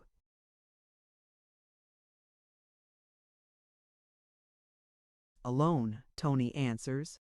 The two look at each other again. Mr. Guppy makes a hurried remark to the effect that they may be doing the deceased a service, that he hopes so.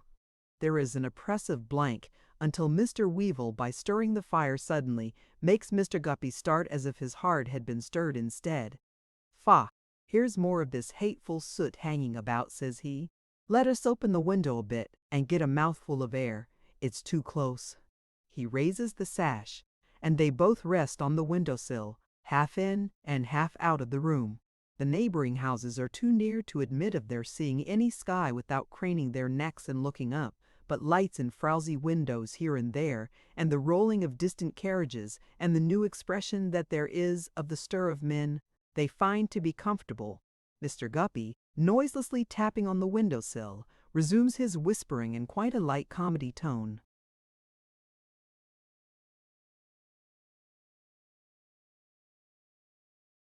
"By the by, Tony, don't forget old Smallweed, meaning the younger of that name.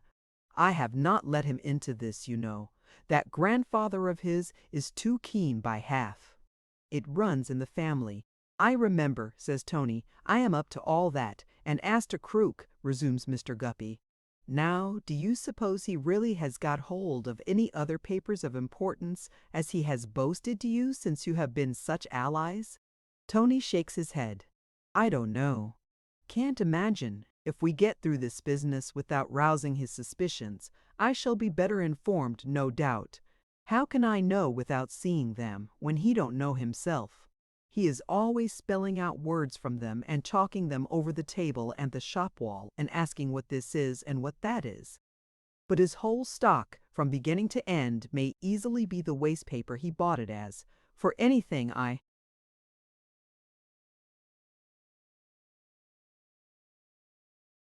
can say, it's a monomania with him to think he is possessed of documents. He has been going to learn to read them this last quarter of a century, I should judge, from what he tells me. How did he first come by that idea, though? That's the question, Mr. Guppy suggests with one eye shut after a little forensic meditation. He may have found papers in something he bought, where papers were not supposed to be, and may have got it into his shrewd head from the manner and place of their concealment that they are worth something. Or he may have been taken in some pretended bargain. Or he may have been muddled altogether by long staring at whatever he has got, and by drink, and by hanging about the Lord Chancellor's court and hearing of documents forever," returns Mr. Weevil. Mr. Guppy sitting on the windowsill, nodding his head and balancing all these.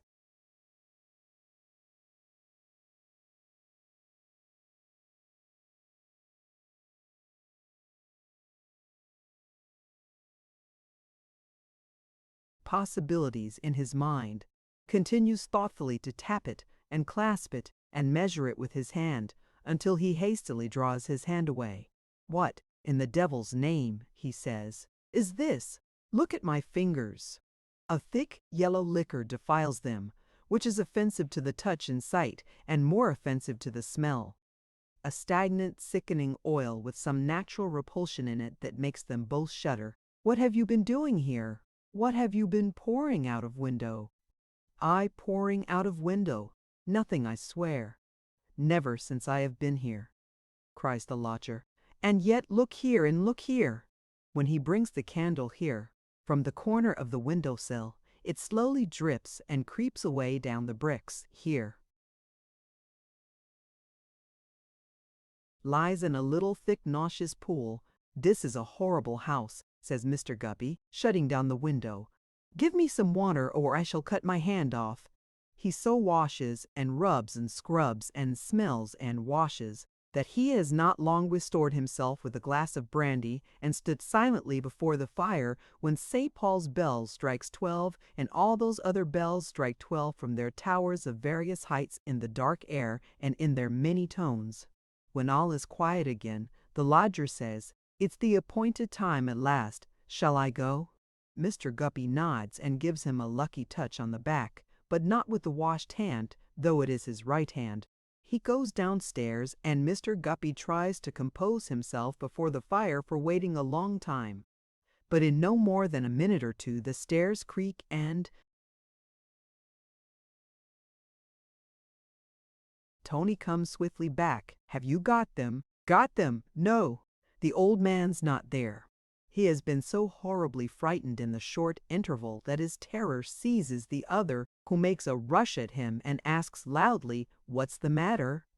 I couldn't make him hear, and I softly opened a door and looked in. And the burning smell is there, and the soot is there, and the oil is there, and he is not there. Tony ends this with a groan. Mr. Guppy takes the light. They go down, more dead than alive, and holding one another, push open the door of the back shop. The cat has retreated close to it, and stands snarling, not at them, at something on the ground before the fire. There is a very little fire left in the grate, but there is a smoldering, suffocating vapor in the room, and a dark, greasy coating on the walls and ceiling. The chairs and table, and the bottle so rarely absent from the table, all stand as usual. On one chair back hang the old man's hairy cap and coat. "Look," whispers the lodger, pointing his friend's attention to these objects with a trembling finger. "I told you so. When I saw him last, he took his cap off, took out the little bundle of old letters, hung his cap on the back of the chair. His coat was there already, for he had pulled that off before he went to put the shutters up, and I left him turning the letters over in his hand, standing just where that crumbled black thing is upon the floor." "Is he hanging somewhere?" They look up. "No. See," whispers Tony. "At the foot of the same chair there lies a dirty bit of thin red cord that they tie up pens with. That went round the letters." He undid it slowly, leering and laughing at me, before he began to turn them over, and through.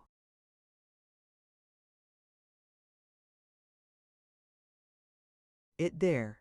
I saw it fall. "What's the matter with the cat?" says Mr. Guppy. "Look at her, mad, I think, and no wonder in this evil place." They advance slowly, looking at all these things. The cat remains where they found her, still snarling at the something on the ground before the fire and between the two chairs. What is it? Hold up the light. Here is a small burnt patch of flooring. Here is the tinder from a little bundle of burnt paper, but not so light as usual, seeming to be steeped in something. And here is the cinder of a small charred and broken log of wood sprinkled with white ashes. Or is it coal? Oh, horror! He is here, and this from which we run away, striking out the light and overturning one another into the street, is all that represents him.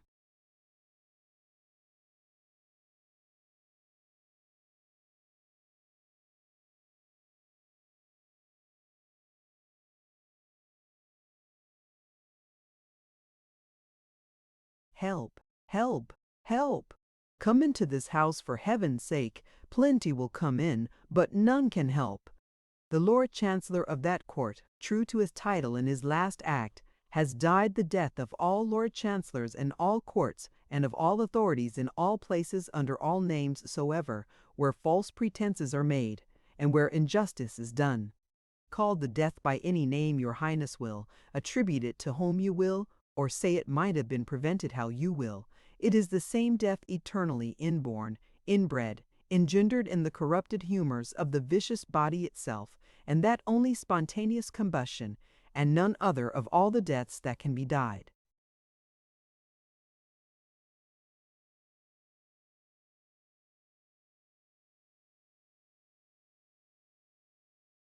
The end. Thank you for listening to this story. I hope you enjoyed the journey, the characters, and the world they carried with them. If you enjoyed this audiobook, please subscribe to the channel and leave a comment below. Your support helps keep these stories alive and allows more timeless books to be shared with listeners around the world. Until next time, thank you for listening.